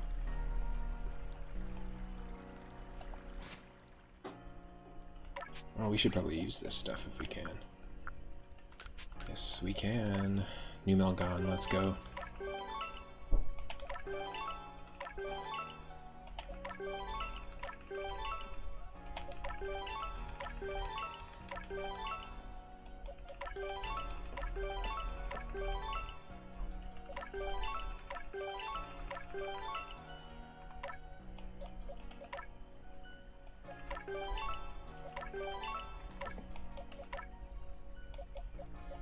How about speed?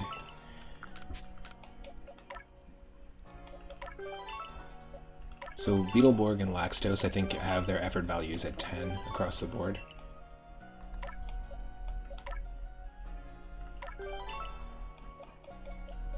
Let's go with attack. We can't use the other ones. Oh, before we save, we have one more little task to do here in Jubilife, which is show this stupid dude the frickin' thing that we made. We were tasked this mini quest like a long time ago, like 5 or 6, maybe even 7 streams ago.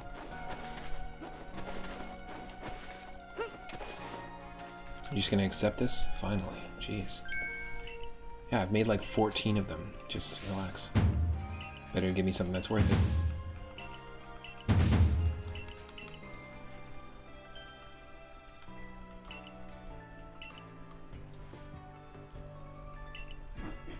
Here, I'll give you a Pokeshi doll I made.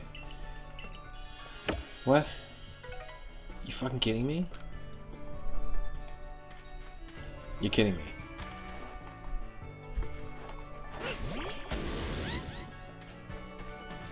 What the? You do know about Commander Kamado, right? You know that he has no home to return to?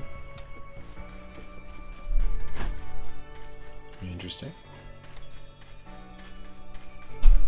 Alright, well, we're gonna save real quick. We got a ton of Pokeballs at the moment.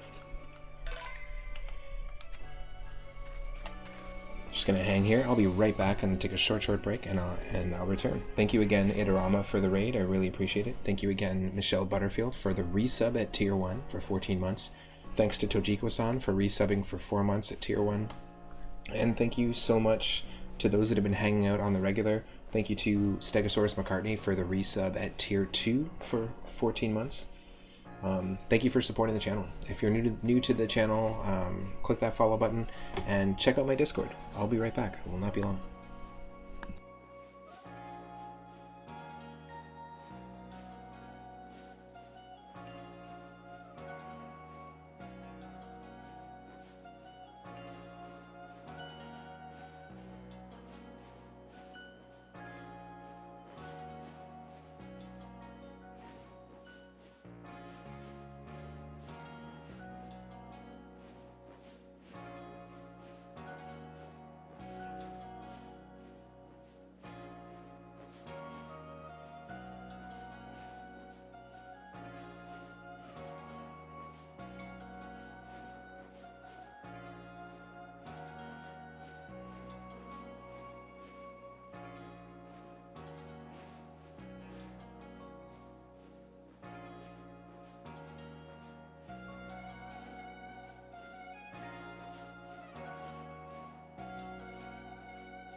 Okay, folks, I am back. Thanks for your patience.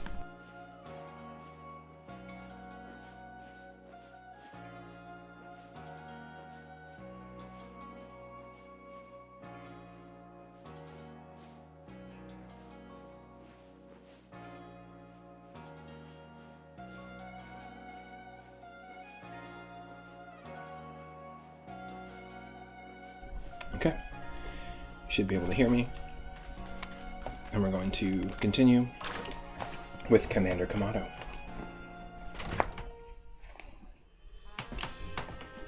Or at least reporting to Commander Kamado. We might as well. I think we actually can afford 2 more or 3 more slots for item slots for our satchel here, so we might as well do it just to even it out.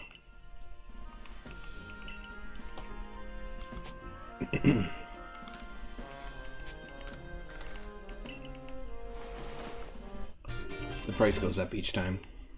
I much prefer the way you upgrade your satchel in Stardew Valley. Let's just see.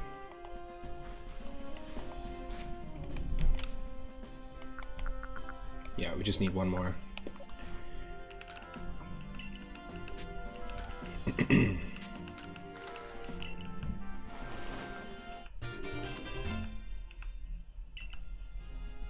That's all there is to it. You can see how much more you can fit in by packing things rightly. Oh, we can still get more. Okay, cool.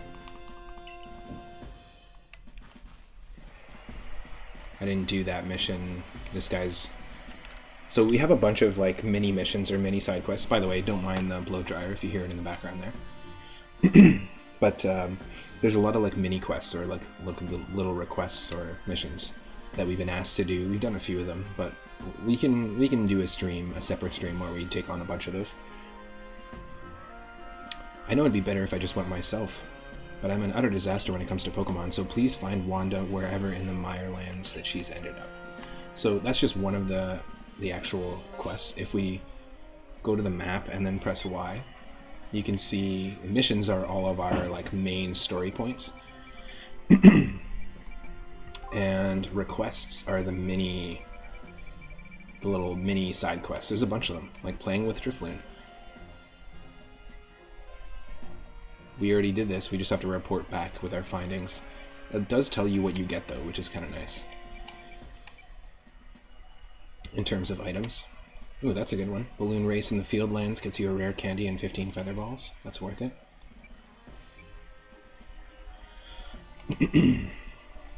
Collect 107 wisps and you'll get 3 twice spiced radish. Is that really worth it?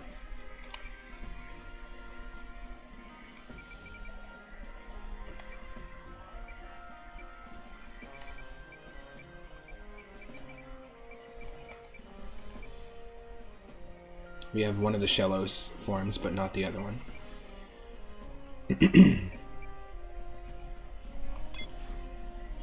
Interesting. Anyways, we'll do those missions, those little side quests in a bit.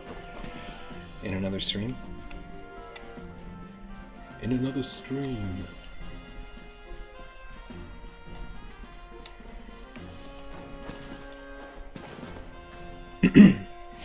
Excuse me. Each of the Pokemon nobles became frenzied, and now each of them has been quelled. We still have no explanation for why this calamity befell us, but I'm glad to see it put to an end. And to think peace would be restored to Hisui by the hand of our mysterious Riftborn helper. When tomorrow dawns, it will dawn on a world restored to normalcy. At long last, we will be able to return to our normal lives. Go nourish yourself at the Wallflower, and allow yourself a good long rest. Don't forget, the Survey Corps' work is not over. It does not end until our people can live here in Hisui without fearing the Pokemon around us.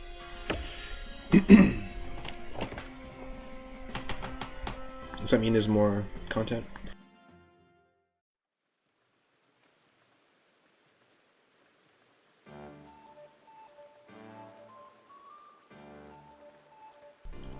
Thanks for this nice, sizable helping of potato mochi, Benny, old chum. Oh, and if there's anything else that you'd recommend, by all means, bring it out.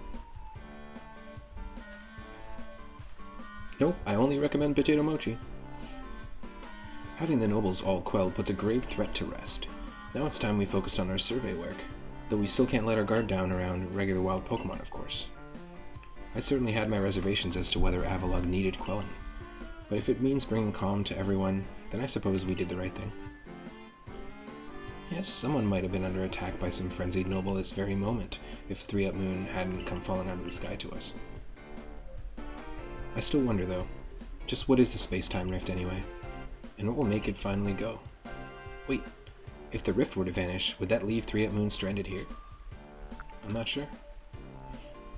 Well, our little team is certainly very practiced at investigating things by now. We'll look into the matter and find a solution, I've no doubt. And even if we don't, you'll always have a home here in Jubilee Village, 3-Up Moon. Now then, tomorrow's soon upon us, and it'll be another hard day at work for the Survey Corps. Don't forget that we've got our sights on nothing less than a completed Pokédex. That's right, we'll get it done with 3-Up Moon in the lead and me as the valiant assistant. Assistant? Come now, Akari, don't sell yourself short. You're a full-fledged member of the Survey Corps, too. Well, thanks for that, Professor. Then I guess I'd better eat my fill and get plenty of energy for another long day tomorrow. No, don't eat Phil. He's my friend.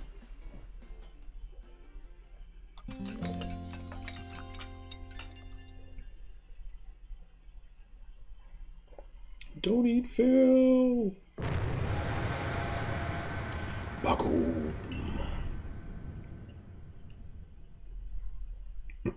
It's one way to wake up.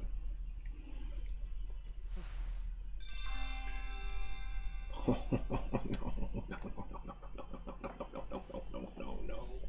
Disaster looming? No thanks. The Pokeshi doll is waving at us. There are some lovely stones that someone must have found, but they're just plain old stones. I think we have new shoes.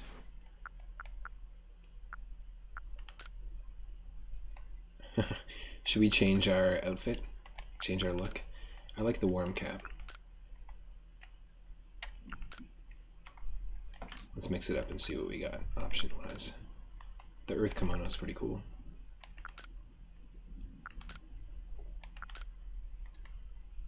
Oh. Snow jacket? Yeah, we're going with the Earth Kimono.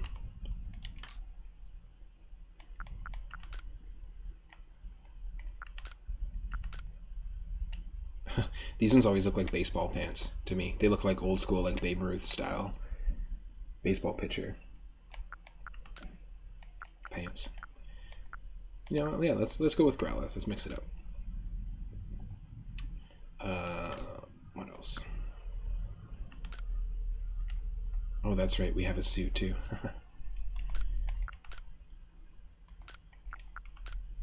This is what we started the game wearing. In fact, Survey Corps uniform could be kind of cool to jump back to again. We'll see. These are new boots that I picked up, and then... Oh, slippers? I thought we got unusual shoes. Is that not a thing?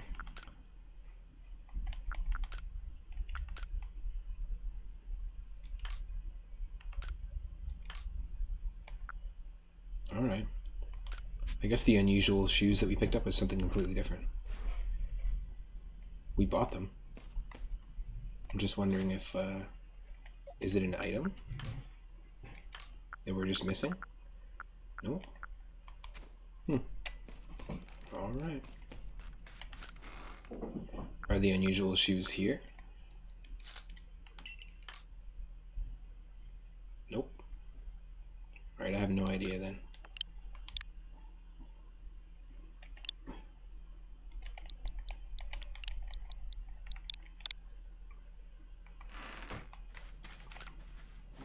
Yes, we have a Rotom mow in the house, a Rotom mower, and I think a Rotom fridge as well. Oh shit.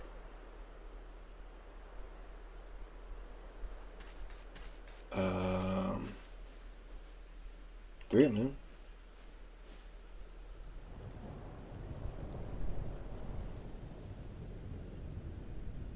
Oh crap.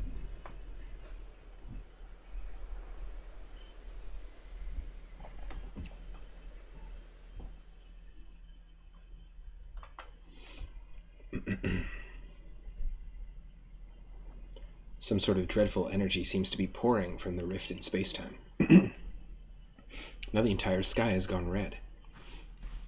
Well, that was purple, but okay. I have word from the commander. You're to report to his office at once.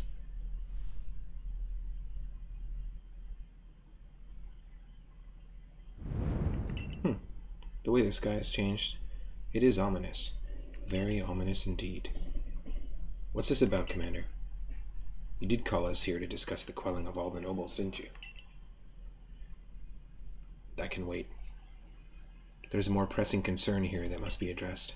The first strike of that strange lightning, the one that drove Cleavor into a frenzy, it struck the night that 3-Up Moon fell from the sky, did it not? It only seems natural to think that the two events might be linked in some way. Who or what are you really, 3-Up Moon?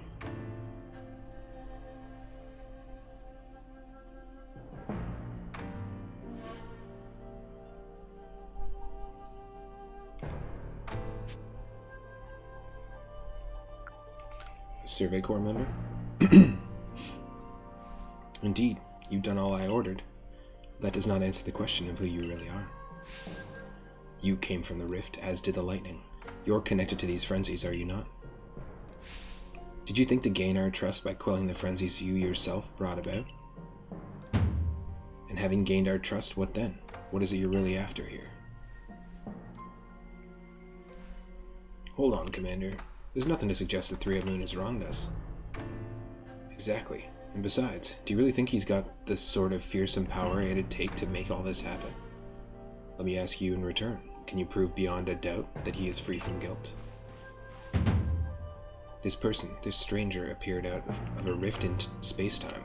Who here can guarantee he is who he say he is? Who here can guarantee he is to be trusted? But that's... no one can do that. You're asking us to prove a negative. How is anyone supposed to prove the absence of all doubt? Come on, let's be reasonable. What is 3-Up Moon supposed to do then? He will be given the chance to investigate this latest disaster, but not as a member of the Galaxy team. He remains a suspect until he can clear his name. Or unless he can clear his name. There are those in our village who cannot trust a stranger like you who fell from the sky, and so I must ask you to leave. You're no longer welcome in the Galaxy team. Consider yourself banished from this village until you can explain why these calamities keep befalling our good people. No, until you've restored our world to its rightful state and proven your innocence beyond doubt. Is that clear, Silene? Yes, sir? How can you act so heartless? Don't you believe in 3-Up Moon? Do not attempt to intervene on his behalf. I will do what I must as the commander of the Galaxy Expedition Team. But I have not forgotten your deeds, nor the unusual skill you've displayed. That is why I've chosen to let you walk out of here free, rather than clap you in chains. What a dick. Total dick. You're about to be expelled? From the village? What? Why? Orders are orders. Orders are orders. Let's go.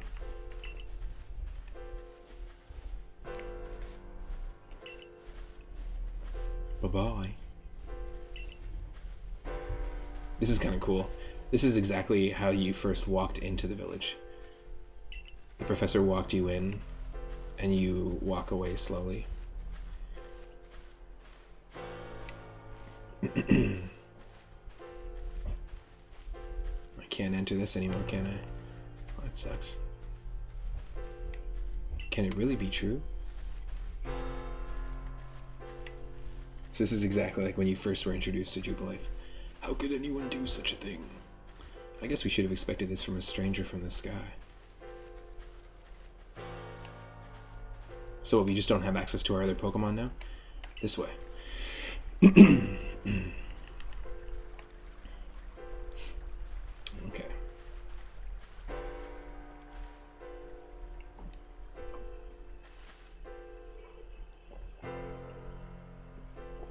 We can take it from here, ma'am.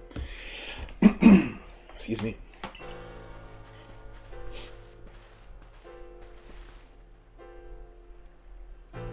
Understood. However, the decision was mine to accept this stranger as a member of the Survey Corps. It is only right that I should personally escort him from the village, and to the Fieldlands camp. I'll also see him off. As will I, naturally. I'll allow it. Then I'll mark you all down as bound for the Fieldlands camp. Safe travels.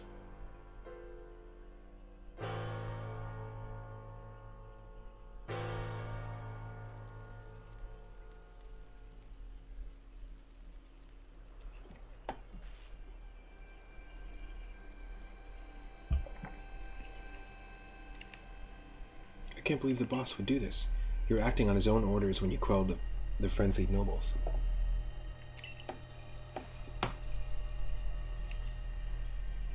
Quite right. Moreover, even if you did happen to fall from the sky, that hardly gives you the power to turn it red. This is utterly intolerable, and I might add, absurdly unscientific. As a man of science, I must fight such illogical thinking tooth and nail. You must not. You only cause 3 Moon more pain if you are driven out as well for defending him.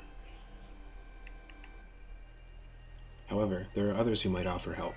You've been an aid to both the Diamond Clan and the Pearl Clan. Of course, perhaps Adaman or Arita might take you in. Though I'm afraid they've both already returned to their respective settlements. Perhaps you could go try to find Leon first. He's likely to be at the Grand Tree Arena. That's where we fought Cleavor, initially. Don't die alone out there. That's an order. I'll ensure you have all you need to complete the survey the commander has tasked you with. If I might offer my advice, in this life you will meet with both admiration and abuse from others. How others choose to view you is a choice only they can make. You cannot make it for them. All that truly matters is that you hold firm to your own values. What of the dream I first shared with you on Prelude Beach? To complete the Pokédex. That dream simply won't come true without you. Well. Well, sir. I love that the music is different. And I hope that there's music now moving forward. This is the very first area that we explored. It's really interesting, actually. Environment change.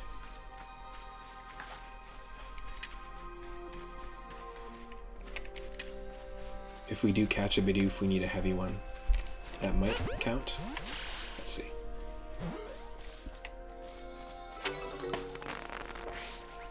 Does it count? It does, and that completes our Bidoof research task. So now our 10th Bidoof is free.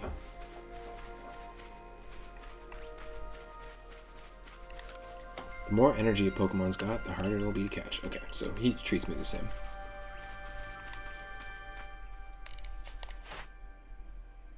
We've completed Starly's, so we don't need to even interact with it.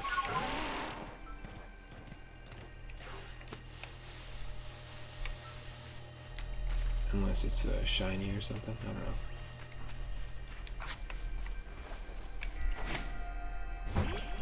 Yeah, this is cool, I really dig the music.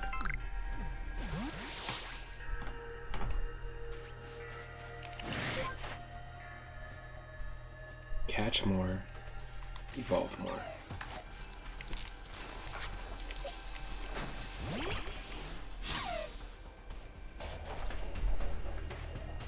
Yeah, the music stays the same in the battles. Fuck yeah.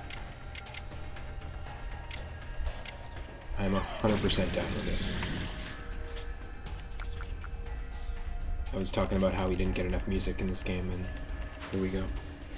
This is smart sound design choice as well, because it almost feels like you're in, not a space-time rift itself. It almost feels like we're, like all of reality is kind of being shaken up here and glitching out, and there's a bit of a glitch vibe to this music too, which is nice. Nice little touch. We had a pin for some reason. I saved Floro Gardens in the very beginning of the playthrough because I wanted to remember how to get there. We need to get here.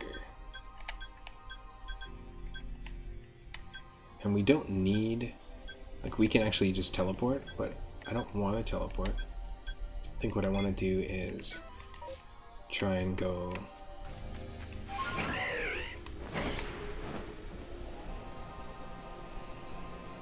in this direction.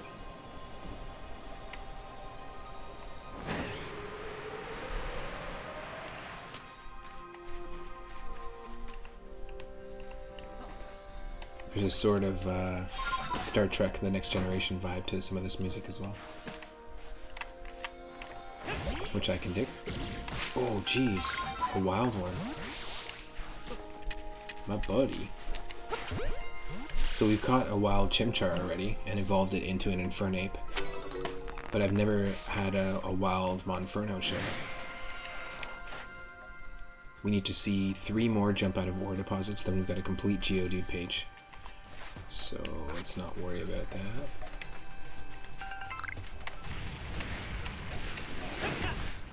Buddy. You know what? You want to die? That's fine.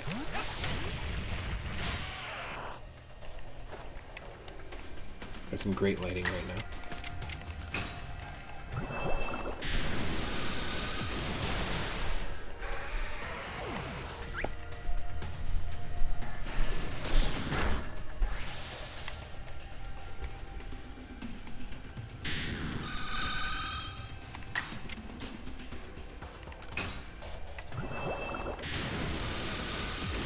Complete overkill. Geodude overkill. Yes, please.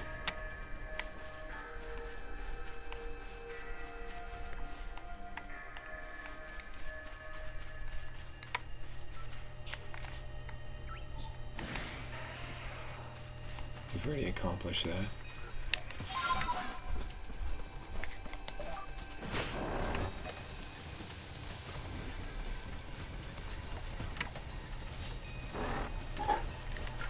Oh.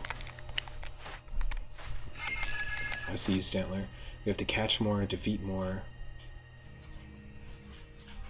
Okay.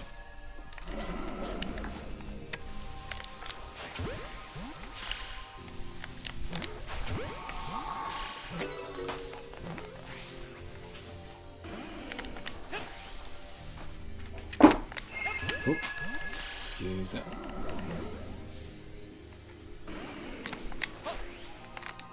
Sorry if you're wearing headphones. Oh. Oh. Please. I know I shouldn't be using the wing balls on these, but...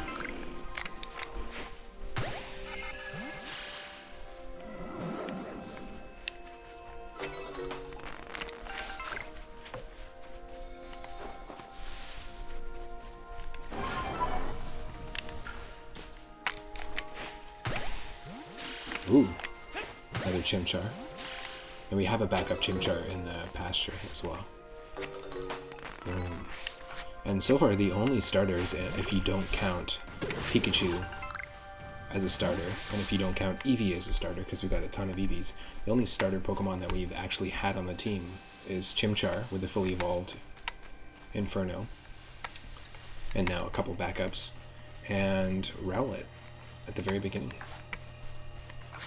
I'm pretty sure you can actually get access to all the starters in this game, but I just have not run into an Oshawott or Cyndaquil yet.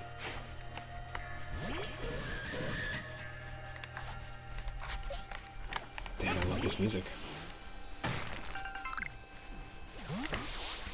Now the title of the stream makes sense. Geese and chill. It's real chill.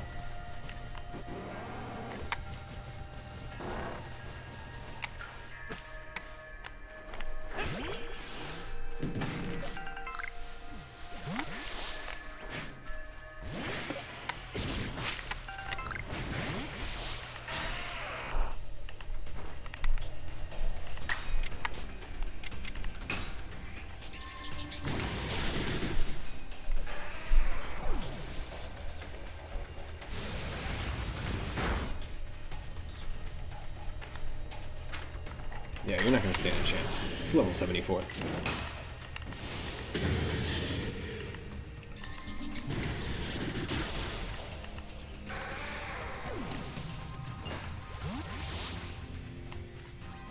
This is what I'm talking about.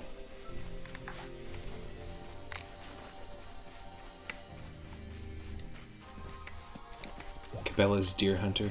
God damn it.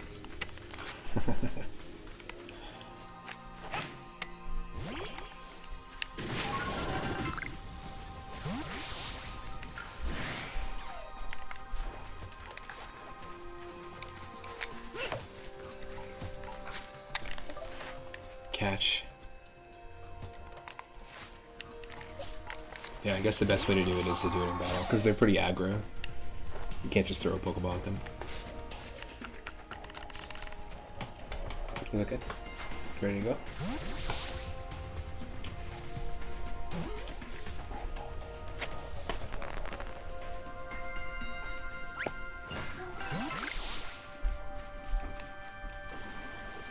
Good morning. Whoop.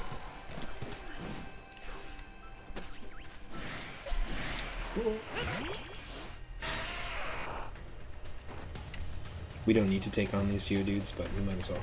3-0 dudes. Here we go. Trio dudes.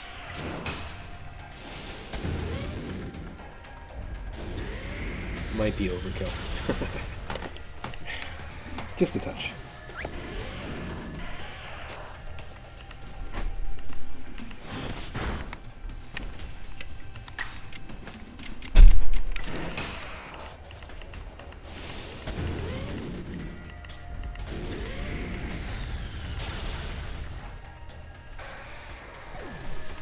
Such a cool design for Pokemon Garchomp.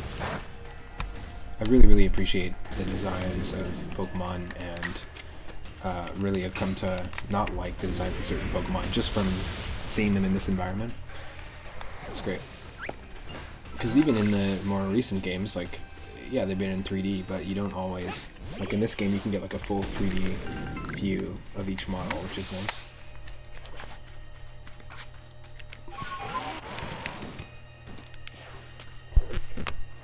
What the?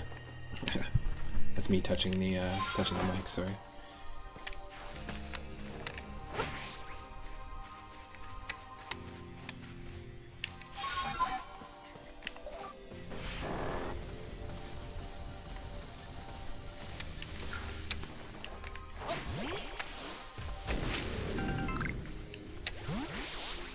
Where's our pin? There it is. Is he farting? What was that? Ursaring, are you farting? What the hell's coming out of the ground underneath you there?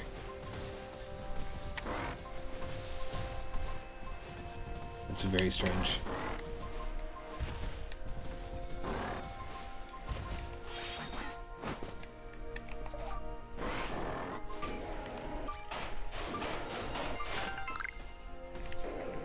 Yeah, that's very odd.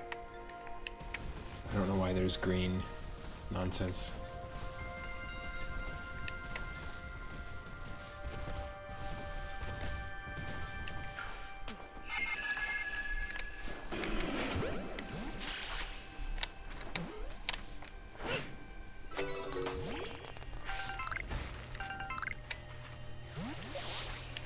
Awesome, okay.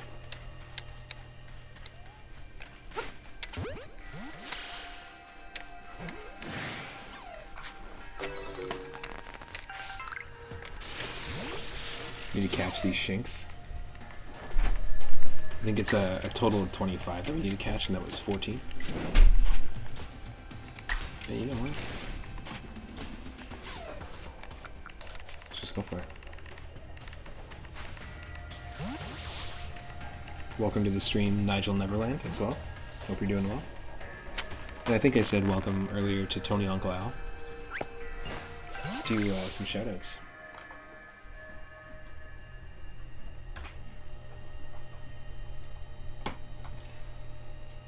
Nice.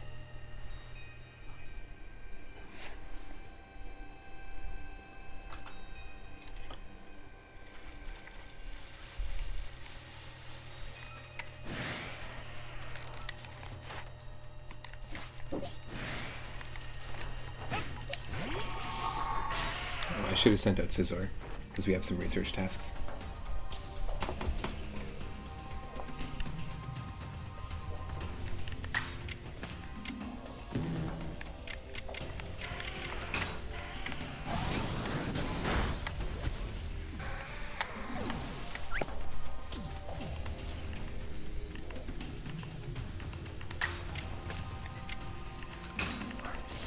I'll probably still take it out with Flamethrower here. Yep.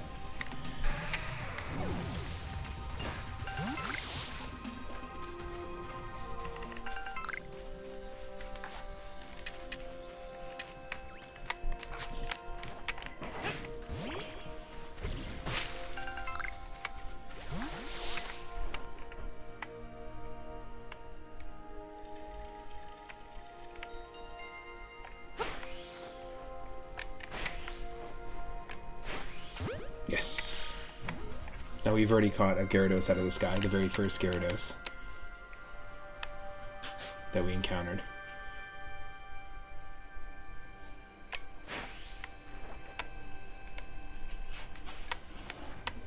Okay, we're gonna try this.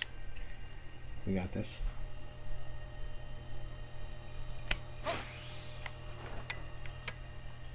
Damn.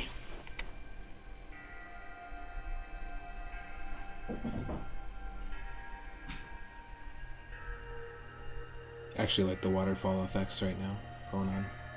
It's pretty cool.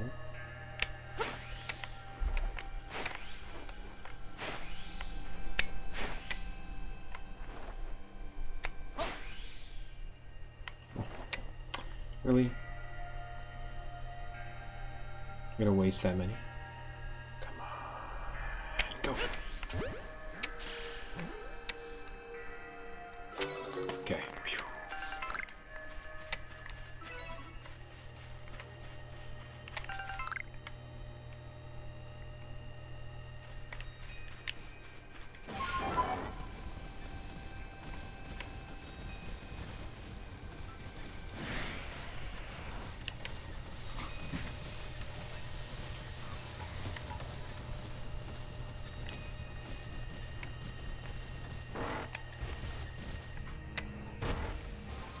Yeah, I don't really understand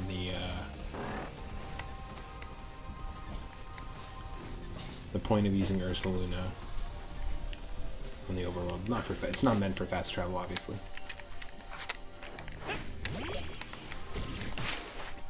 Catch more, catch alphas, catch without being spotted, defeat, and give it more food. Oh, we're defeating this one. We might as well do a bunch of these research tasks.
Yes, I think we only need 2 more Geodudes to jump out of the ore deposits. And in this area, every single bouncing ore deposit is going to be a wild Geodude, so just 2 more. And then we've completed Geodude's page. Heck yeah. Heck yeah.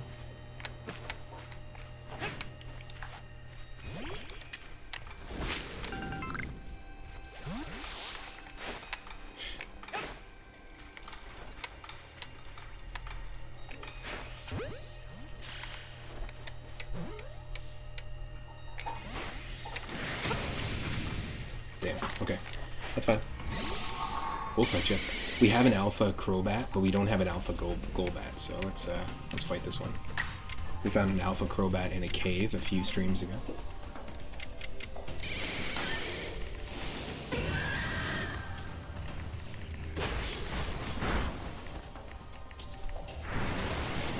Just 1 second, folks. I'll be right back.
My partner was just heading off, so just saying bye. And then we're back.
Nice, this is the third ever Pikachu that we've ever encountered.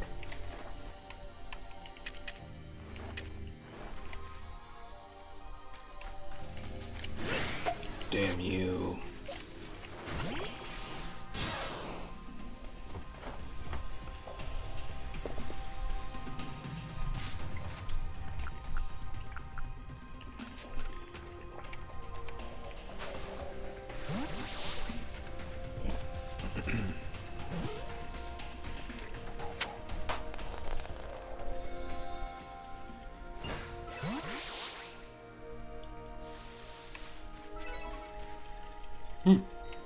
Nice.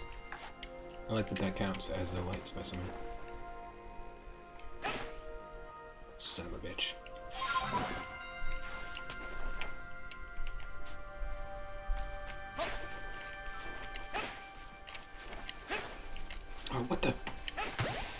Give me a break.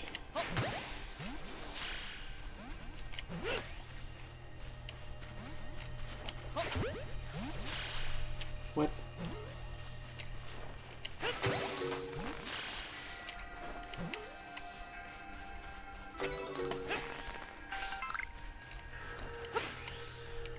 What a waste. All these feather balls. Damn it. He saw me. The only research task we have left for Kricketune is catch it without being spotted.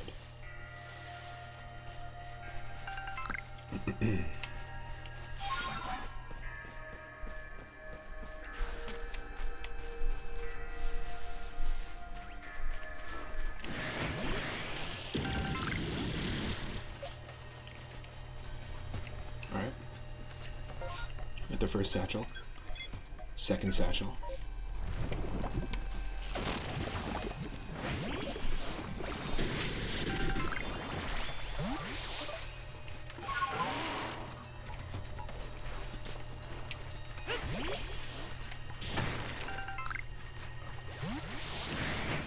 Sure, I'll fetch it.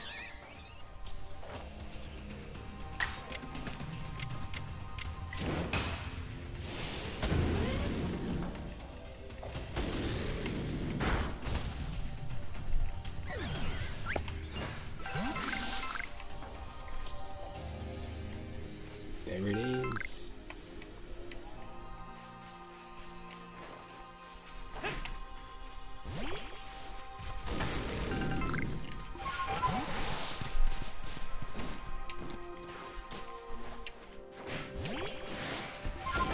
Right, does anyone else get those Star Trek Next Generation vibes from the music?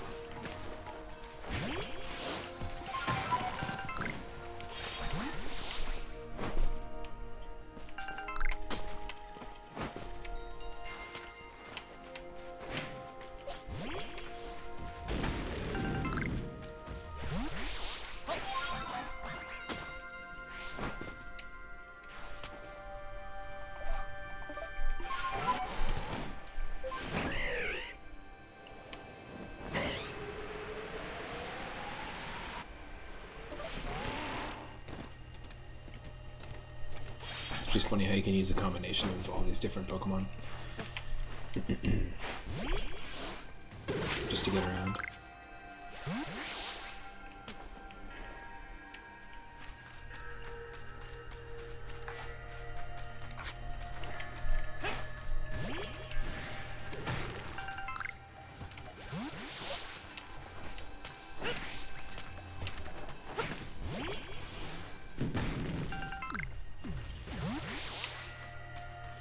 Ooh. Hello. We already have one of you, but...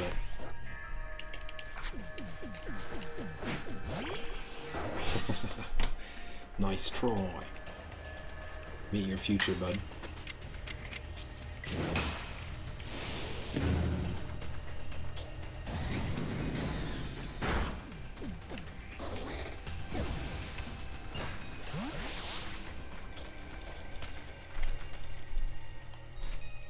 Okay, we got those.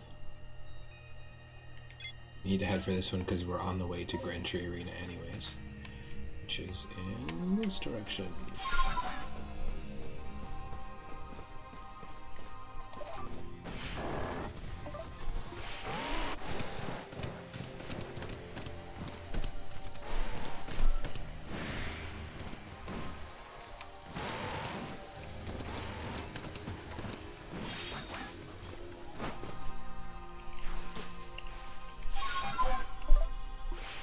This is such a satisfying thing to go from Wire Deer to Braviary, or Wire Deer to Basculegion midair.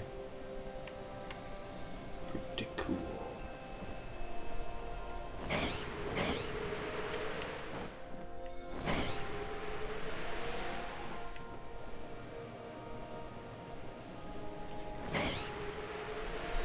It's a shitty place to die, but I've been there. You've been there, Peter.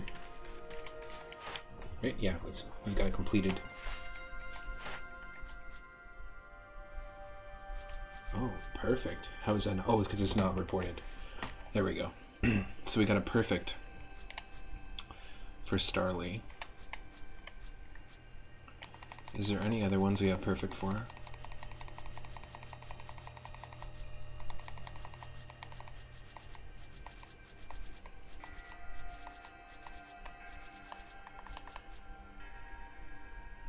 Need to see it use confusion more. Is Starly the only one we have a perfect on? No way.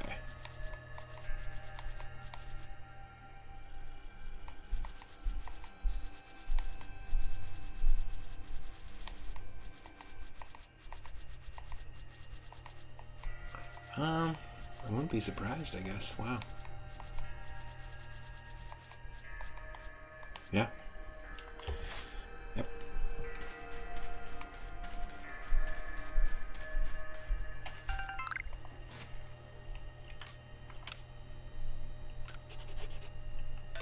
Oh, we don't have... That's actually kind of cool. They took away our, like, trainer card. Our official. I'm gonna need your gun and your badge. Your poke gun and your poke badge.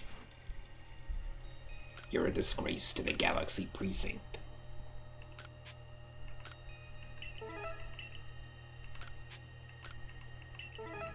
You're off the case.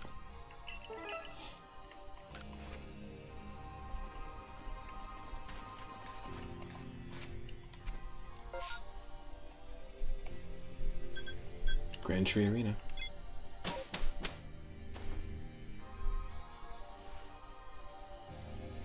You, what in the world did you do? Look at the size of that rift. If lightning starts pouring from it, all the Pokemon in Hisui could be thrown into a frenzy. The entire clan is in panic now. I should have known that the only thing that would come from that rift was disaster. I need help. Help! Well, that's not exactly something I can do. It's not that I wouldn't like to help you, but it would put Arita in a difficult position. I truly do wish that I could repay you for quelling Cleavor's frenzy as you did, you must know that. But there's nothing I alone can do for you. Warden Mai might be able to help you, though. She's a caring woman, after all. You'll most likely find Mai at the Warren Bridge. I believe it's a very significant place for her. I'm certain that somewhere in the vastness of Hisui, there is a place for you as well.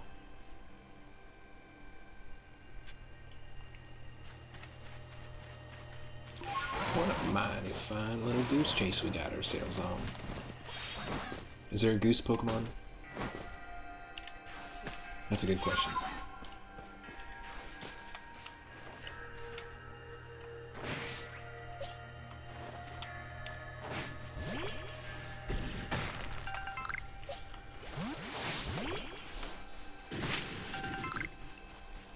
What do we need for Combi? We need to defeat more with rock-type moves. I don't think we have any rock moves at the moment.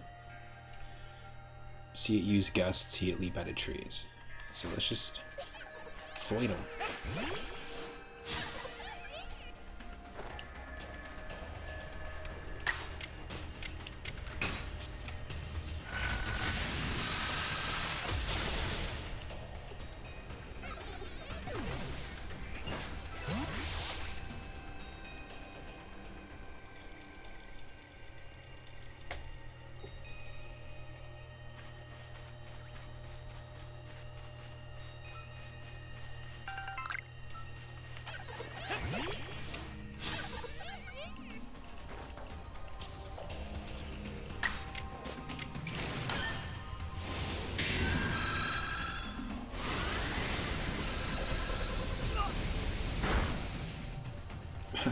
Little overkill.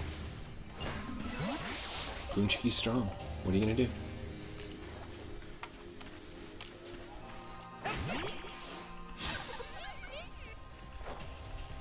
Great lighting right now. Love it. Love it.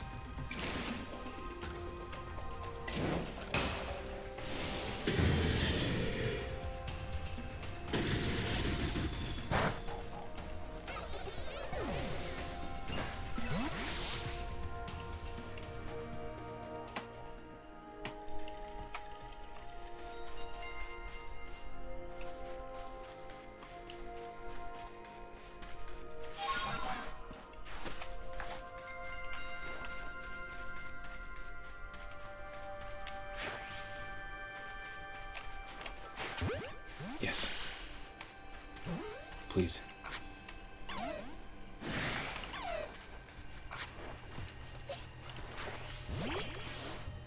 It's not easy to just snag a Shinx like that. You always gotta go into battle.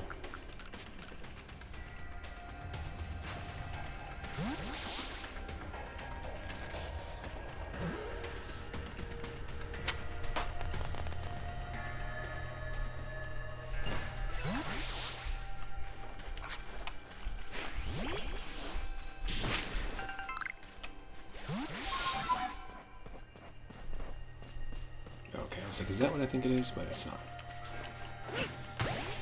It's not what I think it is. No, it's not what I think it is. It's not what I think it is. Oh, no, it's not what I think it is.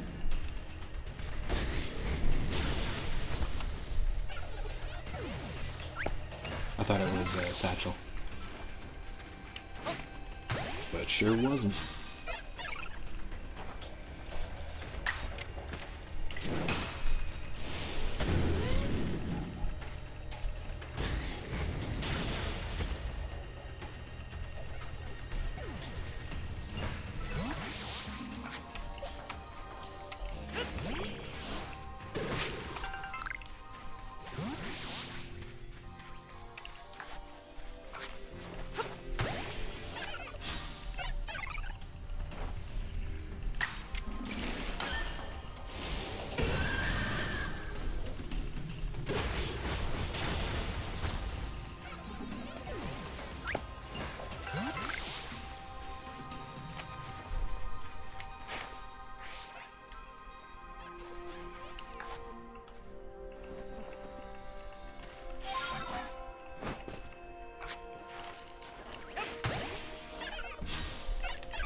Catching all of them unawares.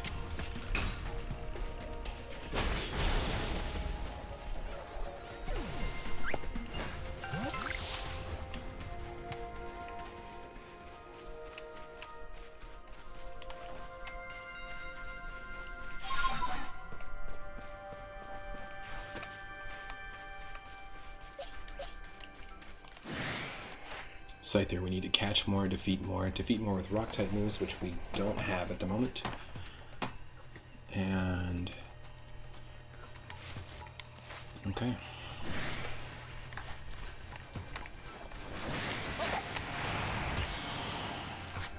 Nope, we're fighting. We are fighting. Triple Scyther battle.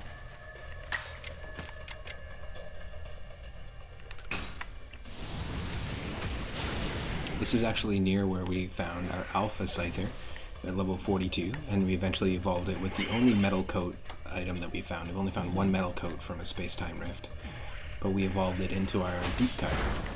The reason why it's called Deep Cut is it's a reference to Deep Thought from Hitchhiker's Guide to the Galaxy. We found it right near this area, before shit got glitchy.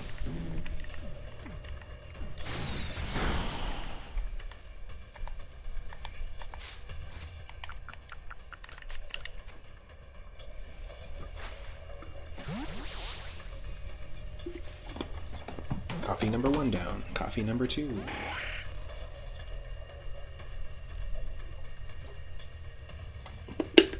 There we go.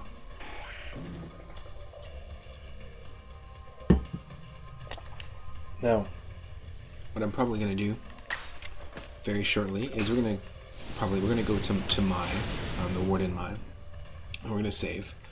I do like that there's been a big change here in the environment, and the music is fantastic, but we'll be continuing this in the next part. But stick around, because I'm only going to be taking a short break, maybe 30 minutes or so. We'll raid somebody. I want to say thanks again to Itarama for the raid, and for bringing your Mist community over here. I appreciate it. It was a missed opportunity. Heyo! Feel free to join the Discord as well. I'm going to be live again very shortly, and I think today I'm going to start our playthrough of Dragon Quest I on the Switch. So we're going to take a short break, then I'm going to eat, and we will Dragon Quest I it up. I recently picked up Dragon Quest 1, 2, and 3. I believe it still might be on sale until tomorrow, or March 26th, but if you go check it out these are the most recent versions of these three games. They're not bad visually. They don't have the old school like pixel aesthetic. They're like a remaster. But I have all three, and each one cost me like $1 or $4 Canadian, so not very expensive. I highly recommend checking them out. The music in those games is fantastic.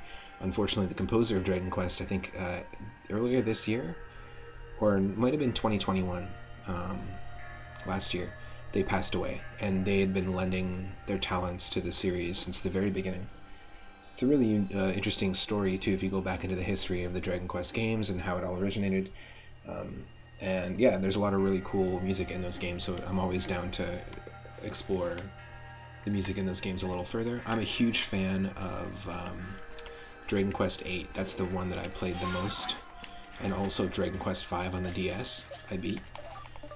We did a little bit of Dragon Quest III on Game Boy Color as part of our animal and creature-themed retro roulette series. And I've heard from a lot of people that the Game Boy Color version is one that they really like. And currently, like, it's highly recommended by a lot of people because it has some quality of life stuff that's now been included in every version since, but it was not included in the original Famicom version. I will do a shout out to the Central Scrutinizer as well, who currently is playing the Super Famicom version of Dragon Quest III, and did the same thing with Dragon Quest 1 and 2 on their channel. They're also one of the first streamers I met at the beginning of hanging out here on Twitch. I really appreciate how helpful they were. They were very, very welcoming. Right now they're recently streaming Twinbee, nice, Poppin' Twinbee, which we've also played on stream. But yeah, they're doing the Super Famicom Dragon Quest III. And yeah, I'm excited to dive in. I've attempted to play the first one on NES a couple of times and didn't really get into it. We also played a little bit of Dragon Warrior 4 on the NES. Very, very briefly. I did really enjoy that one. That was a really nice experience, but it was released near the end of the NES's lifespan, so it makes sense that it would have like higher end graphics, higher end. Really just, it made good use of the NES's limitations. Let's just put it that way.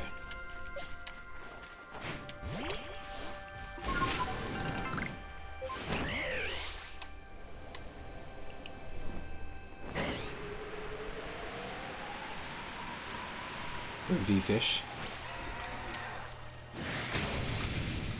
Oh shit, it's an Alpha Magikarp. That's why it looks so big.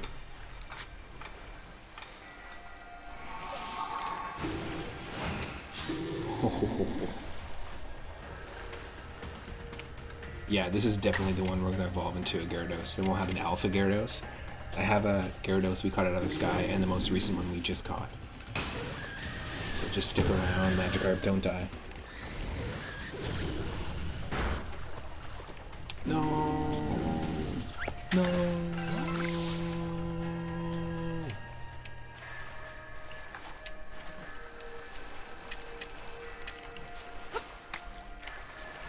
Great, we got teeny tiny ones.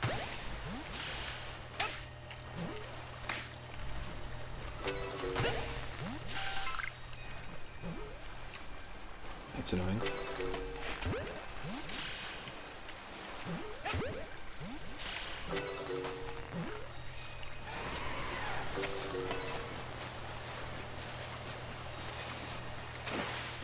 That is annoying.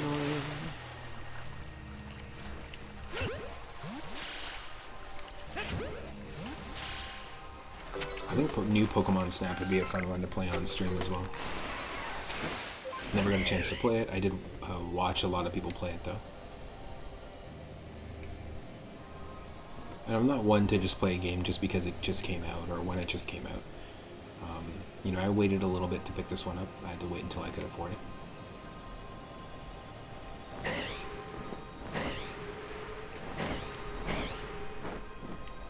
Man, that sucks.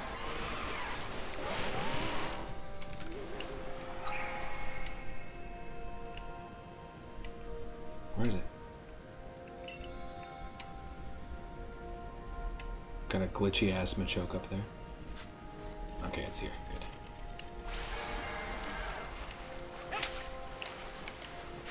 Oh, weird. The smoke and the water is like tinted green. Maybe it's just because of what's going on with the space-time distortion. That's why we thought the Ursaluna was farting earlier. I gotcha. I feel ya.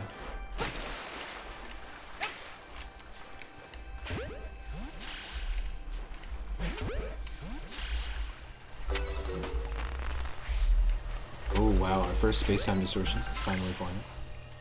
Let's take a look. Way over here. I'm not even sure if we can go to that area, to be perfectly honest. That's funny, we've been playing this long and we've only run into one space-time distortion, but we've also had other streams where we've run into like 8 or 9.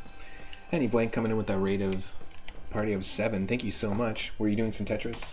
Can you still see the Tetris blocks in your mind, in your mind's eye?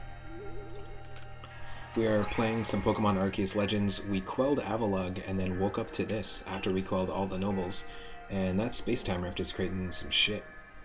We just got banished from Jubilife Village, and some pretty serious, spoilers, it's pretty serious story changes and tone shifts. But the music's great, and we're just doing some exploration and finishing off some research tasks. But there's still lots to do in this game as far as I can tell.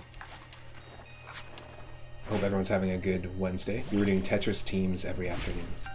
Ooh, what's Tetris teams? Is it like a way of doing multiplayer in Tetris 99? So yeah, we're just doing a few. If you're new to the channel, my name is Matt, otherwise known as 3upMoon.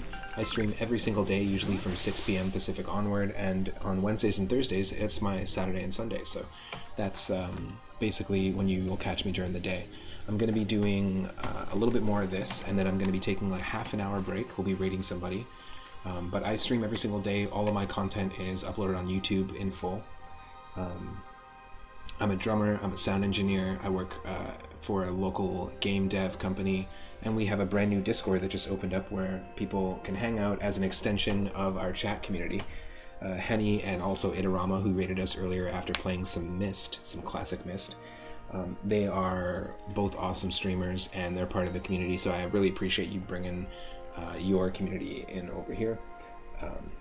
Looks like Tetris Teams is a 99 mode, where the 99 is divided roughly into quarters. Oh, okay. So you've got 4 teams, and you work together, and whatever team has the highest score in the end is the one that wins the match, or gets points. I'm intrigued about Pac-Man 99. I know that Idarama was talking about it, how they played it a bunch of times on stream. But yeah, the idea behind Pac-Man 99 is pretty cool.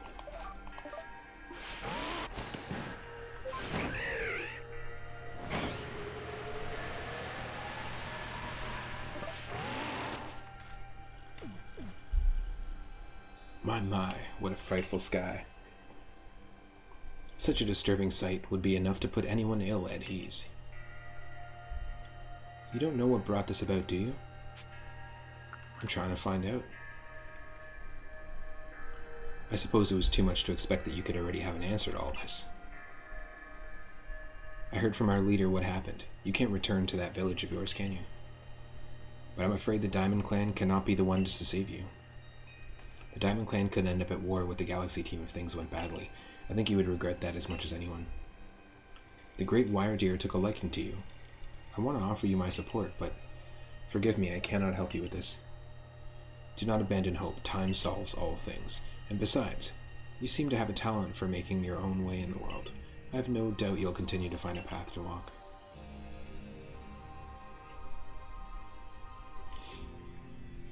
Oh.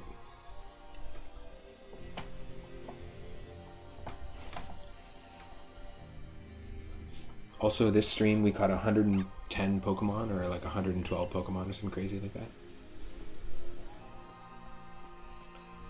This stream and the last stream combined, and I think like half of the previous stream. What the hell? Little Shinxie boy.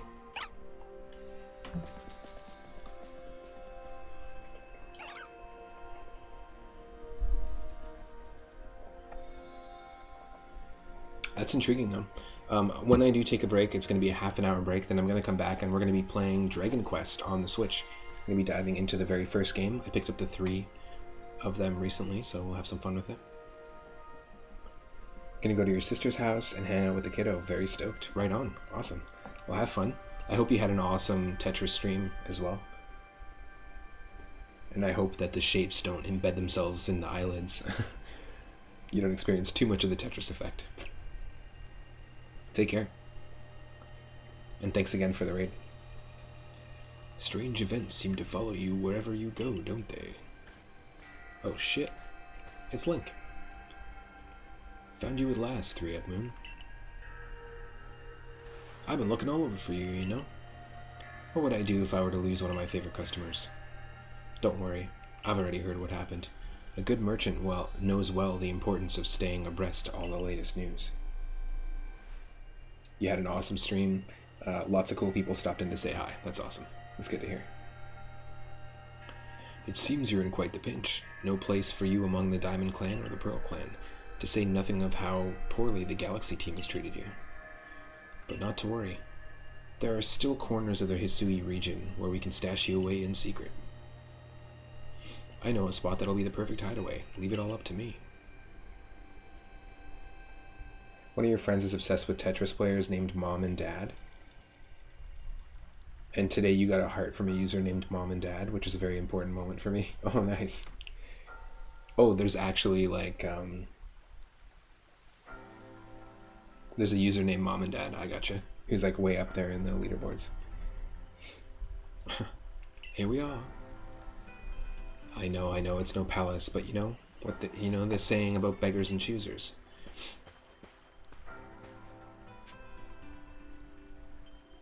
Speak to the person who dwells here at this retreat. What? Cool. Whoa. Shirking your work to come pester me again, even beneath a bleeding sky. You never change. Always a pleasure, Mistress Kogita. The names are so weird in this. There was one named Dad Mom, and someone said they each use one Joy-Con. That's funny. My buddy used to play Tetris NES, and his brother had this, like, he was so good at Tetris.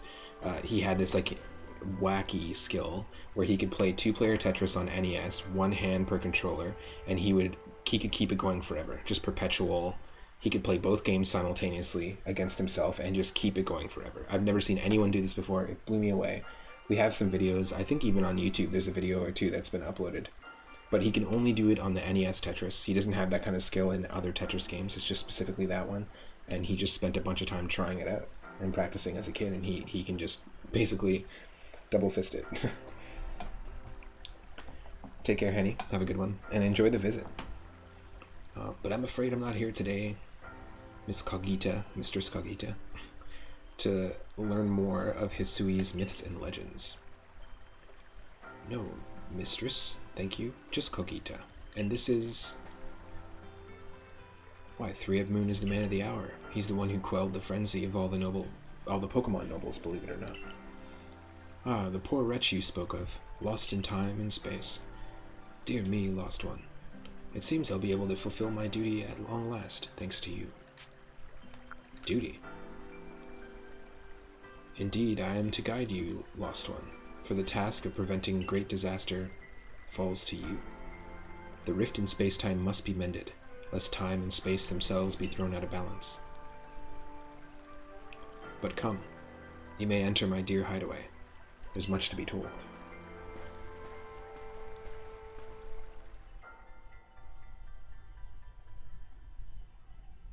Hell yeah, this is exactly what the inside of my tent would look like. This also seems like a very Stegosaurus McCartney vibe. Drop your leaf emotes if you got them. The space-time rift is said to be a portal to innumerable other dimensions. New galaxies, intergalactic planetary. In what such realm, far and farther still from ours, dwells almighty Sinnoh? The Pearl Clans? The expanse from antiquity to eternity, and the expanse to all sides, above and below. Time traces the path we tread from the here and now into the future, while space yawns all-encompassingly, surrounding us in every direction. You see, don't you? The two together, time and space, comprise all creation, the universe.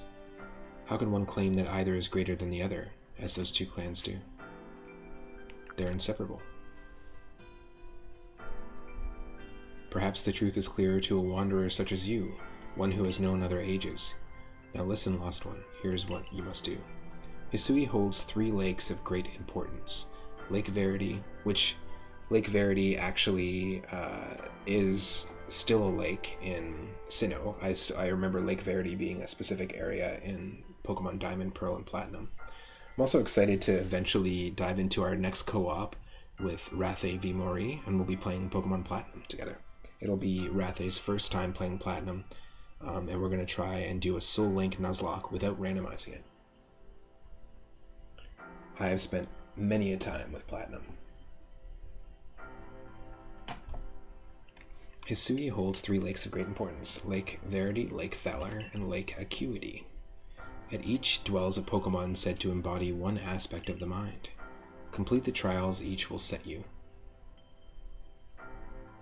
and bear their gifts to the Shrouded Ruins. There you may receive the Red Chain. With it, perhaps you can bind the world together. Bind the world, you say? You mean it won't close the rift? Kindly spare me your doubts, young man. I know the old words and what they bid us to do. How true they are isn't mine to know. And regardless of their truth, I am bound to pass them on. How callous of my ancestors to leave their legends to their children without a thought of the hardship it would cause them. But here we are. You know your duty, and you'll do it, won't you? Of course. There is nobility in knowing what must be done and seeing to it. Your ARC phone is beeping. Another god text. You can see the locations of the 3 lakes marked on your ARC phone. Mistress Kokita's got a lovely workbench here, and if you need materials, I'll be glad to help. I'm always happy to do business with you. What about the pastures? Ah, that is a problem, isn't it? What shall we do about that indeed? What was that cry? Have we now a lost Pokemon as well as a lost child? Do see to it, please. How could I refuse you, ma'am? Off we go, 3 Moon. Complete the trials of the 3 lakes. Hell yeah. Well, that's definitely what the beginning of the next stream is going to be.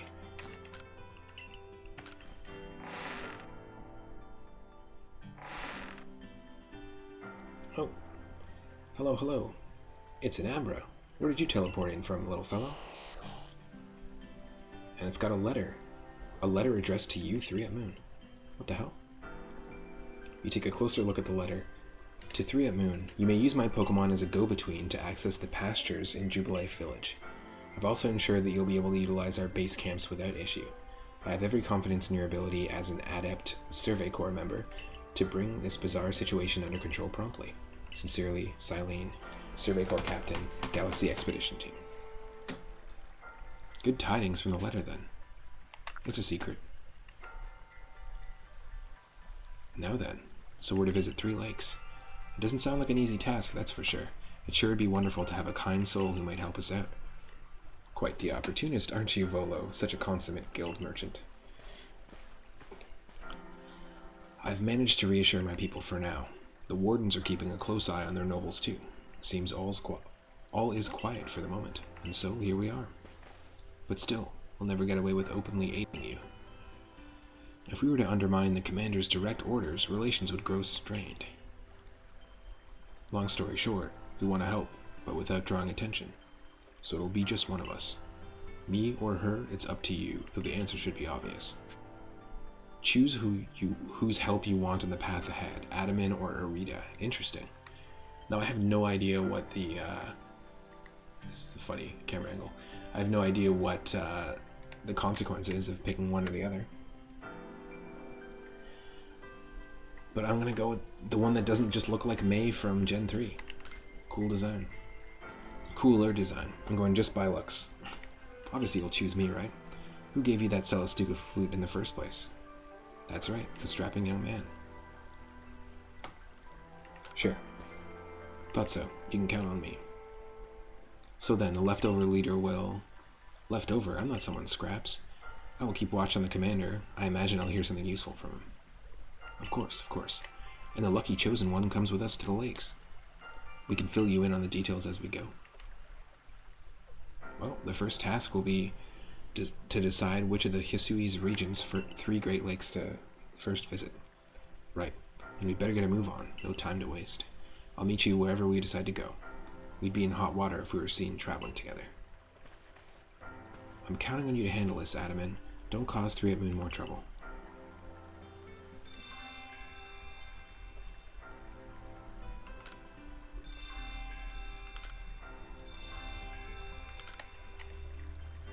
Cool, and we'll decide which one we want to start with in the next section. I want to see if I can save.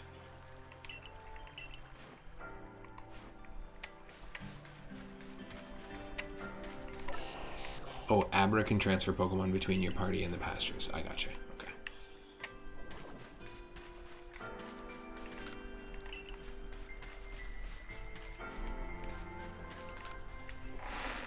Can we rest in here?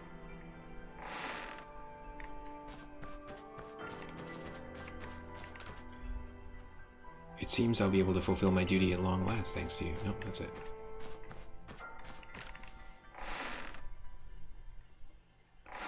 So is there like a tent? No, I guess not.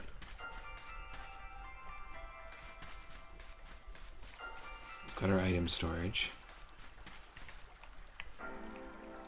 Yeah, that's it. Okay, so we can't heal our Pokemon. We will save, though. And like I said, I'm just going to take a short break, and then we're going to come back to this at another time. If you're watching live on twitch.tv/3up_moon and you're not following the channel, please click that follow button. You can follow me on Twitter at 3upmoonget. You can join my Discord with the command !Discord. It's a great place to just keep connected, and you'll know when I'm going to go live next and what I'm streaming next.